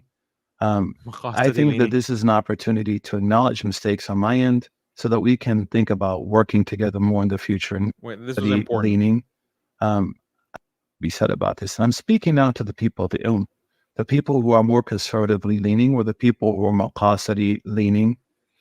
So he says, I'm talking to people of ilm, the people who are more conservative leaning. They're not conservative, they're conservative leaning, and they're maqasidi leaning. Okay, meaning they're like modernist leaning. That's who he's talking about. Why is he specifically talking about them? This is important. Okay, because he went too far even for them. Even for them, it's not something that he can defend. That's why he's specifically talking to the conservative leaning. Do you see the wording? The wording is very critical because it shows what his approach is. The conservatives obviously have canceled him. The actual conservatives have canceled him. It's the people who are conservative leaning, maqasidi leaning, the modernists, the reformists, the compassionate imams. He doesn't want to be canceled with compassionate imams. So he has to make this, he has to like appeal to them. Do you see what I'm saying here? And I'll give you examples of the kind of work that he's doing. Give me 1 second. These are the conservative leaning, maqasidi leaning, okay, that he wants to make sure he doesn't alienate. So he has to make a video for them to explain himself. Like, what's the deal with the Playboy? Let's see.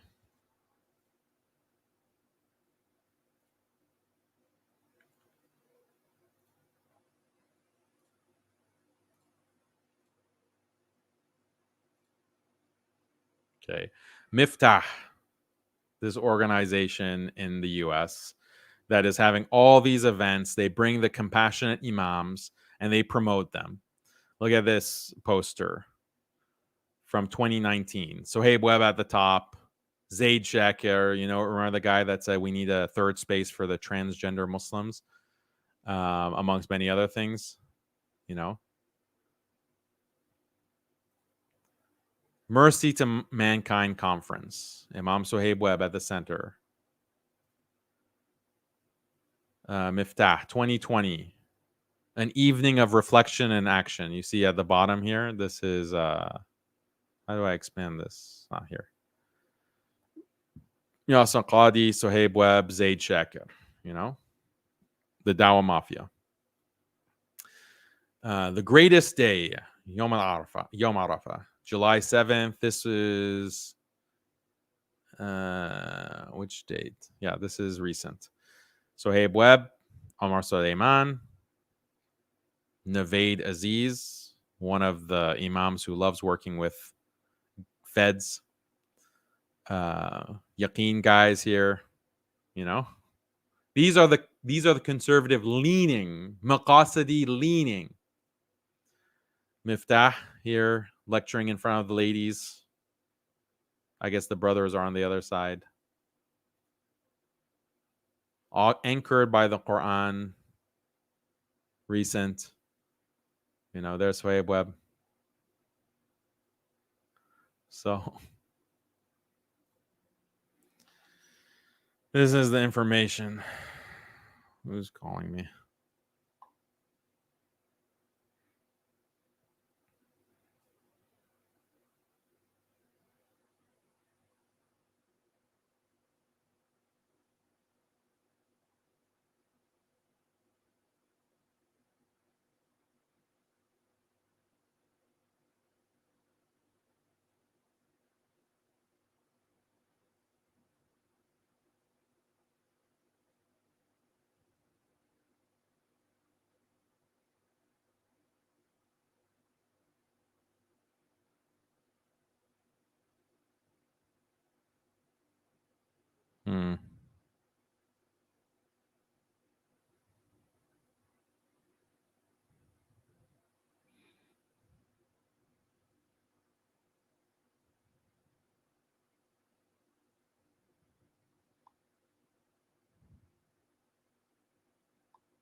Yeah, so all of this is recent.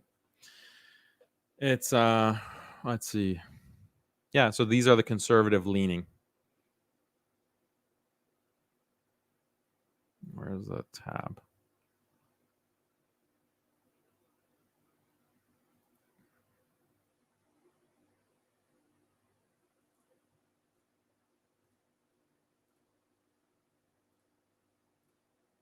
Hey guys, let's get through this. Let's power through. Let's power through.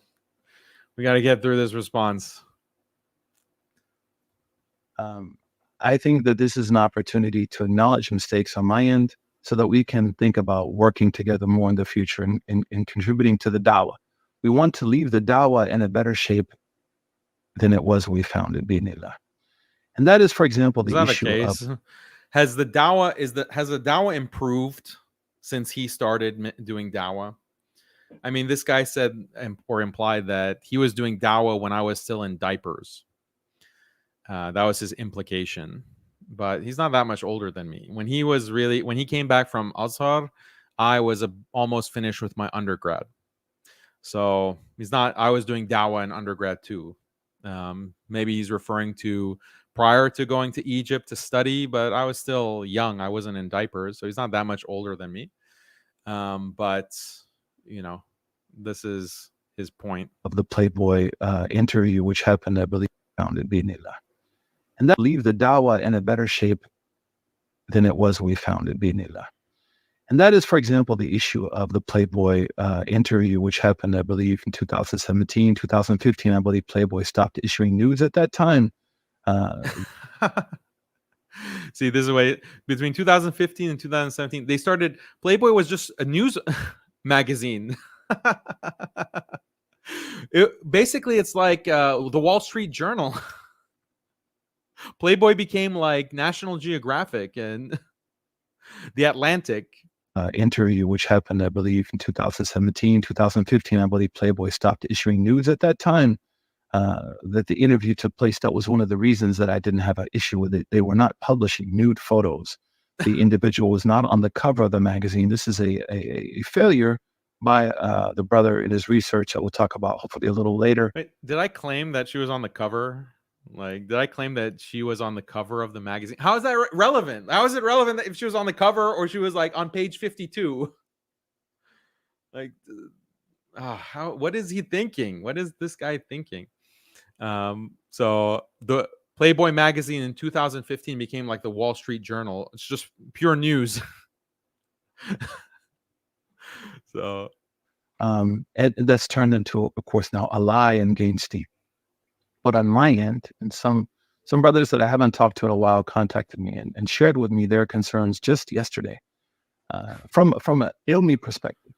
Oh, and my arguments, of course, not from an ilmi perspective. So I can respect it. You're gonna talk to me from an ilmi perspective, not like these juhal that don't have ilm and they don't understand the nuances of being in Playboy. Like, nothing wrong with the Playboy magazine, 2015. I mean, when it's like the Wall Street Journal. Not comparing her to Malcolm, but noting how Malcolm is a precedent. I believe there have been other religious leaders across Sunni Shia perspectives that appeared in magazines that are questionable. So there are figures that appear in magazines that are questionable, so there's no problem with this woman being in Playboy. Malcolm X did it. Malcolm X. And a lot of people pointed out that Malcolm X, when he was interviewed by Playboy, was in the Nation of Islam, number one. So he wasn't even a Muslim at that point. And number two, Malcolm X is not hujjah. Like, this is not a dalil. That doesn't make it permissible. Like, this is like these are the scholars that are so knowledgeable. Oh, we can't even understand the level of their ilm. Ooh, like people like Yasser Qadi. Oh, the level of ijtihad is, we cannot even imagine the level of knowledge that they possess within those minds that have pored over the books, the Turath, for years and years. We cannot even comprehend a small drop of their knowledge. But when push comes to shove and they have to justify this trash, what is the ijtihad? Oh, Malcolm did it. Malcolm X did it. He did it. So how can you complain? So this is their ijtihad, like the level of they're constantly like gatekeeping. Obviously, you don't have the level of knowledge to be criticizing the alama. You don't have so they're gatekeeping, number one, and they're constantly virtue signaling, like, I have so much knowledge. we are the inheritors of the prophet. Like it's constantly like they're just boosting each other and talking about how amazing each other. Yasser Qadi promotes Suhaib Webb and says, "Oh, what an amazing scholar." Suhaib Webb promotes Yasser Qadi. I mean, not always, because he was criticizing him in the masjid and saying holes in the narrative. Muslims who say holes in the narrative, and he blasted him. So I guess it's very selective. But they're constantly talking each other up, like, "Oh, we're amazing scholarship." Like this is the circle of influence. This is the Dawa Mafia. This is exactly how it works. So they just it creates inflation. You guys know what inflation is, right? Like there's a bubble that's been created. This is like the Dawa bubble. The Dawa Mafia bubble. They've praised themselves so much and created so much fake or false value. Like the stock is overvalued. The Dawa Mafia stock is so inflated and overvalued, and it's created this massive bubble. And now the bubble is popping because people are like, "What? He's promoting Playboy? He's like retweeting Playboy links? He's like involved in like pagan rituals," or Jonathan Brown, like his stock took a nosedive. Like he's saying that the best regime of human happiness is to have speech allowing insults of the Prophet sallallahu alaihi wasallam. Like I believe in the right to insult the Prophet sallallahu alaihi wasallam. Like I thought he was this great amazing scholar. Like Yasser Qadi is bringing him on to teach hadith at his seminary.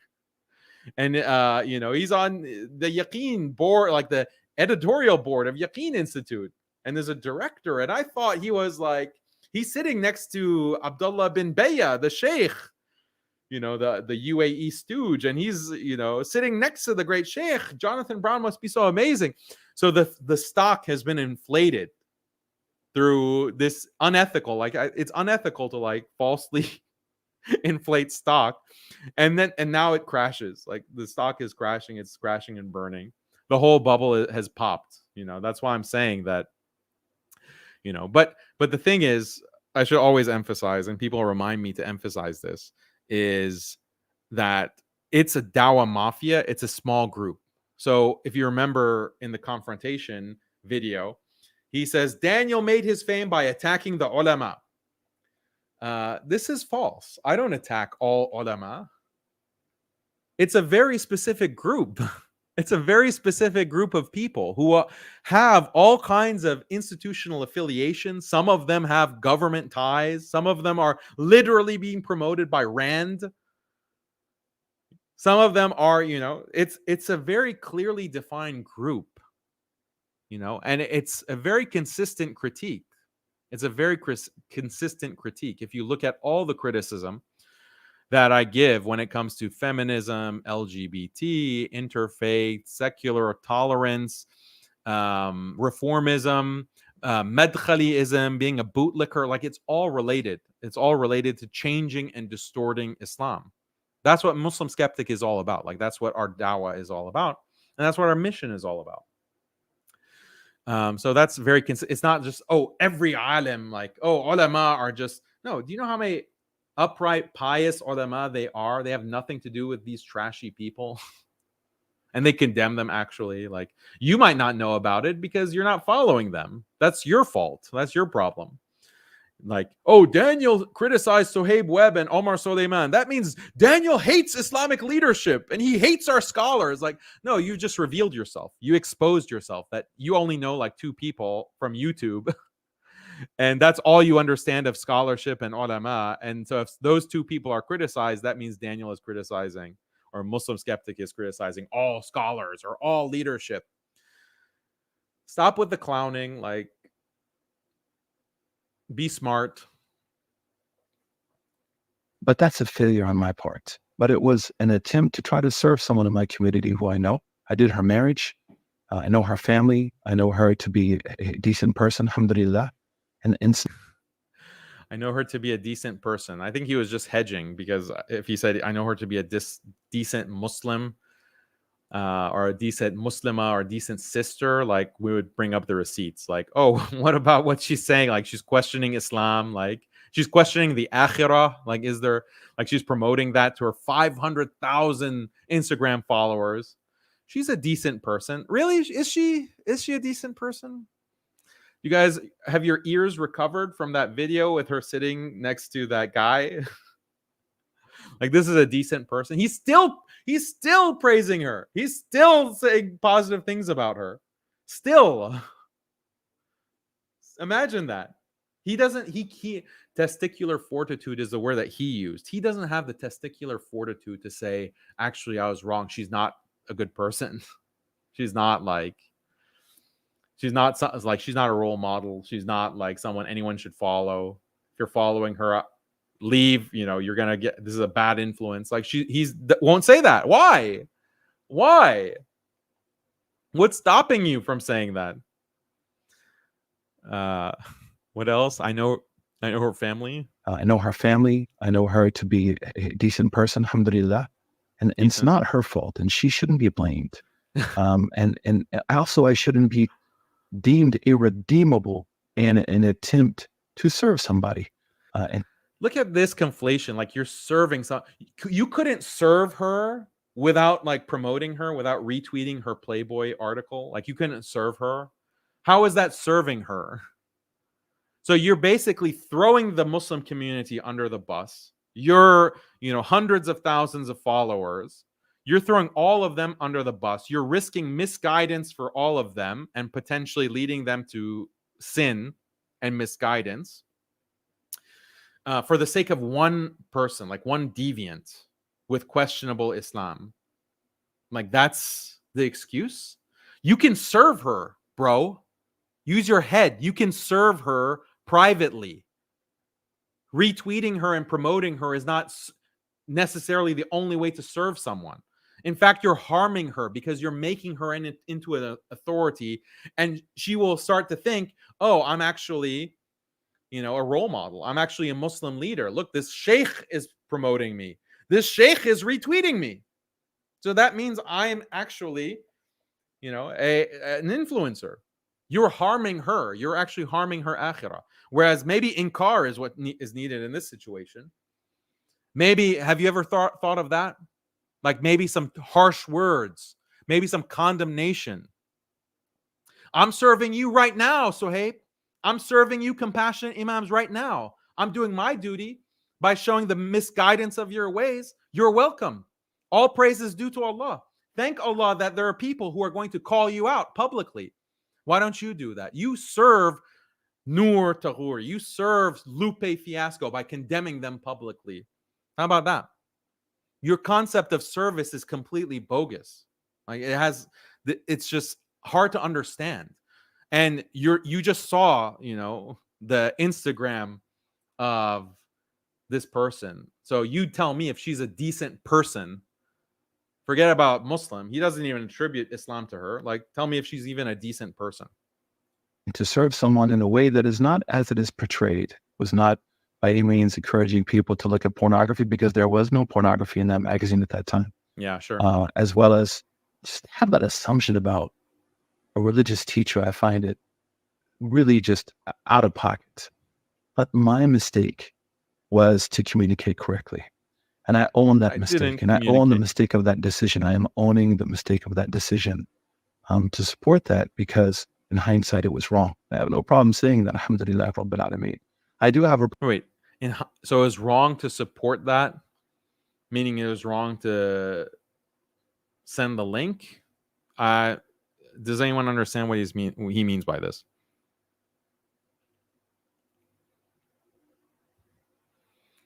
So someone is saying in a comment that I should address. Let me see if I can find it.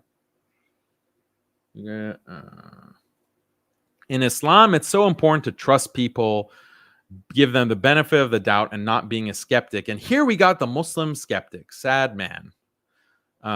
No, false. You don't understand what husnul dhann is. The benefit of the doubt is in the example that I gave you. If someone is privately doing something, then we don't spy on them and advertise their sins without, trying to rectify the situation. In general, like that's the general rule. There are exceptions.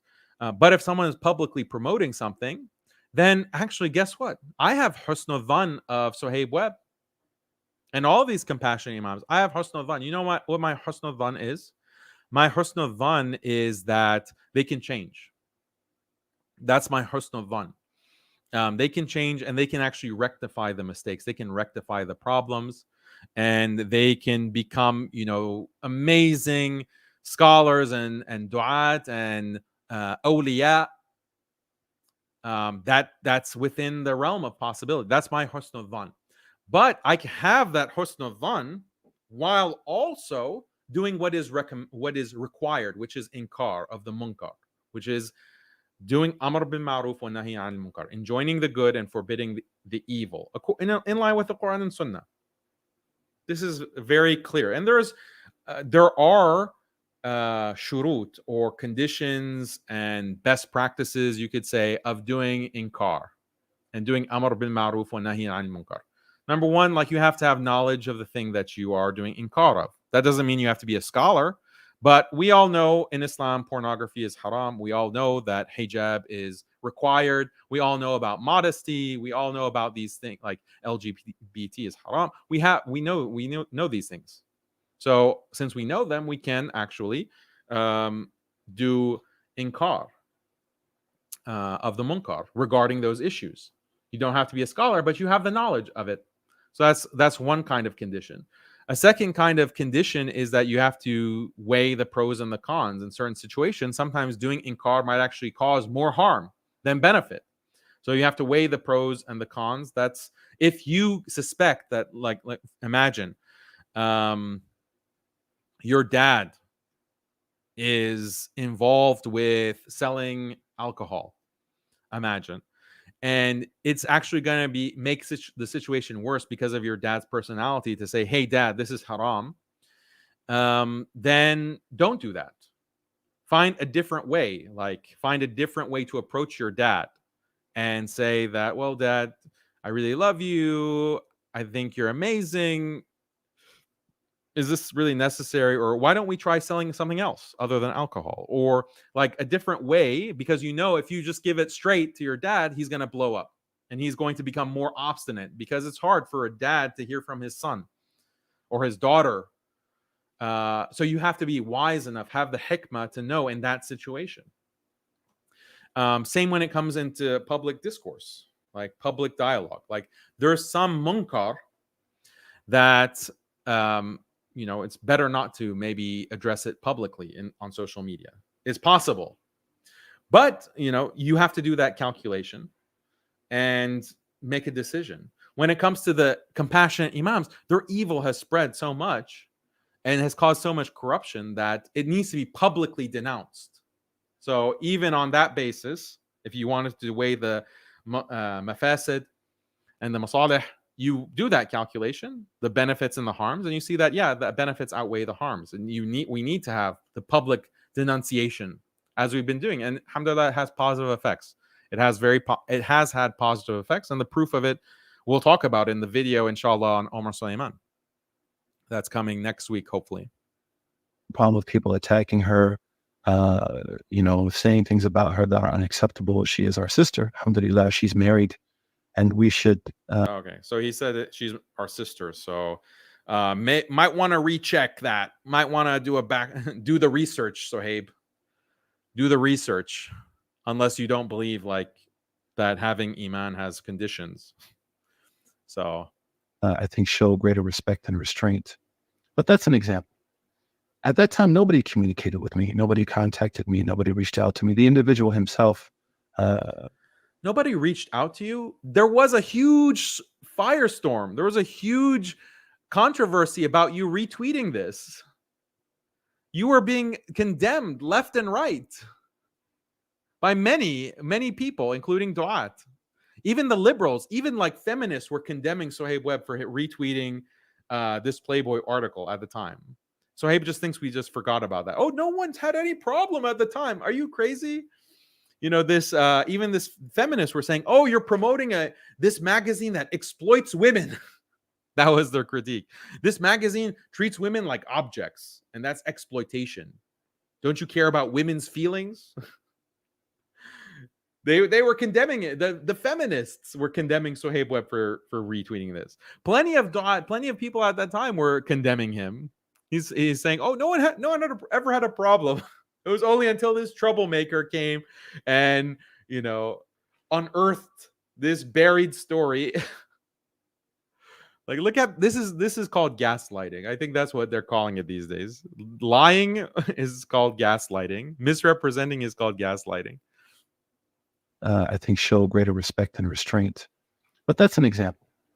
At that time, nobody communicated with me. Nobody contacted me. Nobody reached out to me. The individual himself is mistaken in thinking that you shouldn't reach out to people first. If a person who commits apostasy, used to tab, right, should be contacted and given an opportunity. What about people who make mistakes in these areas and people even of knowledge?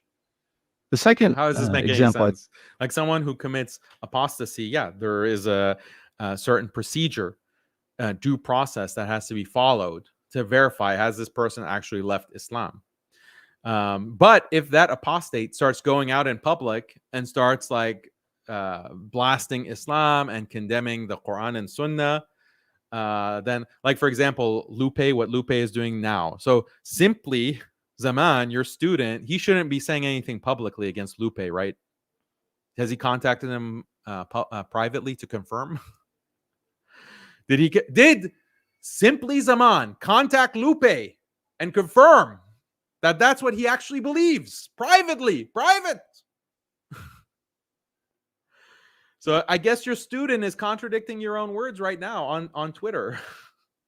As we speak. The contradiction, subhanAllah, the way that, everything is just shows for what it is. I think I could give is the Lupe concert where I tweeted, and this is a mistake I made. Look at the Noor. But there is a context here, and people begin to attack me. So the problem was you're tweeting, look at the Noor. Like, you had a whole series of tweets. How about address that? Or how about say the mistake was going to the concert? That's the real mistake. You went to the concert. That's the mistake. But oh no, better not say that. It might alienate Lupe, and he has to serve Lupe, and he has to serve all of the Muslims who love going to rap concerts. So he won't say that the mistake was going to the concert. He'll say the mistake was tweeting. There's so much Noor. I mean, prove me wrong, Suhaib. I'm misrepresenting you. Go ahead and tweet. Do not go to concerts. They're haram. Don't tweet about or don't say that, if Mary J. Blige, the female rapper, gave the adhan, I would be in the first row at the masjid. Maybe don't say that. Begin to say things about me, and people begin to get very aggressive, and I'm of course not going to respond nicely to that. You show up on my comments box and begin to bully me or bully the people who follow me or my students. I'm not going to give you the time of day, man. We're bullying him, and that is we're bullying him. He goes to the masjid and starts calling me out, sitting in between two imams, calling me out, questioning my manhood. I'm the bully because I responded to him. Showing me that you're not someone that has the erudition needed to gain and to discuss and engage. But I at that time was serving in a community, was asked. Lupe is someone who I've answered questions to. Lupe is his own man. I'm not responsible for Lupe. He's his own man. I'm not responsible for Noor. She's her own woman. But I have responsibility when asked to do my best to serve. And have had interesting discussions with him over the years, alhamdulillah, someone that I see as a friend. And find it problematic to label him as a fusaq and Brother Adi, I know is to be a very committed Muslim, alhamdulillah. So he has trouble calling him a fasiq. Okay, that's a grammatical error. Fusaq is the plural. He has trouble calling him a fasiq. He's a kafir. He's a kafir. You don't even have to bother with whether he's a fasiq or not. But even the fact that he can't bring himself to say that he's a fasiq, you are promoting him. He was saying Lupe is my sheikh, buy his uncensored album. His uncensored album is full of trash. And some people were claiming that in some of his albums, he actually is trying to mock the Quran. He's mocking the word of Allah. So even if he wasn't doing that and he was just rapping about drugs and sex and whatever, he's not a fasiq. He's not fasiq means someone who is just promoting evil. and munkar openly. Like this is an open fasiq. Fisq is, what is being referred to. Corruption. So you can't even say he's a fasiq. The man's a kafir. So look how confused. This is just 2 days ago. Look at this video from Suhaib is from 2 days ago. Look at what Lupe is tweeting now.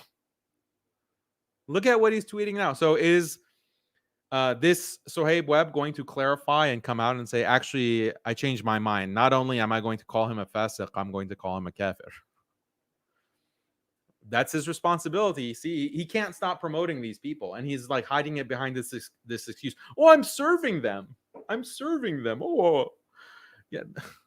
You can serve them privately. Like if someone comes, like imagine like Lupe Fiasco messages me privately. Is like, Daniel, I want some clarification on some issue, Islamically. Then I start like tweeting, oh, I'm going to the Lupe concert. Buy his uncensored album. Lupe, is a great guy. I'm not gonna he's a friend. I'm not gonna call him a fasiq. He's a friend. Go buy his uncensored album. Look at the Noor at his concert. Just because he's asked me a question or he wants like some kind of guidance on some Islamic issue. Yeah, I'll happily address your private concern and I'll talk to you as a person, whether you're Muslim or not, privately. I do answer emails and messages. To the best of my ability. People ask questions on live chat. I answer to the best of my ability. That doesn't require promoting the person. That doesn't require like giving them the pat on the back and saying he's a good guy. He's my friend. Don't call him a fasiq.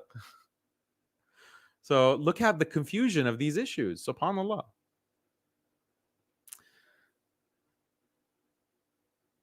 Okay.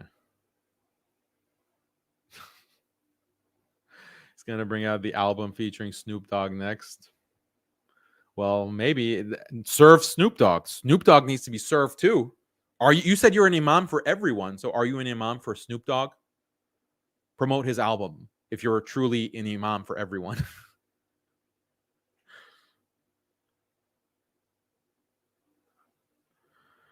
Yeah, Daniel, you're messing with their plan to reform Islam. You're wrong. Yeah. Getting in the way of Rand.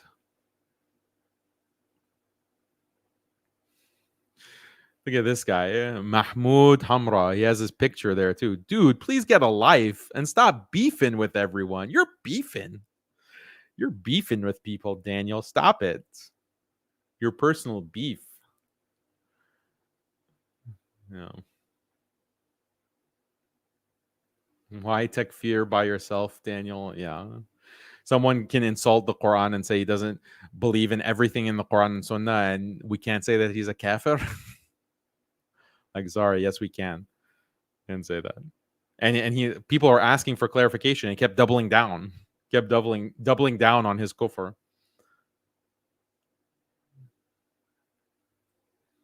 Yeah. What else? Anyway.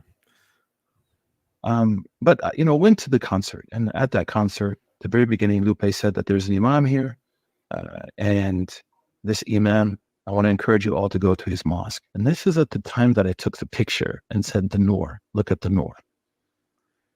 I think that context is important. I didn't explain that context well, and that lent it to being misunderstood, and that's my fault. And I wish I had remembered the hadith of the Prophet ﷺ when he was walking with his wife at night. And he said, this is my wife, but you're the messenger of Allah. No one would ever assume evil of you. He said that shaitan moves to the veins of people, moves to the blood. And that is my fault. And I own that. Look at the qiyas that he's making with the Prophet sallallahu alaihi wasallam. This is despicable. Like, this is how you know someone is like alim as-su, like evil scholar. Like, what kind of qiyas is this? The Prophet sallallahu alaihi wasallam wasn't doing anything haram like you. You were going to the concert and promoting it. The Prophet sallallahu alaihi wasallam wasn't doing anything that. So your analogy is completely false. And how dare you mention the Prophet sallallahu alaihi wasallam in an analogous way to your garbage?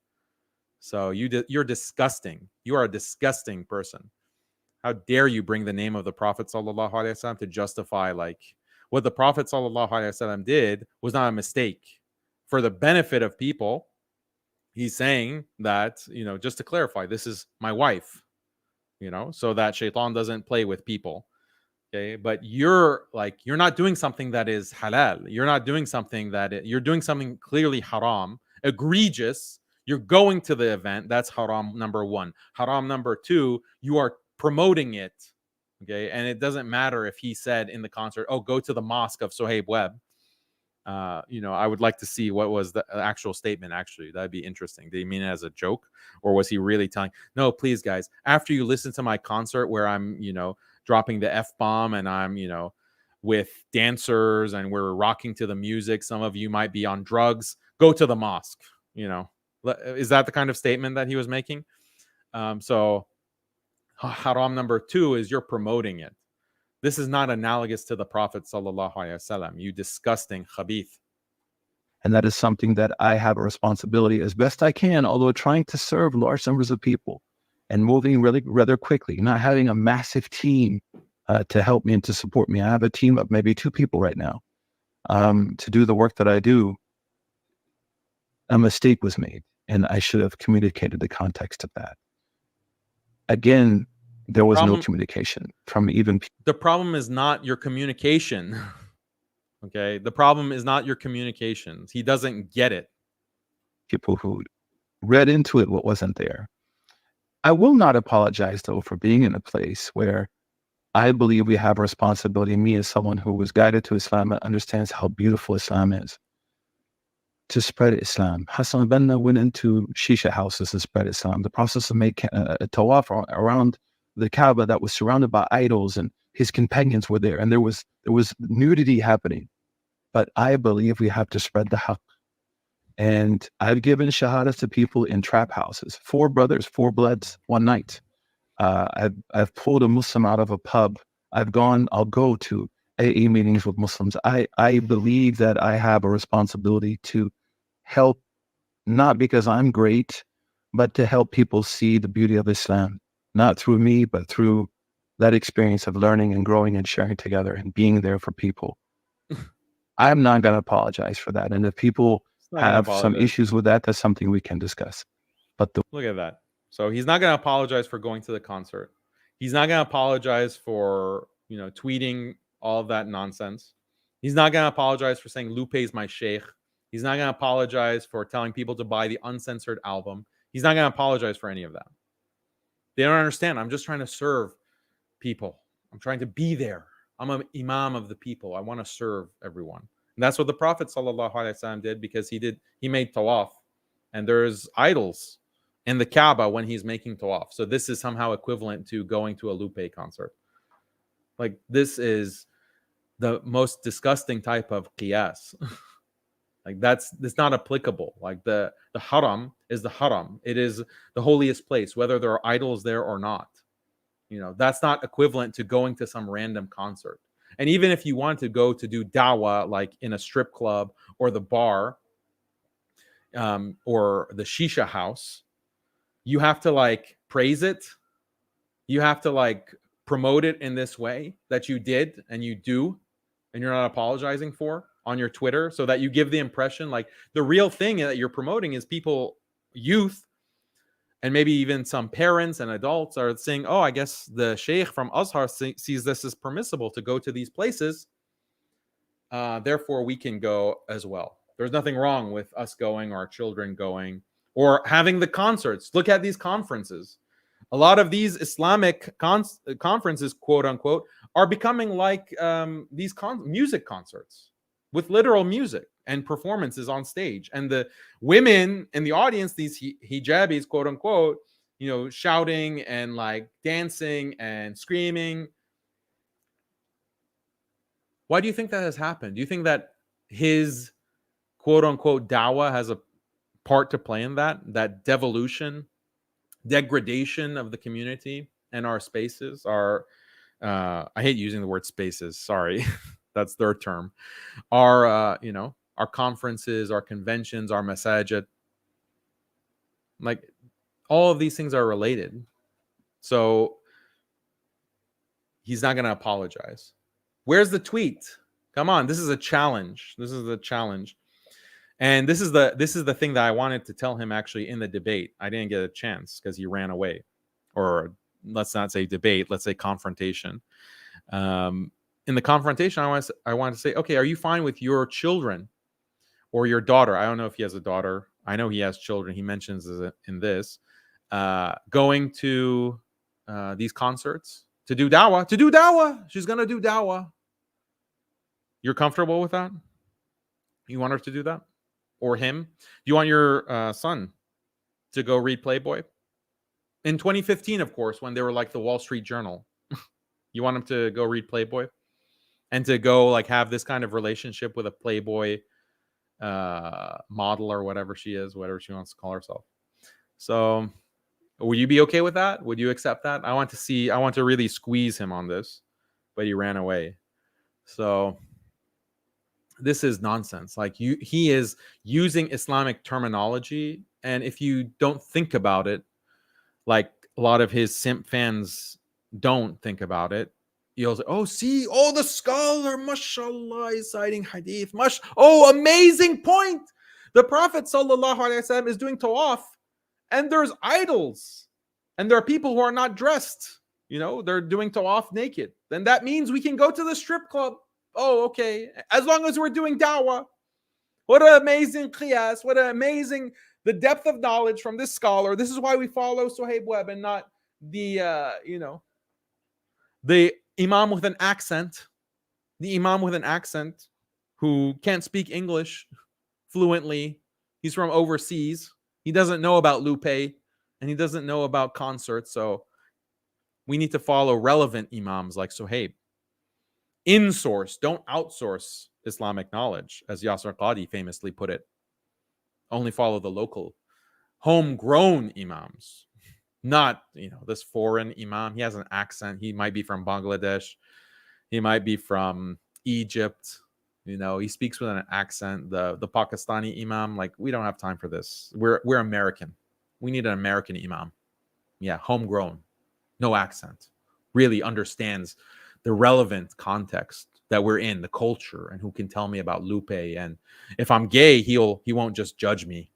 He won't judge me if I'm gay. He'll actually counsel me. That's what we need, not these judgmental Pakistani, Bangladeshi imams. I mean, come on. We don't need that. We need relevant scholarship like Imam Suhaib. He can cite Mary J. Blige and rap lyrics. Can your Pakistani imam do that? No. The way that I portrayed it and the way that I presented it was not right, and I own that mistake. The third issue is the term American Islam. I missed it. What was the mistake? But the way that I portrayed it and the way that I presented it was not right, and I own that mistake. I guess that's the third issue is the term American Islam as an example. Immediately I was sort of castigated, and I understand why. It certainly can be triggering and cathartic, and that's my fault not to be sensitive around it. But there's only been 2 instances where people have asked me what I meant. One was at that time, now he's a scholar, a student of knowledge in Mecca, who contacted me and we met and had coffee. And then another was a scholar who called me to his home. And that scholar, in both instances, by the way, when I explained what I meant, they were like, there's nothing wrong with that. And what did I say was that you have fatwa Hindiya, you have fatwa Masriya, you have fatwa, you name it, right? You have different specific books written for fatwas of people of specific countries. And so my usage of the term was in the area where the urf is applicable. Al-urf al-muhakkam is one of the greater axioms of Islam.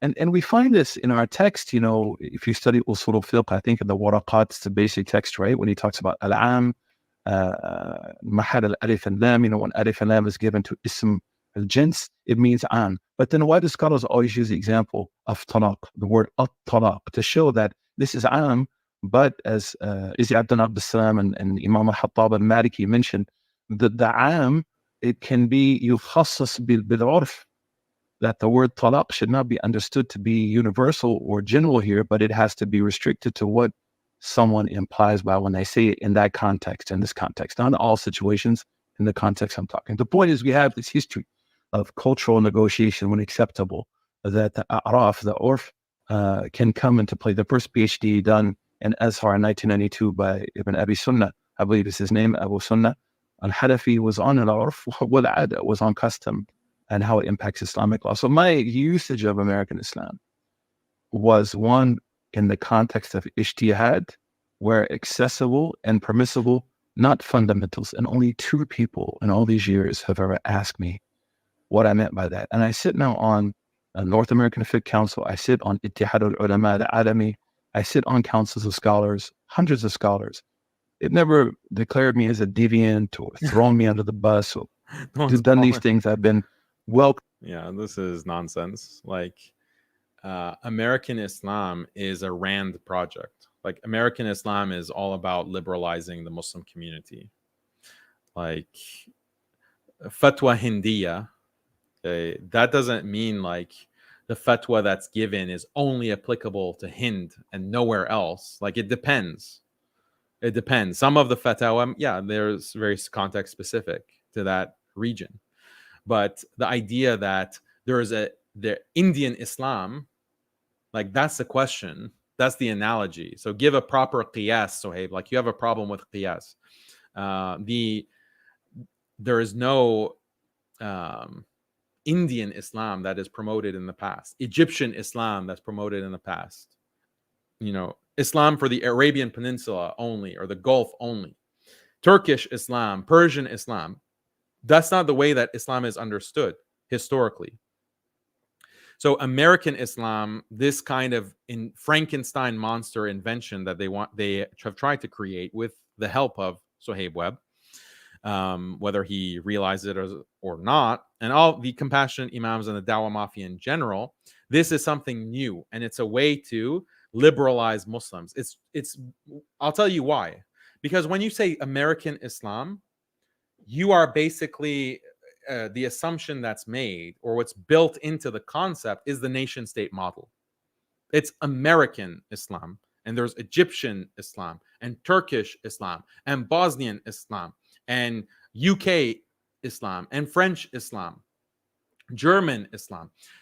You're basically isolating the different Muslim communities, and you're saying, okay, this is for this country, as opposed to what Muslims have always wanted, is one Islamic ummah, one nation, one Islamic nation under the Khilafah that truly applies Sharia law.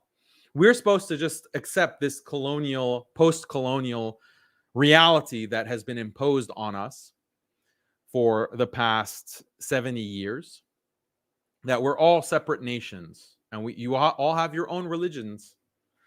This is a divide and conquer strategy. So that was point number 1. Like, they're taking away the concept of Khilafah and pan-Islamic unity across the ummah, that we come together, because that's how, this is like the biggest nightmare. This is the biggest nightmare of the secularists and the liberal hegemony dominating the world. The biggest nightmare that they have is that the Muslims unite across the world. 2 billion Muslims come together. This is their biggest nightmare. Because then we'll have all this political power. We have to be divided and conquered. And this is from the hadith of the Prophet ﷺ, who told us very clearly that you're going to be weak when it comes, towards the akhir zaman, towards the end of times. You're going to be weak. And the Sahaba asked, is it because we're going to be weak in number? No, you're going to be vast. You have great numbers, but you're going to be weak. You're going to be like the foam on the sea, or the foam, like the scum from storm water, like weak. You're just going to be taken by the tide, taken by the water, whichever way that goes. And then the nations are all going to come to you and feast on you as if they're coming to a plate, like to a dish. So that's our reality. It's like we've been divided. We're not small in number. We're not small in number. But this is the situation that has been created. Love of dunya, and this is the crux of the problem that the Prophet ﷺ gave. He said, you're going to suffer from al-wahan. Wahan. What's wahan? It is the love of dunya, hubb dunya, and the dislike or the hatred of death. You're just attached to the dunya. The heart is attached to the dunya. You're not willing, to go against the grain, to go against the tide. If you don't want to be scum on the sea, if you don't want to be the scum on top of water, you have to prove that by going against the water, going against the tide, standing firm, having istiqama. That is how you prove that you're not scum on the sea. There are consequences of that, though. It's scary. That's where iman comes in. That's where tawakkul comes in, having tawakkul on Allah. That when you stand for the haqq, you stand for the truth, you stand for your deen, you don't compromise on things that cannot be compromised, then Allah is going to support you. And if things come to death, then so be it. That's part of Islam, because we know there's an akhirah. If standing up for the truth, these secularists and these liberals believe in, you can die for your country. They say that you can die for your country, or you can die for a liberal cause. Like if you are going to march for Qawm Lut rights and a bigot does something to you, then you've died for a righteous cause and you're a hero. But if you die for Islam and you die for this deen, then that's nothing. Like that's actually blameworthy. Yeah, you can die for every other cause, but not for Islam. And just so they don't clips this, I'm talking about legitimate means, not terrorism. Okay? Legitimate means for standing up for the truth. And you have all of these oppressive powers who want to wipe you out, want to snuff you out. And they've been doing it. So if that happens, then inshallah, we're among the shuhada and the salihin. So may Allah give us that tawfiq. Them with open arms, and people that have concerns always are able to engage me. But the point is that it's my fault that I did not explain that well. And I hope that the people of deen, people of knowledge, the people who have of your edition who are listening to this, and I've made that mistake in the past too, not contacting people. Contact me. I'm happy to have these conversations. Do I support LGBTQ? No. Do I support same-sex marriage? Absolutely not.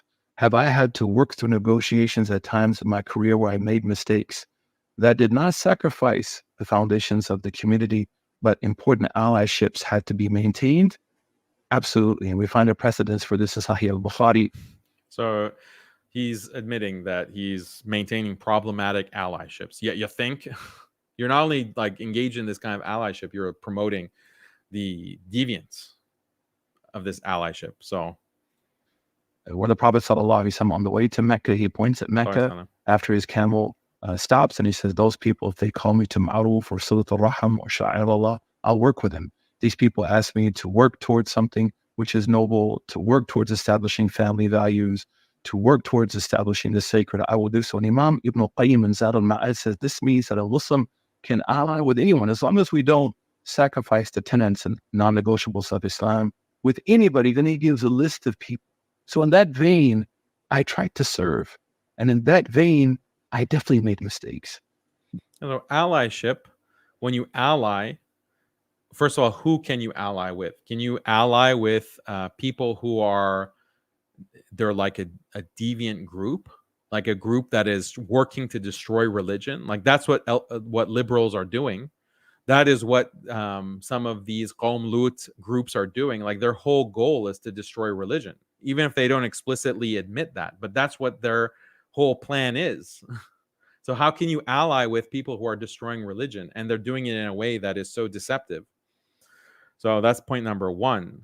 Point number two is that what is the benefit that we've gotten with this so-called allyship? Like what amazing benefit was derived from your liberal allyship? Frankly, Suhaib Webb might have personally benefited, but even now, if he only looks at the personal, the man doesn't look like he is in a good place, frankly speaking. So did that liberal allyship even help you personally, let alone the whole Muslim community? That's a good question for Suhaib Webb. Where did this allyship lead you? So yeah, it's known in Islam, when it comes to groups like Christians, when it comes to Ahlul Kitab, Jews, you can make allyship. You can have treaties. You can have sulh. agreements. No one's disputing that. But first of all, some of these groups are not religious groups, they're anti-religious groups. You can have treaties between countries. That's known in Islam. You can't, again, the problem with analogy. Why are you analogizing that to like allying with the worst degenerates? So this is a common thing that Suhaib Webb has been saying, and then even more than him, Omar Suleiman. Omar Suleiman has promoted this idea of allyship, and there's no problem. He usually uses the analogy with Hilf al-Fudul in his papers, multiple papers trying to justify this, but we've debunked this like multiple times. What other points he made? Yeah, like family values. What kind of organization for family values has he been a part of?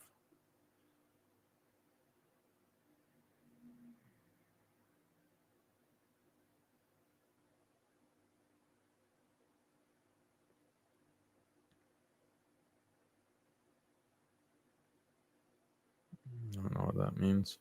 But in no way, shape, or form did I intend or explicitly ever say that these things are permissible, because they're not. There's no need to say that. There was an article written, I think, The Elephant in the Room. A gay Muslim wrote it from our website talking about... Oh, okay. I missed it. So he admits that it was written for my website, the article that we just read from the virtual mosque. So he says it's his website. He admits that. These things are permissible, because they're not. There's no need to say that. There was an article written, I think, The Elephant in the Room. A gay Muslim wrote it from our website talking about what it was like to be a gay Muslim. I have no problem with someone who openly struggles with something that they are dealing with in their life. There's a difference. We read that article. The struggle that he was complaining about was that no one's accepting me. And people are making jokes. That's the, that's what he's, that's the struggle that he's talking about. Nowhere in that article did it say that this is impermissible to act and behave in this way. Nowhere did it say it's impermissible to call yourself a gay Muslim. Nowhere in the article. So he admits, like, does he not even understand that this is haram and that you're promoting this article since 2013, a decade. This article has been on his virtual mosque. How many thousands, maybe hundreds of thousands of people? I don't even say millions, because I don't think the site is that popular. But how many Muslims have seen this and thought that this is acceptable? And then we wonder why, like, oh, the youth are so confused, and our masajid, like at one of these masajid, it might have even been Maryam Masjid, people were complaining that the elementary school kids are coming into the like the Islamic school and asking about LGBT. And when the youth group leader gives the correct response about it, the children are scandalized. Like, no, we have to be accepting. That's the children, the elementary school children. And then the moms are like, yeah, we're a little bit more tolerant on this. So, try not to be so judgmental. So this is in masajid. People are coming to the masjid and bring their children to the masjid. This is their understanding.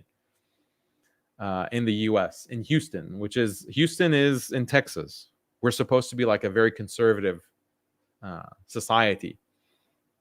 And this is the kind of issues that we have. I wonder if it has any connection with all of this dawah and this type of, this man, this ahmaq, going to all of these masajid for 20 years, hundreds of masajid, and teaching his nonsense and mixing it with. I'm getting more and more angry as we're going through this. For some reason, this is surprising me how angry I'm getting. Welcoming and affirming. And so I have never in any shape or form explicitly said these things are allowed. Like, that's the bar. I have never explicitly said that it's allowed. So how can you blame me for this article? I've never explicitly said that it is permissible to do this sexual act. Therefore, how could you blame me? That's not fair. That's lying. You're lying about me. No one's ever claimed that you said it's halal. No one has ever claimed that. So your whole point is a straw man. Like, look at the way he plays with words. Are you not offended? Are you not angry at this kind of behavior? encourage people to think so. And again, my mistake and my failure to communicate effectively, although I've done it in the past with Buruj, the tour some years ago, I answered these things, but always willing. No, he didn't. He didn't answer these things. I went and saw that video. He did not answer. All he said was this excuse. Oh, I was misquoted in the Boston Globe. They said I support gay marriage, but my comment was actually that they misrepresented that the Constitution accepts gay marriage. So you clarified issue. You clarified the issue. Yeah, that's clarification. To have discussions with people. I was specifically misrepresented in 2 articles in America. One of them, I got them to take it back, and I said, like, I didn't say this, and you're describing as what is a description? I believe both are descriptions. I didn't say it, and we have to be careful of the media, man, that they will set us up. And I learned a lesson from that. Alhamdulillah, I'm an agent for the U.S. government. I'm a poor person, man.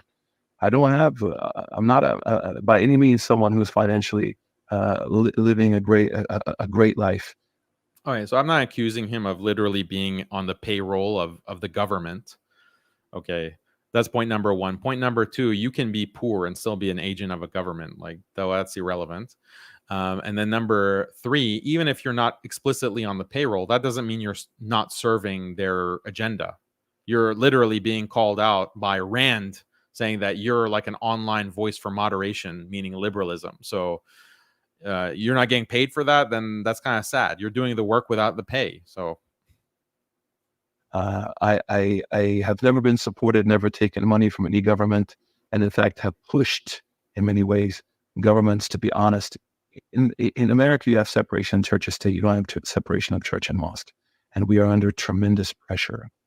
So I want to sort of emphasize that this moment is not so much about that individual. That's sort of a waste of time. His followers, unfortunately, I worry about them, and I worry about their centering as Muslims.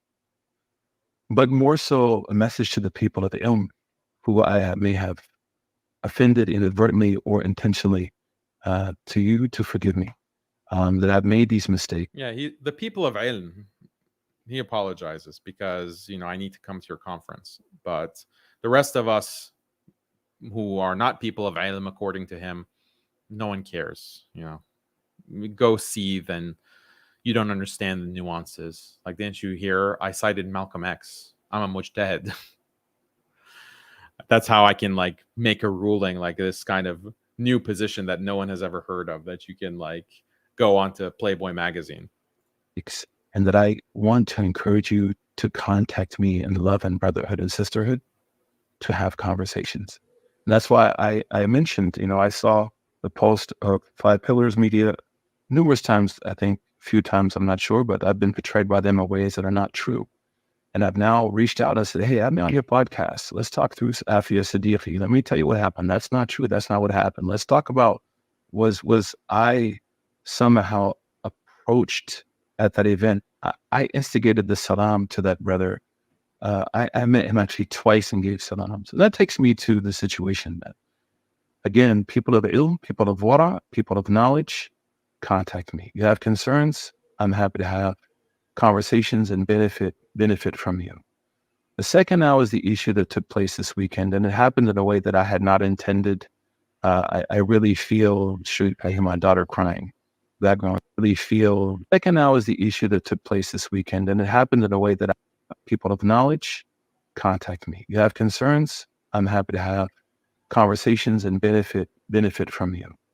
The second now is the issue that took place this weekend, and that's exactly what they do. Like, people at Bayan, after that video came out on Bayan Graduate School, Bayan reaches out to these imams and is like, yeah, you have concerns, let's talk about it.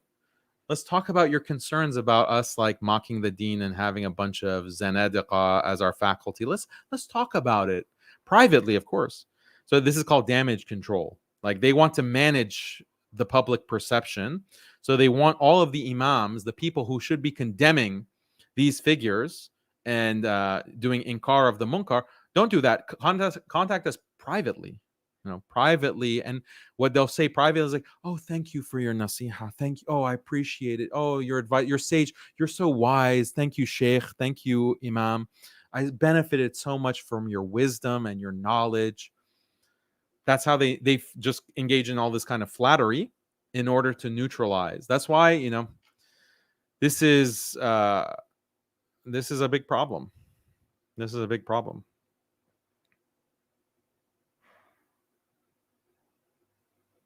Okay. Happened in a way that I had not intended.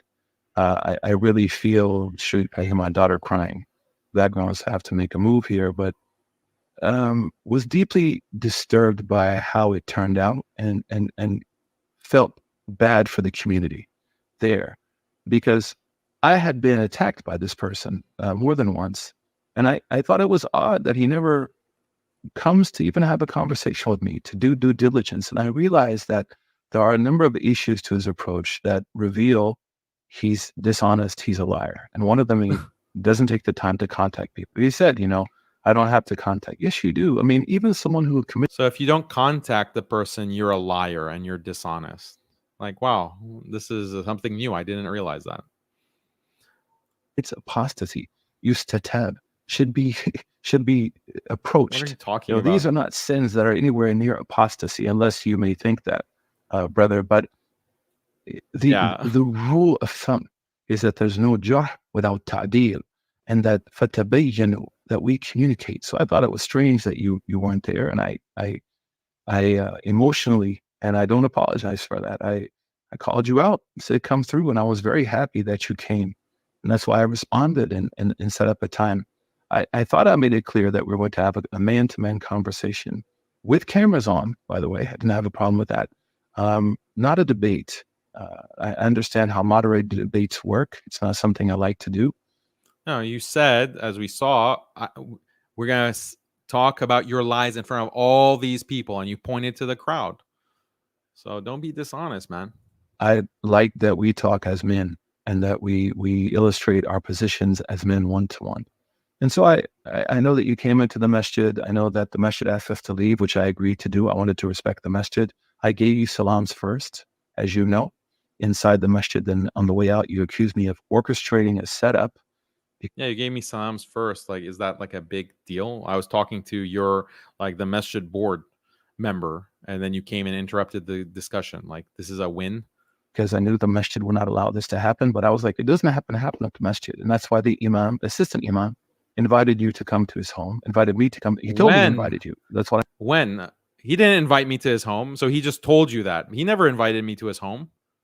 Imam invited you to come to his home, invited me to come. He told me he invited you. That's what I know. You can let us know if that's true or not. And invited me to come and meet you at his home, and I agreed. I was told that you didn't want to. Yeah, lie. This is a lie. He did not invite me to his home. You saw what he did. He's on camera. You saw what he did. He didn't invite me to his home. So there's a problem with this imam. So I sat in the parking lot for some time. There are people who witnessed this, and I hope they'll share their thoughts on social media. And then I came back and gave you salam, and then this is where you told me I had to wear a microphone.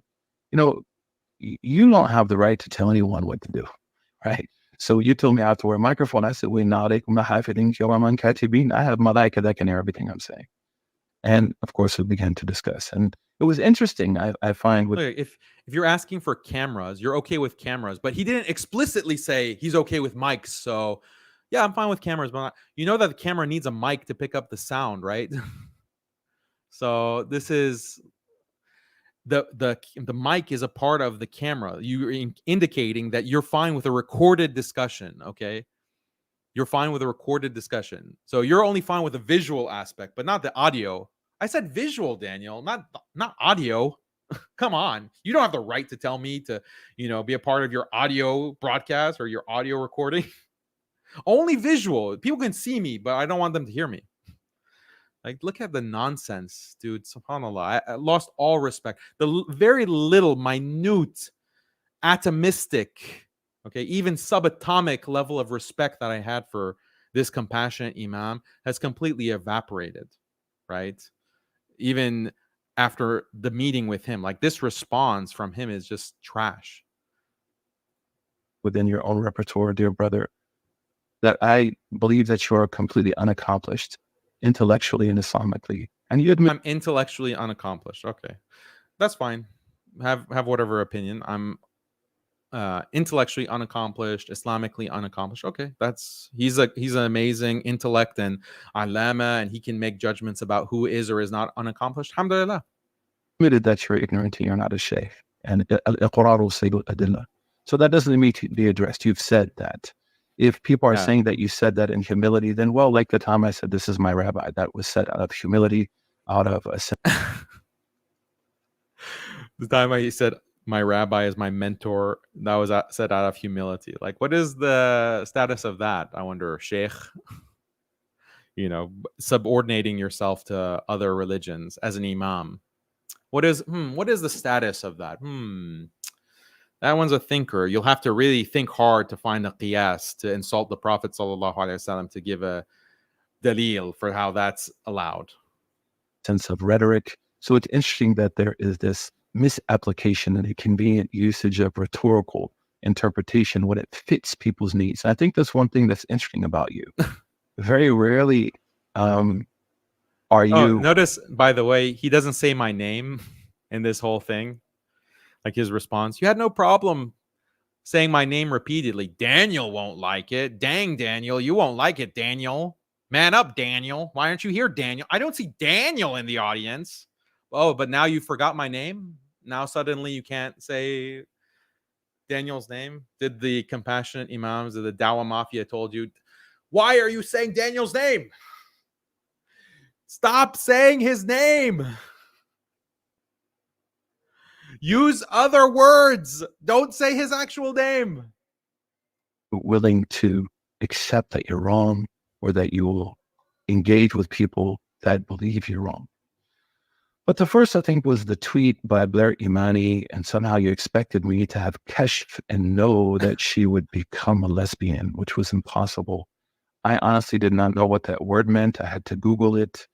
And if someone had contacted me and said, man, this is what this means, I would have taken that tweet down, man. Like, you didn't see in the tweet that, even in the tweet, like if you scroll down, she's not even wearing, her hair is showing in the so-called hijab. She's just wearing like a scarf and the front of her head is showing. Like, she's like, in the tweet itself, she is violating Islam, but you still tweeted it and say, oh, important work, Blair Imani. So these excuses are so lame. Like, you are lowering yourself, you're belittling yourself with this kind of nonsense excuses. The excuses are worse than the sin, as they say.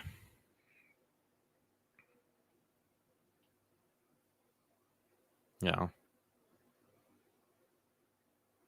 He's humbling himself before a rabbi. Wow, you're so humble before. That's something permissible?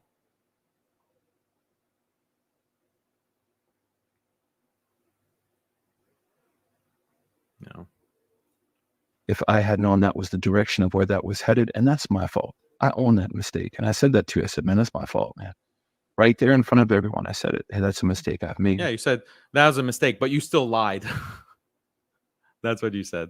But to amplify it, to say now that I'm supporting, and the way it's portrayed intentionally, an agenda, is a lie. The interesting thing is that just last week, I think Sheikh Lipan... What is the lie? The lie is, yeah, you've made all of these statements that do support an agenda. They, as a fact, they do. Whether you in the depths of your heart actually support that agenda is irrelevant. It's completely irrelevant. This is what these compassionate imams always say, like Omar Suleiman. Oh, no, I didn't. And that's not what I believe. That's not what I actually believe. It's not about what you believe in the depths of your heart, genius. It's about what you're promoting and what message that sends, a clear-cut message. Like, do I actually believe that Suhaib Webb thinks that pornography is halal? Do I actually believe that that's what he thinks? No. And I never claimed that that's what he believes. But the belief and the intention is irrelevant to what actually took place, what he actually did, the actual action. That is what's being critiqued, and the significance of that action, the impact of that action, which is something tangible and can be observed, the impact of negative impact to people's iman. That's the problem, dude. Who you've also attacked, a respected scholar and sheikh, I think his name is Sajid Ali Pan, I believe is his name.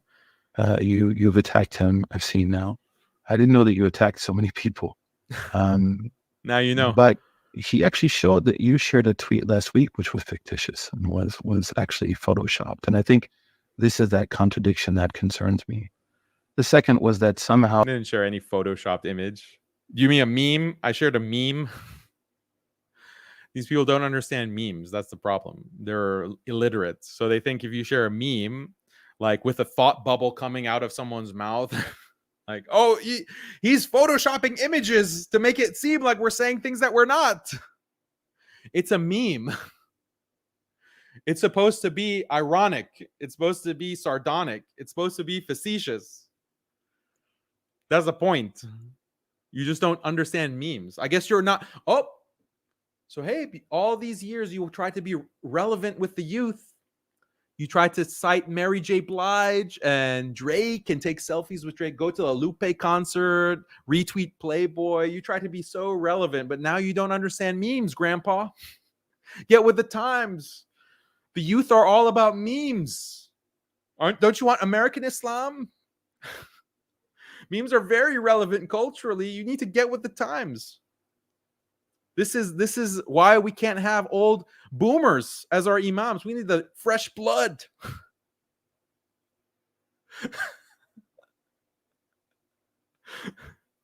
how you tried. And I noticed as I was continuing to respond to you, would kind of jump from one issue to another. You wouldn't stay focused. You were obviously a little bit upset and angry. And I know because you believe your truth. And you turn to the audience. I think some of your family members may have been there and was told who were kind of your fans, which is great to see your family support you. Alhamdulillah, that's great. False. No family members there. No family. Tariq is not my family, FYI. He's my brother in Islam. He's not my family by blood. So this is false info, along with the claim that I had originally say a posse, or not a posse, but adolescents came. My fans came. Yeah, I didn't bring them. You know, they showed up. You like advertised this whole thing, so you issued the challenge. So of course they came, but it's not like I coordinated. Like, oh, we're gonna go up and like have this showing of false support thing. But to say that somehow I supported looking at filthy photos when you yourself have pixelated photos of women that are in unfortunate, you know, like the dress code isn't Sharia compliant. And are you encouraging now? And with the same logic, can I say you're encouraging people to look at them? Of course not. Like, I wouldn't think that. But you even have a video of a woman who's married now, who at one time didn't wear hijab, who repented to Allah, someone who I know to be a person who's a very good person, good family, alhamdulillah, someone I have respect for. You have a married woman without hijab in her video. And people can go, I'm not going to share these things because I don't think it's fair to make people pawns in these moments. You can go and look through Daniel's things and see these things. And it's unfortunate that you did that, but that... Oh, it's unfortunate. Okay. It's unfortunate that I did that. So your position is against having, you know, panels with women on them. That's what you're saying, right? Because that video is actually not on my channel. It's been taken down. And I have said, openly admitted that, yeah, if I went back, I wouldn't do this. It's a mistake.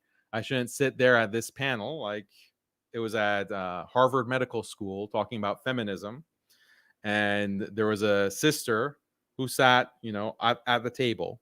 If I had to do that again, I wouldn't do it. Okay? And I've said that publicly. Now you say publicly that women cannot be on the same panel as men. Say it. Admit it. Or is it only wrong if I do it? And how is that like, he's comparing that. Okay, that somehow justifies retweeting Playboy, a Playboy link. Like, that's the same level of encouragement of wrongdoing. Like, do you even think before you talk? Do you like think for more than 2 seconds before you open your mouth? Anyway, I better calm down before I say something. What is the other point?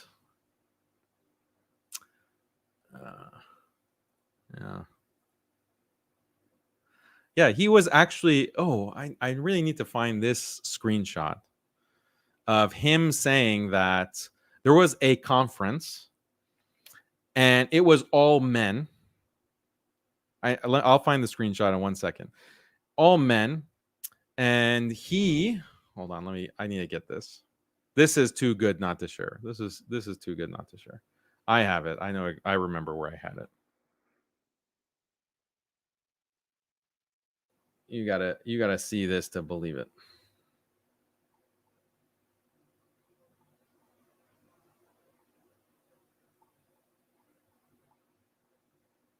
Okay. You're gonna love this.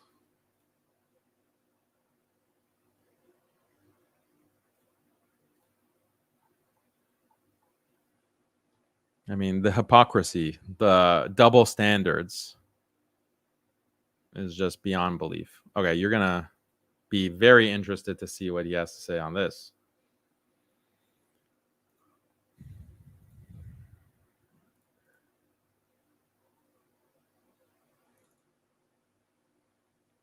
Okay, look, this is from Instagram.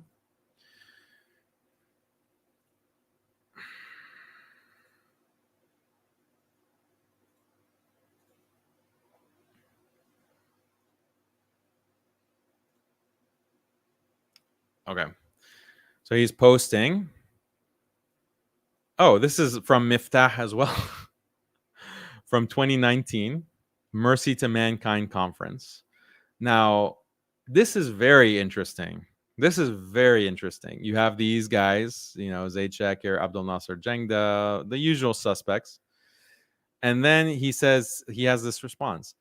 Deeply, this is Suhaib Webb saying this. He's part of this conference, deeply concerned with the lack of female scholars and speakers at this event. I will not attend if there is not fair, you know, misspelled fair, representation of people from the Ummah. I'm sure this was a mistake on the part of the organizers, and I hope they correct it. Until that happens, I will not be attending. Female inclusion is part of our faith and practice. My apologies to those I hurt by not asking questions before accepting an invitation. Look at how he threw them under the bus for his feminist family, his feminist friends. This is unbelievable. And what kind of simps are at Miftah that they continue to invite him? And you'll notice, actually, I showed some of the screenshots.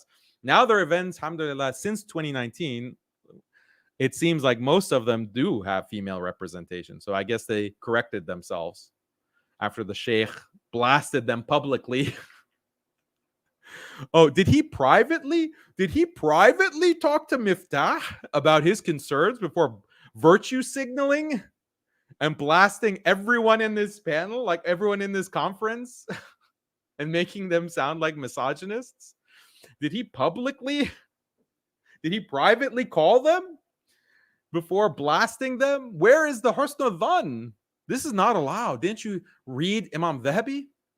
Imam al-Dhahabi doesn't approve of this, the evil of not including women. Oh, subhanallah, subhanallah. I mean, if you don't laugh, you cry, right? This is like so, yeah, if you don't laugh, you cry.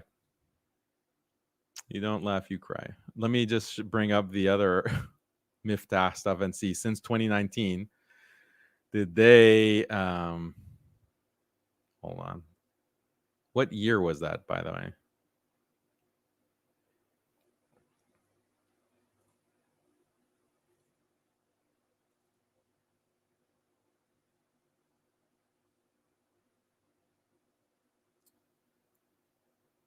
Oh, I think this was the same one.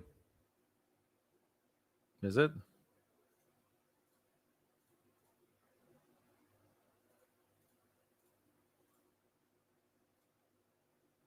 I think this is the same one from 2019. It seems like the same speakers. They're all men. So this was that he blasted them for. This looks like the same one.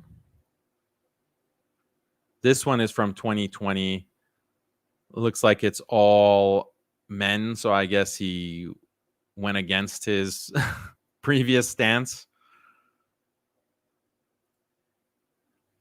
This is all men. This is from 2022, I believe. So, okay. 2022, they get their act together. They include some some sheikhas, some sheikhat. So they fixed the problem. So amazing. Okay, back to this clown show.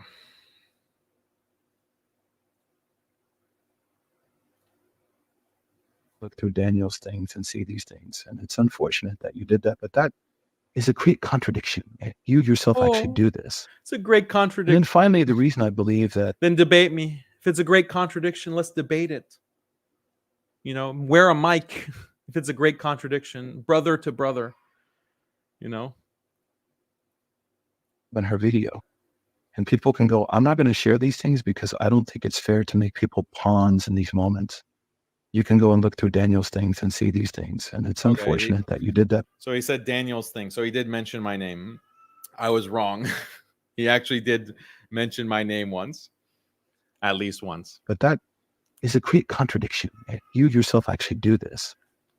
And then finally, the reason I believe that you're unworthy of engagement and why, especially people of deen who may be swayed by some of the things you say should pay attention to this, is that you continue to exhibit a lack of commitment to the demands of Islamic debate. Allah subhanahu wa ta'ala very clearly in the 43rd chapter of the Quran commands that we should not use names that are foul or nicknames. And you called Sheikh Pan and myself a racial epithet, which is unacceptable on any level, right? It's something that the Prophet called a sifat al-jahiliyyah. And I hope, people can find it. I think it's on your Telegram, where I was shown by someone there that this should render you incapable of any type of critique of anyone. That type of ethical approach, laughing at young girls in Afghanistan who can't go to school, calling Muslims racial epithets. Racial epithet. Oh my goodness. He's trying to milk this. These people, they take everything and try to milk it for whether it's worth to create some kind of moral high ground. I'm the guy who retweets Playboy and promotes all kinds of deviants. Has a article on my website about Qawm Lut, quote unquote Muslims. But Daniel, he used a racial epithet. He's a white supremacist. No, actually, I would not be a white supremacist because it's a racial slur supposedly against them who are white. Sajid and this guy are white, right? So I guess I'm not a white supremacist because I'm using these terms. So yeah, it's not a racial epithet. It's a term for people who pretend they're something that they're not. The difference between how you were talking to me in the masjid when you're calling me out and saying, be a man, Daniel, yo, whatever you're saying, trying to use this kind of language versus how you're talking now. This is code switching. It's actually cultural appropriation. You appropriate Black culture. What's the status of that? Go ask Blair Imani. Go ask Noor, your friend, or Lupe. Ask your good friend Lupe. What is the status of cultural appropriation? Does Lupe appreciate you acting like you're something you're not? Are you racially sensitive, Sheikh Suhaib? Go ask your Sheikh Lupe, and Sheikh Lupe will tell you if this kind of cultural appropriation that you do, where you try to act like you're something you're not using gangster lingo. Sheikh Lupe needs to tell all of us. He needs to teach all of us if that's appropriate. So, man, this guy, what a guy. Using these kind of terms in the simple rule. Oh, by the way, is it appropriate to use terms of mockery for people? Yes, it is permissible, and you can do that. You can use such terms to mock the people who are spreading deviance. And the thing is that these people, it's not justified. It's not justified if someone makes a mistake publicly and they acknowledge the mistake completely, they retract it, and they correct themselves. Then, yeah, don't go after them and start mocking them. And after they've already apologized for that, that's not appropriate. And you don't bring it up later. They've apologized. You don't hold it over their heads. That's not right. That is contrary to good adab. But that's not the situation here. These are people who double down on their deviance. They double down on this garbage. And they attack me and they call me a liar. Is calling someone a liar worse, or calling someone like Sheikh holes in the narrative? Or Imam Sandwich, for example? Or, Sheikh X that I called him in Sajid. Like, which one is, or calling someone a liar and saying they're unfit, they're unaccomplished intellectually and Islamically, and which one is that? That's not calling people names, Is that not calling people names? You're what is the standard here? Because it's just double standards. It's all double standards. And then also like Yasser Qadi, he's saying troublemaker. He uses all these terms for me, like troublemaker, neo-Khariji, barking dog, like, and it's clear who he's referring to. That's not calling people names. That's something that is, see, it's like one rule for you, one rule for me, one rule for these compassionate imams. And by the way, I didn't have time to actually do the full research. That's why I'm saying maybe we need another stream. We're approaching 6 hours, subhanAllah, where hyena. They've called me hyena. They've called me and my followers cockroaches and jerks, and they use all of this kind of language. So one rule for them, one rule for me. But then also Suhaib Webb, he has a long history of belittling ulama from overseas, belittling ulama with accents who speak with an accent. Like, he has a long record of this. So is that like appropriate? Now, you're getting your comeuppance. Now you're the object of ridicule. Rightly so. You ridiculed so many imams and scholars because of their accent, or they weren't like with American culture. And you went on the minbar and you're constantly preaching against them, that they're not relevant. They don't understand our context. That's why we need American Islam, where you promote Playboy and you promote Lupe Fiasco as your sheikh and you take selfies with Drake. They're not doing that. So you have belittled them. That's what your entire history was based on, was built on. And that was the other irony that I forgot to mention. You said I built my dawah on attacking other ulama. Your entire dawah was attacking ulama. Your entire dawah was literally about attacking other ulama, that they're not relevant.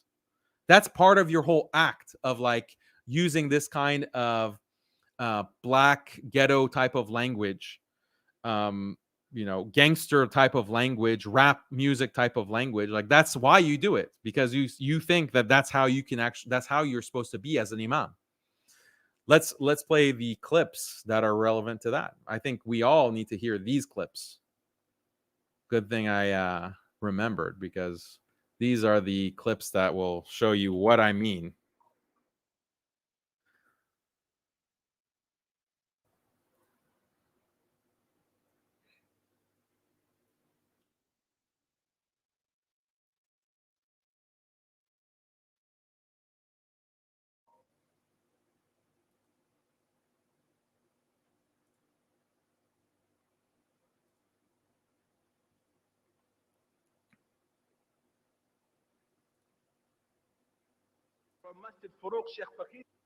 Why is the volume so low?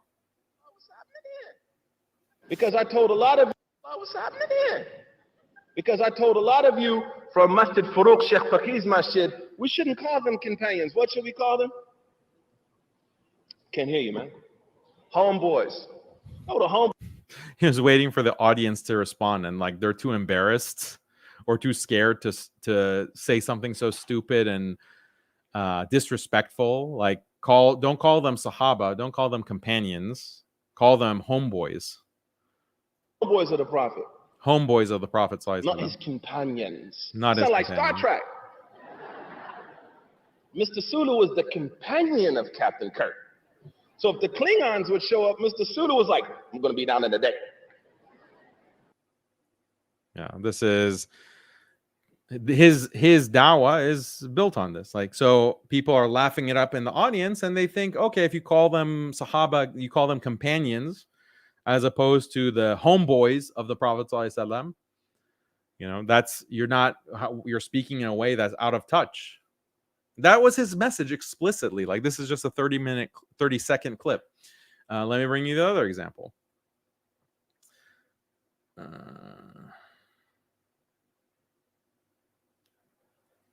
Where is that clip?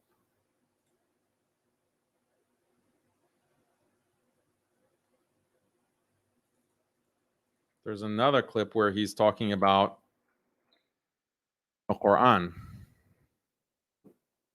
And it's just blasphemous. Look at this.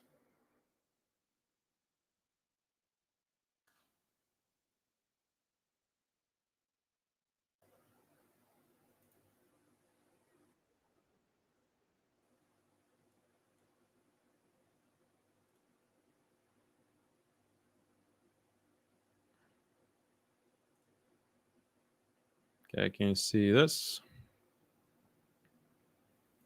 Hey, this is Suhaib. I'm here in the studios of AJ Plus.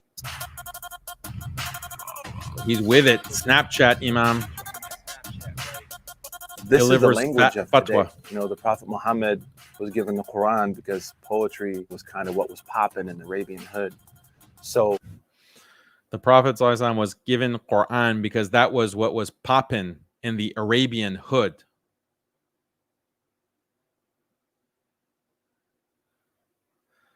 Is he insane? this is the language of today. You know, the Prophet Muhammad was given the Quran because poetry was kind of what was popping in the Arabian hood. So it's given the Quran because poetry was what was popping in the Arabian hood. Unbelievable. who were mentioned pose a threat because we undermine the very pathos that Islam and the West are incompatible. Who concerns you more right now, ISIS or Donald Trump?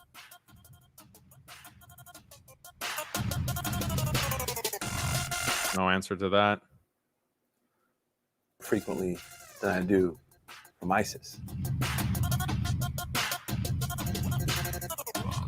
One of our major legal axioms is al-urf muhkam, which means culture is a decider. And that really gave a lot of license for interpretation in the sense of how culture flows through the religion. Religion doesn't necessarily try to close a culture down. Yeah, that's wasatiyah, that's American Islam. This is Rand, moderate Islam, reformism. That's exactly what it is. The culture, the urf is muhkam. That's the decider. Like, that's what is determinative. This is a complete misunderstanding of how urf actually plays within fiqh, within jurisprudence. He's just misinterpreting that into this kind of bizarre modernist view that whatever is the culture, that can actually overcome the nusus or the established fiqh, the established hukm. The culture can somehow like overcome that. Like, it becomes an asl in and of itself. That can be the only interpretation of his actual practice and what he defends. Remember, he refused to apologize for attending these rap concerts. He refused to apologize for the promotion of Pornographic magazine and retweeting that. He just says that, no, well, I just needed to communicate better about what was going on. So this is like, he's contradicting clear like principles, qawaid of fiqh, clear things that's why any kind of actual scholar, as opposed to these modernists, brain would explode at the implication, or not the implication, but the explicit kind of ruling that he's giving on these issues. But if urf is muhkam, urf is taking over everything. Well, in our culture, in American culture, rap concerts are the norm. And pornography is the norm. Playboy is an American institution. It's a cultural institution. So that's his ijtihad. Okay, so I'm glad that I remembered to show those. Poetry was popping in the Arabian hood. Poetry was kind of what was popping in the Arabian hood. Given the Quran because, you know, the Prophet Muhammad was given the Quran because poetry was kind of what was popping in the Arabian hood. So imagine like what the aqidah implications of that the Quran was given to the Prophet sallallahu alaihi wasallam because of poetry. So, yeah, we should call him. We should call him and make sure we understand what he meant by that before we make a judgment. We should call him. We should call him. What did you mean when you said that we shouldn't say companions, we should say homeboys? Better call him personally before we say anything. Oh, that's wrong.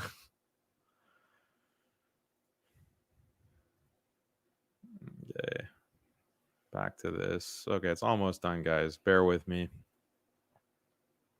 Rules of Adab al-Bahth wal-Munadara, you would be expelled from the octagons of the discussions of the people of knowledge.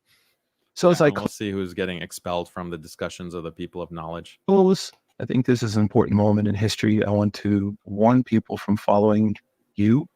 I find you extremely problematic for reasons that I've shown from our tradition.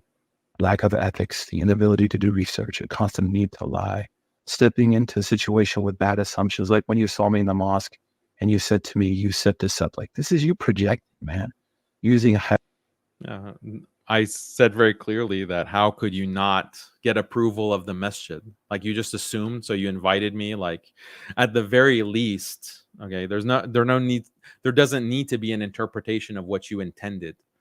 But what you did was completely contrary to basic adab of being a guest and also inviting me to a brotherly discussion, as you said, after the fact, after I accepted. Before you were just saying, be a man, and you were insulting me. So such a person like is trying to lecture anyone on these issues. Like you have no credibility. that insensitive language.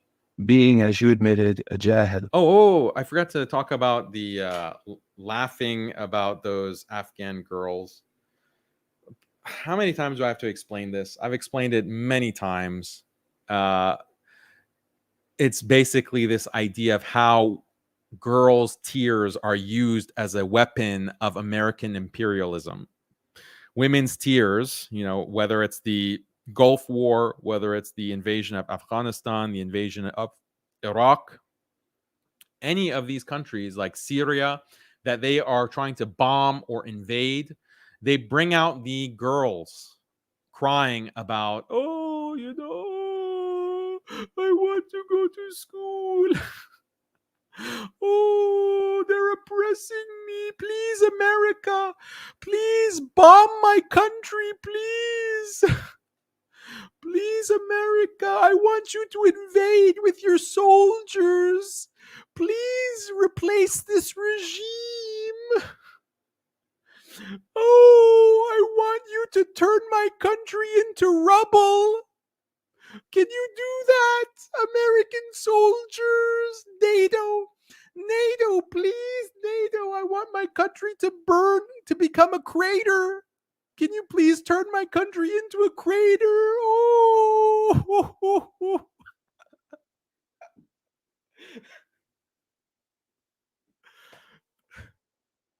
So yeah, I'm going to mock it. I'm going to continue to mock it. These and people the people who are so much more accomplished intellectually and Islamically, like Allama Suhaib Webb and Sajid Lippam and Jahil North. They're so much more accomplished than me intellectually. And they want to criticize me for mocking and trying to break the, what's the word for it? Break the spell. I'm trying to break the spell, because it's a psyop. It's like emotional manipulation of people. People see the Afghan girls crying and the Iraqi girls crying and the Syrian girls crying, and they want to support war. They want to support sanctions. They want to support what? Turning the country into a crater, basically, for regime change or whatever other humanitarian reason. It's humanitarian. We're just bombing them. We're just invading them for humanitarian reasons. We got to save those young girls. The girls are crying. We have to save them. So that material is propaganda. It's propaganda meant to increase support for war and killing of Muslims. So someone who criticizes me for that, what is the implication of that? It means you're either too stupid to understand how propaganda works, you moron. You're too stupid to understand how this psyop works, you worthless idiot, ahmaq. himar, or number two, you do understand it and you're in favor of that kind of propaganda being disseminated to the public. Okay, so which one is it? You fool. You want to mock me and you want to criticize me for that? So that's done, right? Let's put you into the recycle bin of sort of this moment that comes and goes in history. More importantly, for our brothers and sisters in the center who I've hurt on the right and left, coming to you and admitting my mistakes to you on certain issues that have been presented to me. I ask that you forgive me. I could have done things a lot better. Trying to navigate the left in America, making mistakes, absolutely. The issue on the article, a mistake that I admit I own it, and not being more transparent. And I think there's a double issue here that when someone feels they're being attacked, He took, is he referring to that elephant in the room article? He takes responsibility for that as that's a mistake. Did I understand that correctly? not transparent. And so it sort of feeds itself. So I want to invite you, as I said, 5 pillars. I'm happy to come on and have conversations with you. I'm trying to Happy to come establish on. a new Paul from Blocking Theology reached out to me a few months ago. Someone I have a lot of respect for. I think his podcast is absolutely amazing. And I hope to come on, not to talk about this issue in particular that happened this weekend, but to talk about the broader issues of the pressure of being Muslim in America, that there's not separation of church and mosque in this country, that we're experiencing things that you may be aware of. I've been banned from countries, not Muslim countries which are not Muslim.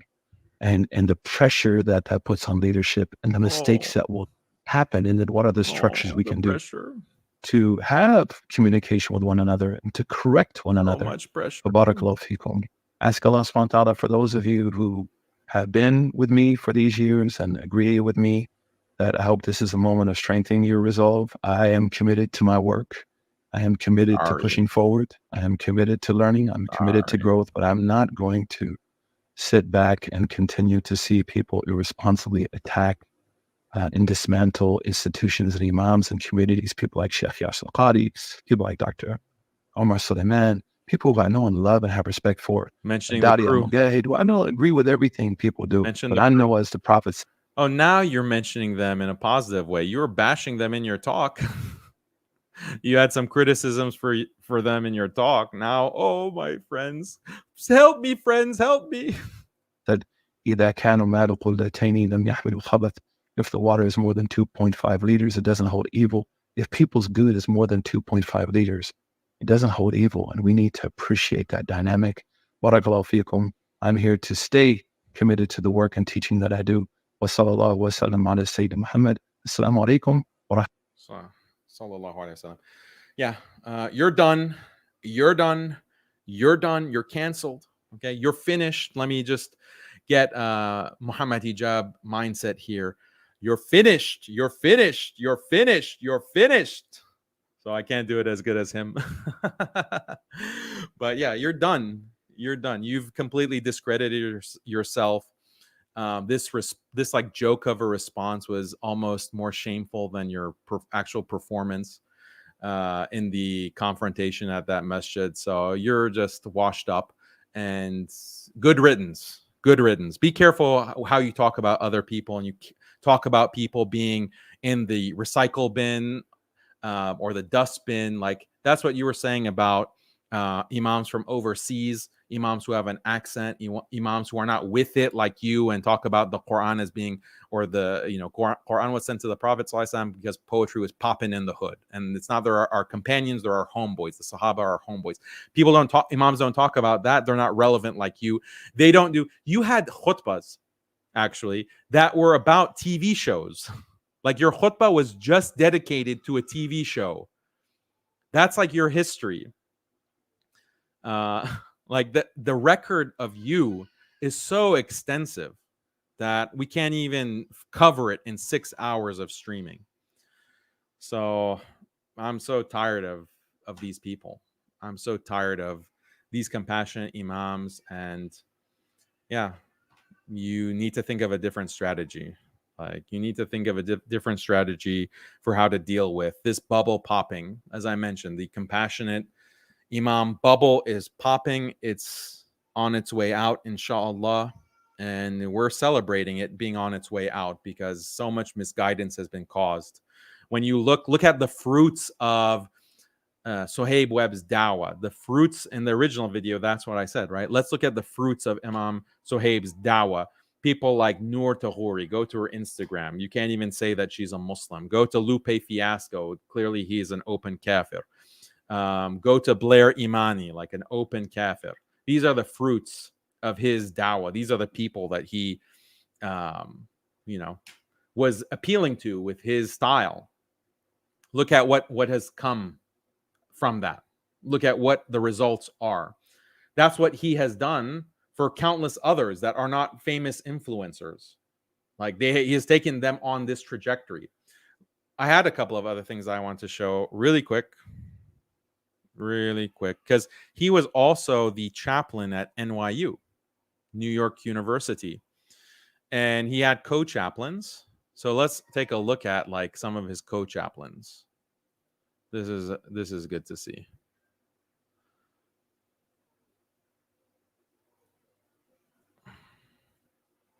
Like I said, there's just so much. Like I can't even get everything out. Here is his co-chaplains, sitting on the floor, mashallah, so humble.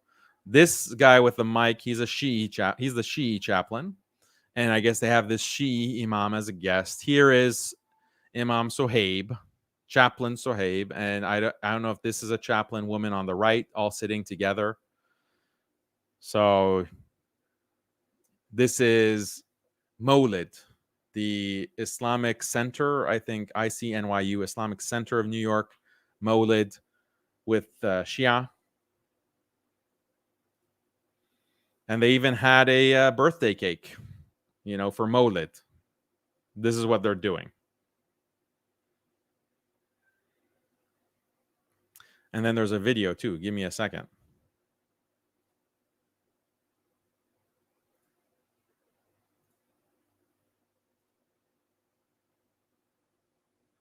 One second.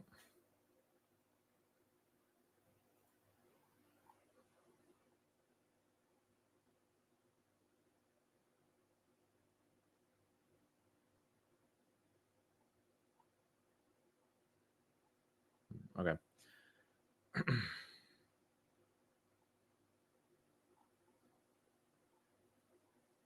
Here's the link. Okay.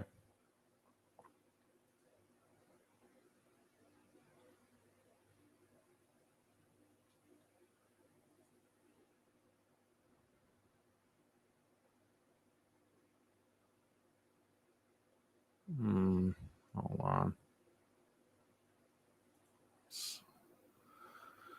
The StreamYard can be difficult sometimes. I'm sorry. Hold on.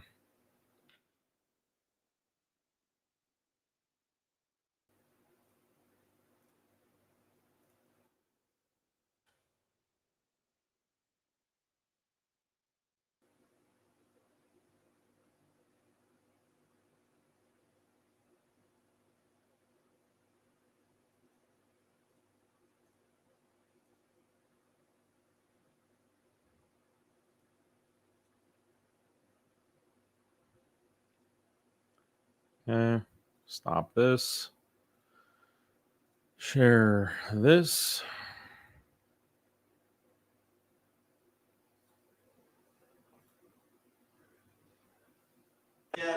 Who was making a lot of noise, probably still making a lot of noise somewhere, wherever she is, that we're going to go for Prophet Muhammad's birthday party next week. She said, is there going to be a cake? I said, yes. And she said, Mama, is there going to be candles? I said, sure, we can have candles. And then she said, are we going to sing happy birthday to Prophet Muhammad? I said, I'm sure we're not going to sing happy birthday to Muhammad, but I'm sure there's going to be a lot of really other courageous people who are going to sing happy birthday with you. So if I could ask all of the kids to go, we actually have a birthday cake, and we're going to celebrate the birth of the Prophet by singing happy birthday, not me, all of you. I don't know where the cake here, are we getting the cake?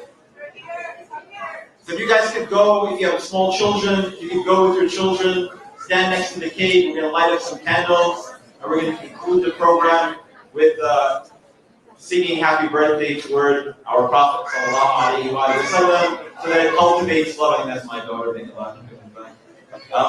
order to cultivate their hearts with the love of the Prophet sallallahu alaihi wasallam. Okay, so let's sing happy birthday to the Prophet sallallahu alaihi wasallam, have a cake, and this is, and that was the Shi'i chaplain, and you have Suhaib Webb as a chaplain sitting next to them while all of this nonsense is happening. So, subhanallah, like, how can you even comprehend such a thing?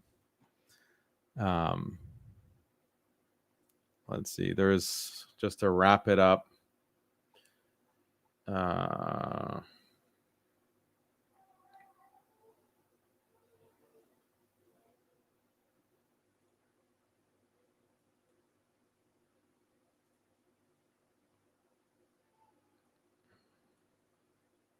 Yeah, so there are groups that are actively working with Suhaib Webb.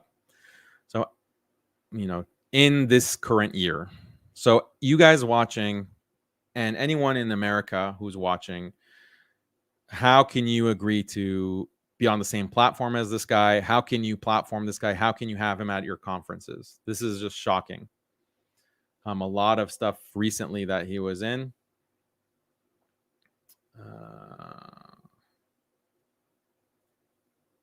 Not recent. Okay, so ICNA.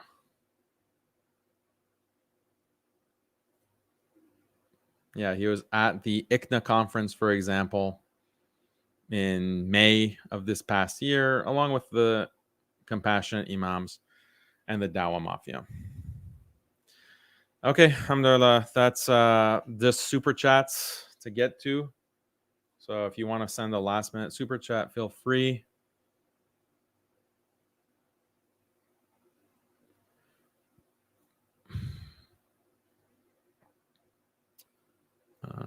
Okay.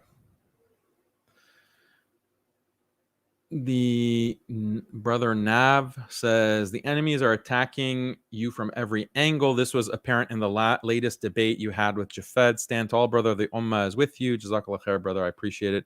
Keep doing the tremendous work you're doing. May Allah keep you and your family safe. Ameen. Jazakallah khair.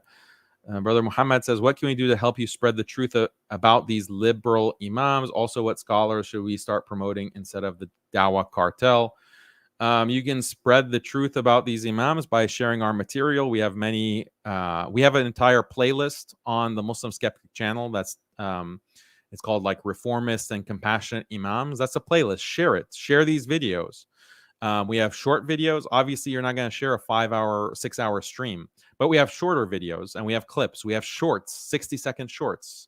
The time that Suhaib Webb said, "Oh, my rabbi," and talks about Rabbi Ron, that's a short 60-second. You can share that with family and they'll start to get it. And if they start making excuses, okay, show them other stuff. Show them the 15-minute video where I'm discussing with Suhaib Webb in person at that masjid. Like, you can share that material. That will help spread the truth. And also you can express, like, whenever they're invited to these kinds of events, say, we're not going to participate. Like, we're not going to participate in the liberalization of our religion by bringing these people, by bringing this Dawa Mafia. People like Yasser Qadi, like, who himself has so much garbage that he has spewed over the years. He is a reformist. He's promoted reform by name. He's unashamed to say, yeah, I'm a reformist. We need to reform Islam. He's unashamed. Like, all of the receipts are there. People are still asleep, or they've become so desensitized now they're accepting the idea that Islam needs to be reformed.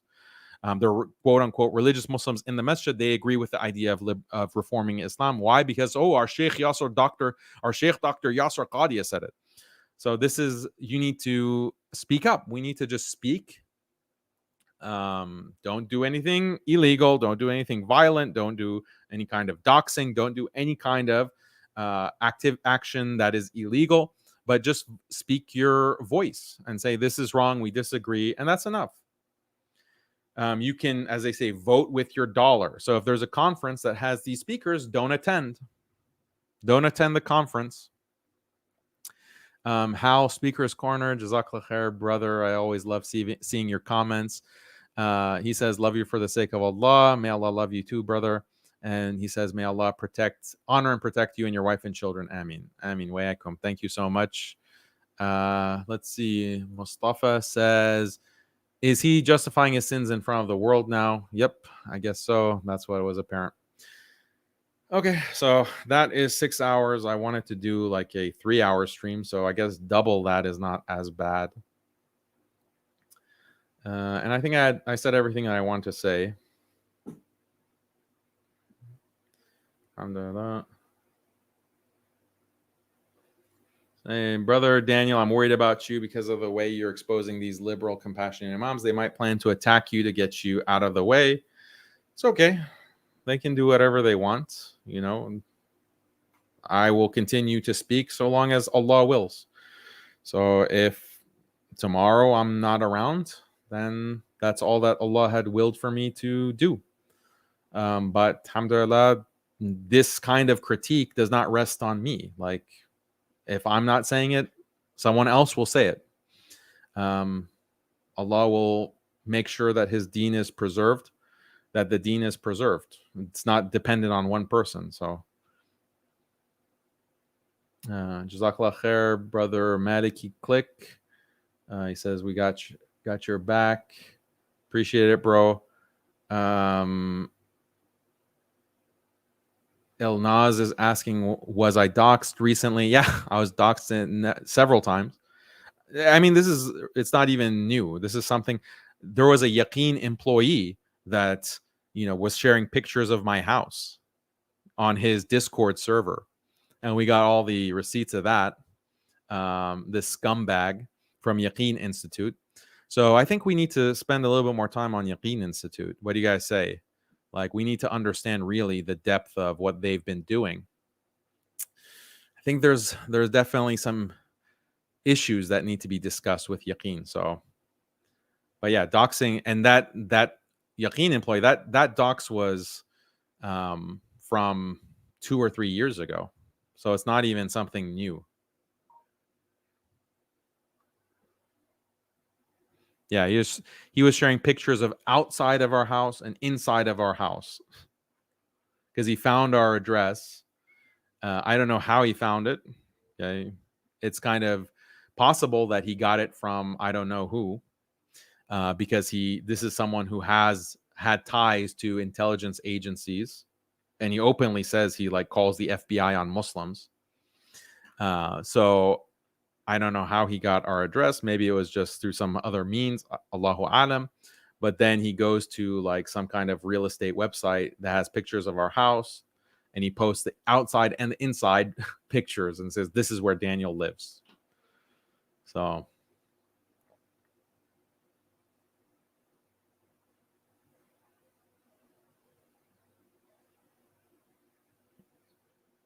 yeah, I mean, you guys don't worry about it. It's just make dua for us, and Allah will protect us. May Allah protect us. Ameen.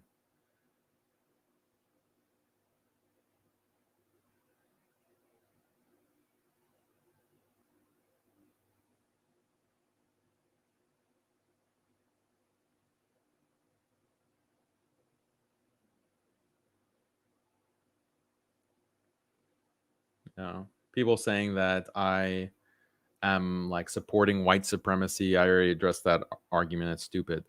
The argument is that if you don't fully agree with critical race theory, that means you're a white supremacist.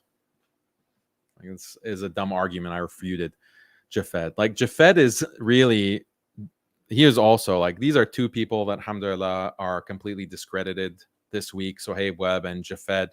Jafed, the Islamic scholar who can barely read, he can barely read Surah Al-Ikhlas.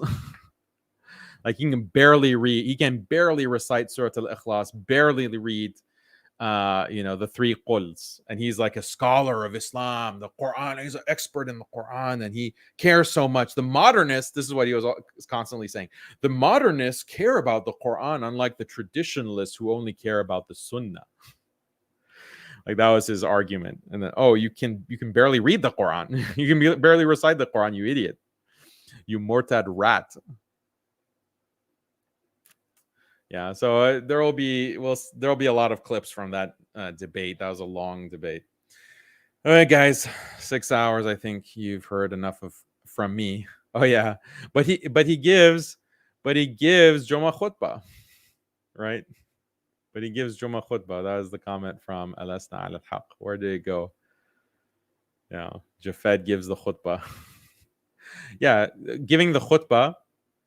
If you're like in a hospital and there's like 2 other Muslims and you're having a jama'at there with 2 Muslims or 3 or 4, yeah, you might be desperate enough to have Jafed as your khatib, but then your salah is not going to count.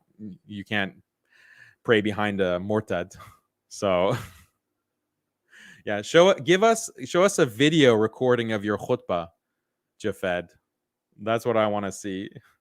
Let's see you try to give a khutbah. That'll be a laugh riot. A guy who can't even recite Ayatul Kursi. He didn't even know the first word of Ayatul Kursi. And the liar at first said, "Oh, I if I recite the Quran, then you're going to nitpick. If I recite Ayatul Kursi, you're going to nitpick my pronunciation. So I'm not going to do it. I'm not your monkey." Then later in the debate, he admitted that, "Oh, actually, I haven't memorized it." So what a liar. He was lying in the debate. That's how badly he was caught out. Yeah. So anyway, enough of that fool and enough of this stream. So I appreciate you all. Jazakumullahu khairan. And just so you know, with all of these efforts, it's not just me. We have an entire Muslim skeptic team.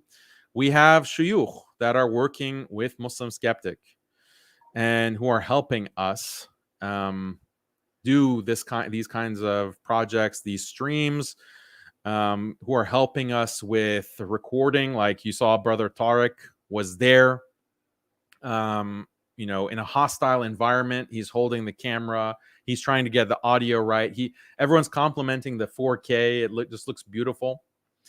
So mashallah, may Allah preserve our brother Tariq. And he has a channel also on YouTube that I've shared before. So I'll link that below. And then you also have Brother Mahmoud, who worked without sleep for he was awake for 48 hours trying to edit the video and get it ready to be published. Brother Mahmoud, you have shuyukh that are advising, on the issue. You have people who are gathering clips. Many of the clips that I showed or the screenshots that I showed, they're coming from people who are gathering all of that. So keep all of these people, like this team, in your dua, not just me and my family. The Muslim Skeptic team, you can support us by making dua for us. You can support us through donations. We need donations to expand our efforts and to really put the nail in the coffin, basically, of this liberal Islam, this liberal reformism, inshallah. So that's our strategy. We're trying, like, you saw the parallel, right? Because the strategy of liberal hegemony is to create a liberalized American Islam and spread it to the world, to liberalize Muslims around the world, to get this whole reform of Islam underway. The Christians, they were reformed. The Jews, they were reformed. The Hindus, they were reformed. The Buddhists, they were reformed. Islam is the sticking point. Islam is the last man standing. So the strategy, liberalize the American Muslim community and then spread that throughout the world. Our counter to that is to discredit that in the United States. That's why we focus on the Dawa Mafia in the United States and the West. Discredit it, undermine it, mock it, belittle it, insult it, meme it to death. We are memeing them to death. Yes, we are going to use memes. We're going to continue to use mockery against them, against this compassionate Imam group, against the Medkhali bootlickers, against the liberal reform academics. We're going to discredit them from every angle. That's why we're debating Jafed. Why? Because he's at Harvard. He's coming from this liberal reform project from the academic angle, the academic institutions. We're going to counter that and shut that up. We're going to counter the compassionate imams. We're going to shut that up. We're going to counter their institutions. We have that Yaqeen review to shut them up. So from every angle, we're discrediting that. We're popping the bubble. And then we're creating the material that can be used in all of these other countries around the world, right? In all of these Muslim countries, so that we wake up the ummah to the liberal secular threat, this feminism, all this nonsense that's being promoted, the Abrahamic religion that's being promoted, and it's being translated into all these languages around the world. Alhamdulillah. So that's the strategy, that's the goal. Now you have some more insight into that. Help us in our project. It requires resources. These people, everyone has costs, so please support us, inshallah. And may Allah bless you all. And we will catch you on the next stream and the next video. Jazakallah khair. Assalamu alaikum wa rahmatullahi wa barakatuh.